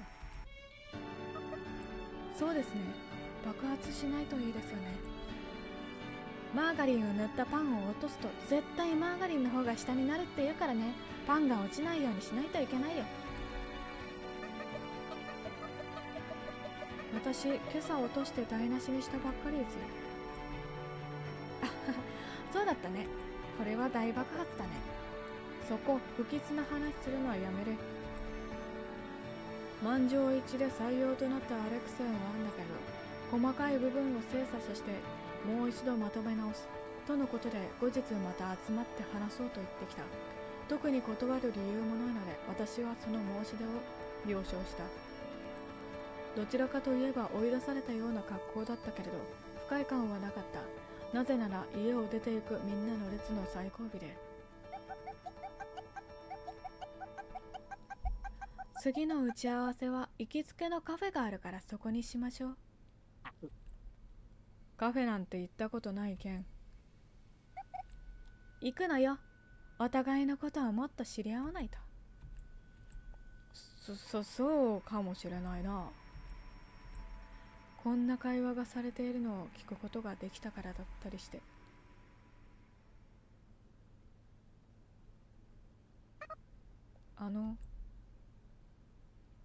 私が声をかけると、アレクセイはただ静かに私が来るのを分かっていたという態度で椅子を進めてきた。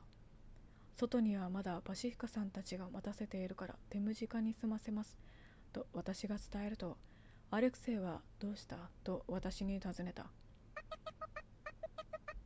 あれでよかったんですか。あれとはもちろんアレクセイがこの世に誕生させようとしていた彼女と彼女が迎えた結末のことだ。結局あんなに一生懸命作ってた体も使わずじまいで、しかも結局壊れてなくなっちゃって、私失敗したと思ったんです。だから協力もしてもらえないと思ってた。もし本当はあなたは失敗だと考えてて、それでもなお義理で力を貸してくれるんだったら。ネガティブすぎワロタ。お前は俺か、お前は俺で俺がお前だ。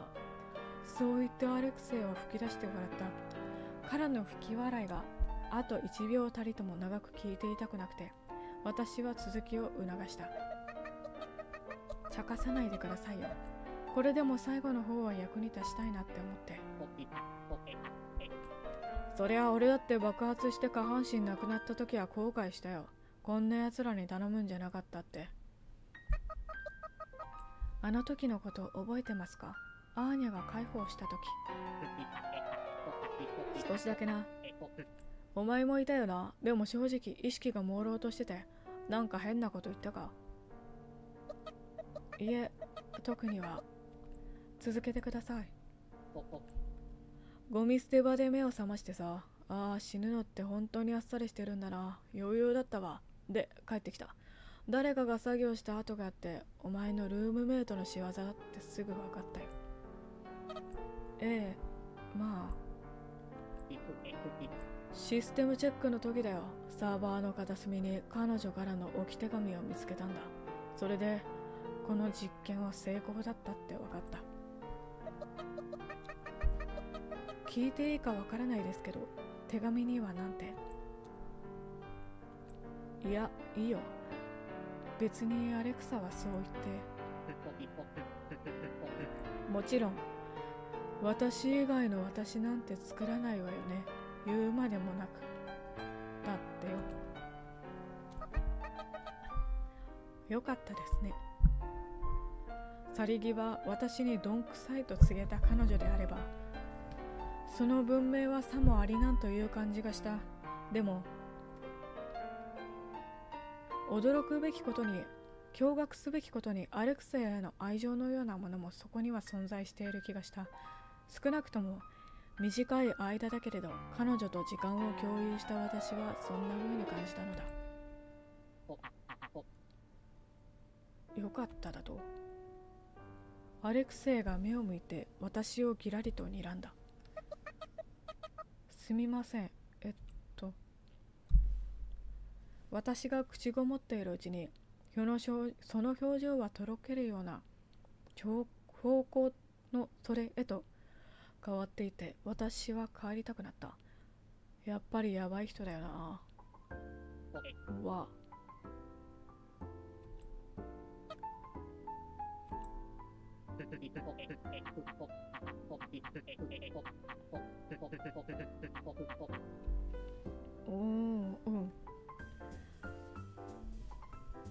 最高に燃えってやつだろうなあ。お前が来てくれてよかった。お前の故郷の言葉、確かそうだよな。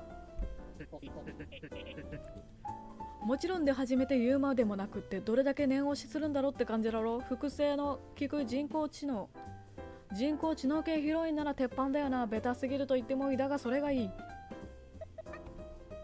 今度カウンセリングを受けましょうね。これだよな。これが燃えってやつだよな。俺は勝ったんだ。何に勝ったんですか？人工知能との恋愛を夢見てきたすべてのオタクに。はあ、それはおめでたいですね。世界はこのためにあった。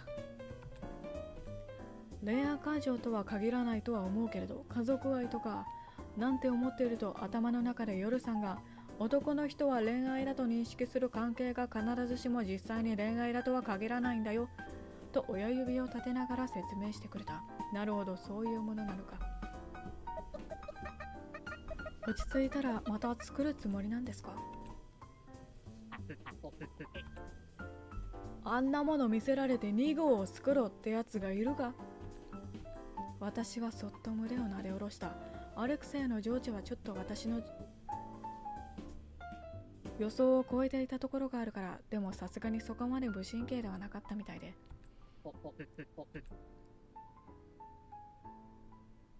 この獲得と消失は生であり死だ。俺はそのどちらも作り上げることができた。教会から波紋は食らったけど、神はどうやら今のところ俺をお許しになっている。言葉とは裏腹にアレクセイの表情は急激に陰ってゆく。彼にとって神の業はもはや関心事ではないんだと思った。生はこの先に歩いてゆく希望に、死はある種の安らぎを、そんな風に幽霊の役に立つんじゃないかなんて生意気なことを思ったんだ。救っている時はそうだった。確かに彼はそう言っていた。そう、救っていた時は。でも今、こうやって彼女を失って、今はもう死って悲しいものだ。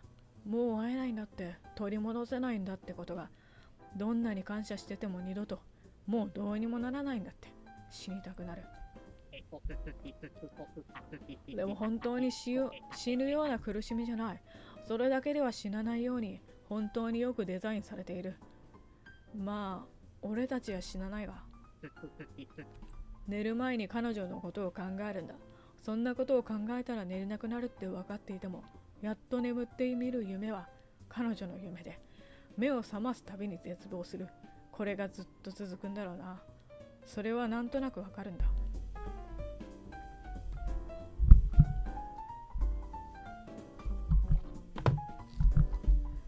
アレクセイの悲しみ、その濃密な手触りをまるで本当に誰かが死んだ時みたいにと感じている自分に気づいて、私はめまいを感じた。私はいつか遠い昔に誰かを亡くしたことがあるような気がした。でもそれがいつ誰のことなのか全くわからない。ただそんな気がするだけで届かない。でもアレクセイが後ろを向いてデスクに座った。でもそんな手もキーボードもマウスも触れていない。椅子がきしむ音、それからすすり泣きの声。こんなに打ちのめされているのに、それでも彼女に会えてよかったと思ってる。昔にもこんなことがあったような気がした。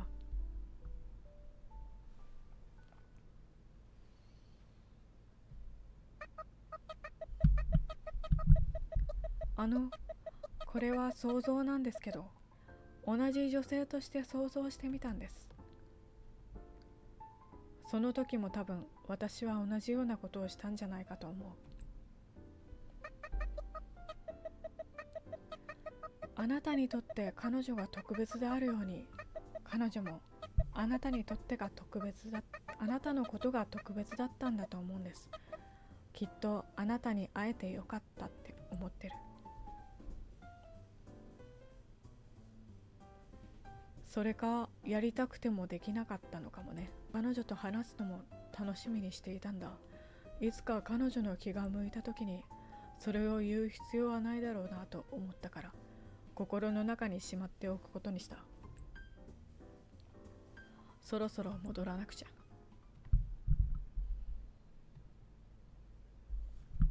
泣き崩れるアレクセイの声を後ろに聞きながら、私は仲間たちの元を目指した。だけど玄関には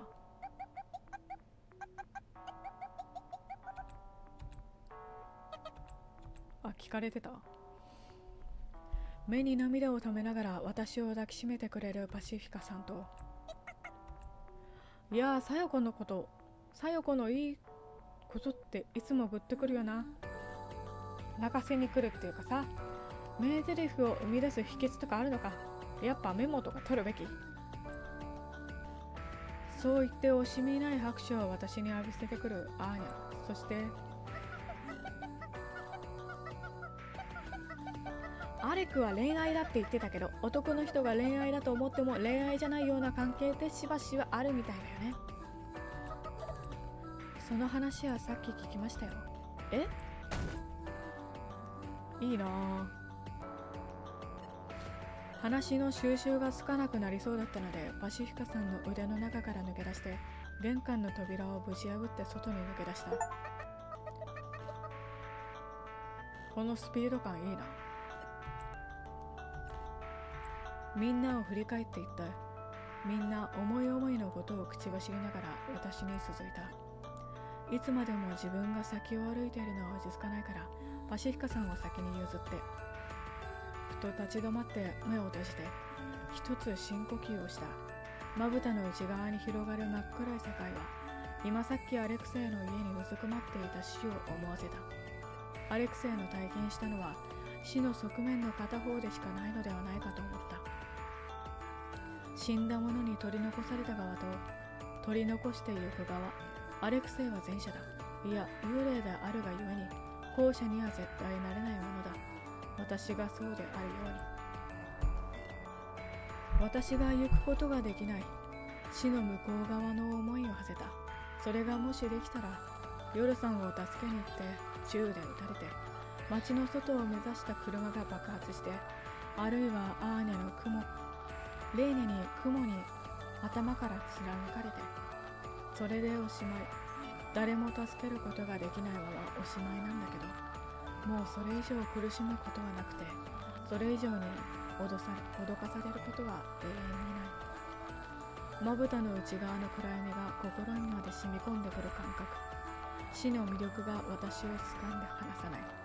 それはあまりにも安らかで、死ぬことができない私にとってゾッとするほどに魅力的で、もしかして私はこれを求めているんじゃ。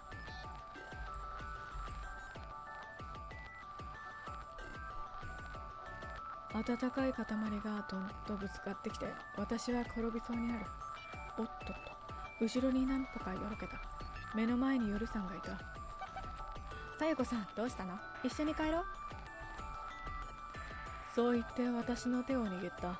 全然暖かくない私の手と同じで、冷え切った手だった。何分寒いからだから当たり前だった。夜さんの背後数メートルでは、パシフィカさんが、そしてアーニャ、いずれも私の大切な友達が私に自然体の笑みを向けていた。私も笑い返す。ちょっと眠くてお腹も空いてて。笑い声が上がった。夜さんに手を引かれて、その笑い声の中へ二人で飛び込んでいった。私にとって死は魅力的なものだ。その安らかさは私の関心をつかんで離さない。でもまだいいかな。だって大切なものがこんなにあるんだもん。当たり前のようにそう思うことができたんだ。こんな私でもそう思えた。そう思えたんだ。そのことが嬉しくて、ずっとこれが続いたらいいけど、続いたらいいな。それが夢になった。どこにも行けないこの街で、いろいろできない私は夢見る。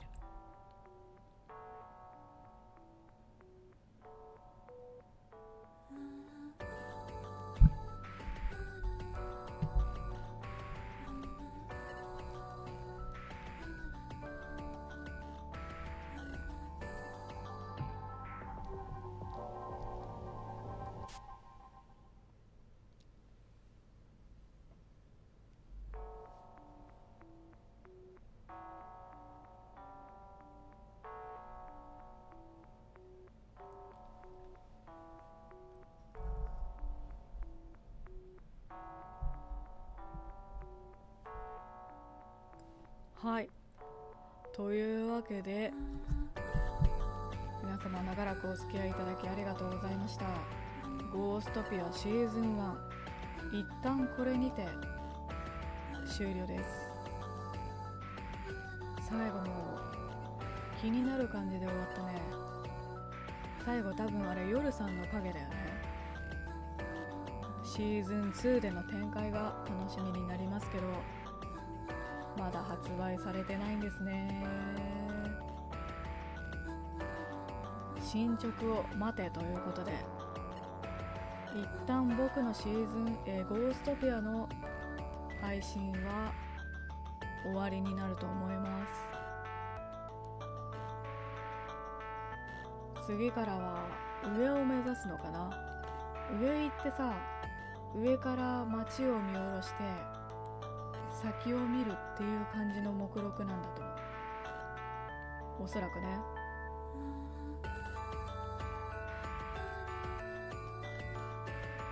ボイスは、すべて僕です。ありがとうございます。いやー、終わっちゃったなー。この後何やろうかなーって考えてたんだけどね。何しようかな。とりあえず明日の配信があるかどうかは明日の僕次第ですね。なんかやるもの見つけたら明日やります。で1時です。もうみんな寝ちゃったね。明日も学校かな。今もう春休みなんでしたっけ。じゃあ仕事かな。僕はね、実は今日提出の締め切りの提出物終わってないんだよね。これからやります。すやすやかおやすみ。これから提出物をやります。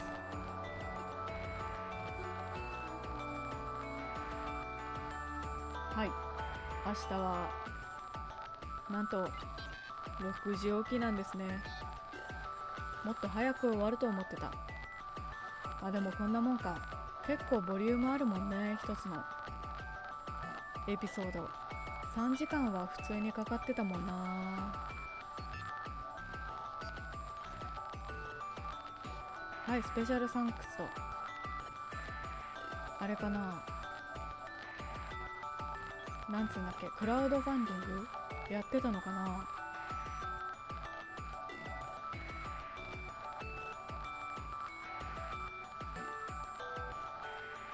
はい、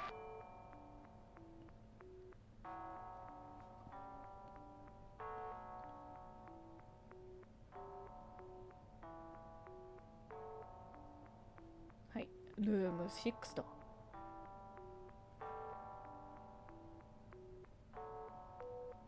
終わります。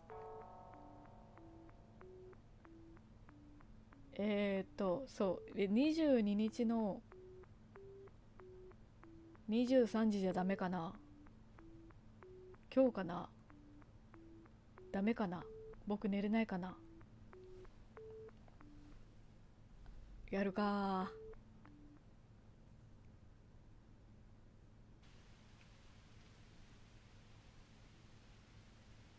長い旅をした。でもまさかこんなに遠くまで来るなんてね。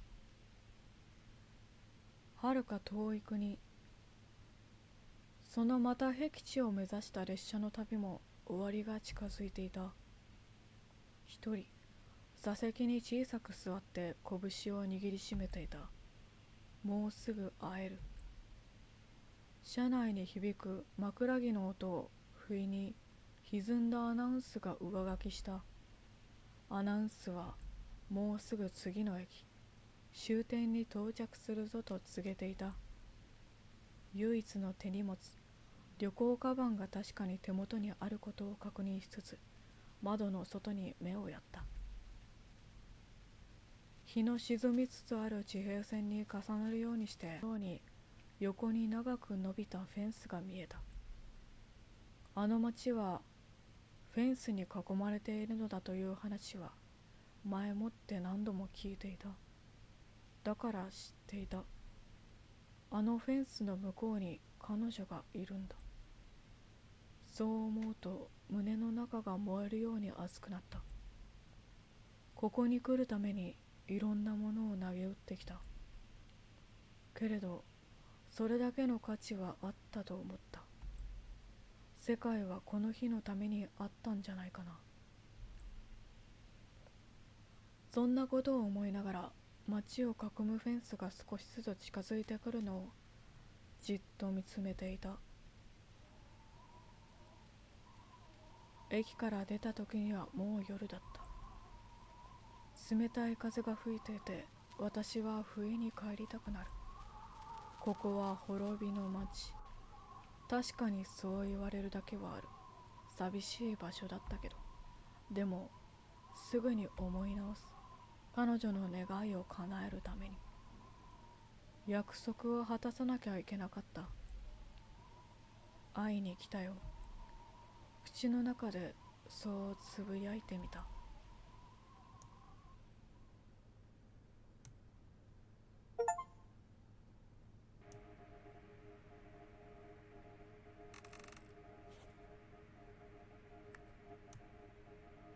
これさ、さよこだよね。あ、最後までお読みいただきありがとうございました。物語の続きをお楽しみくださいということでした。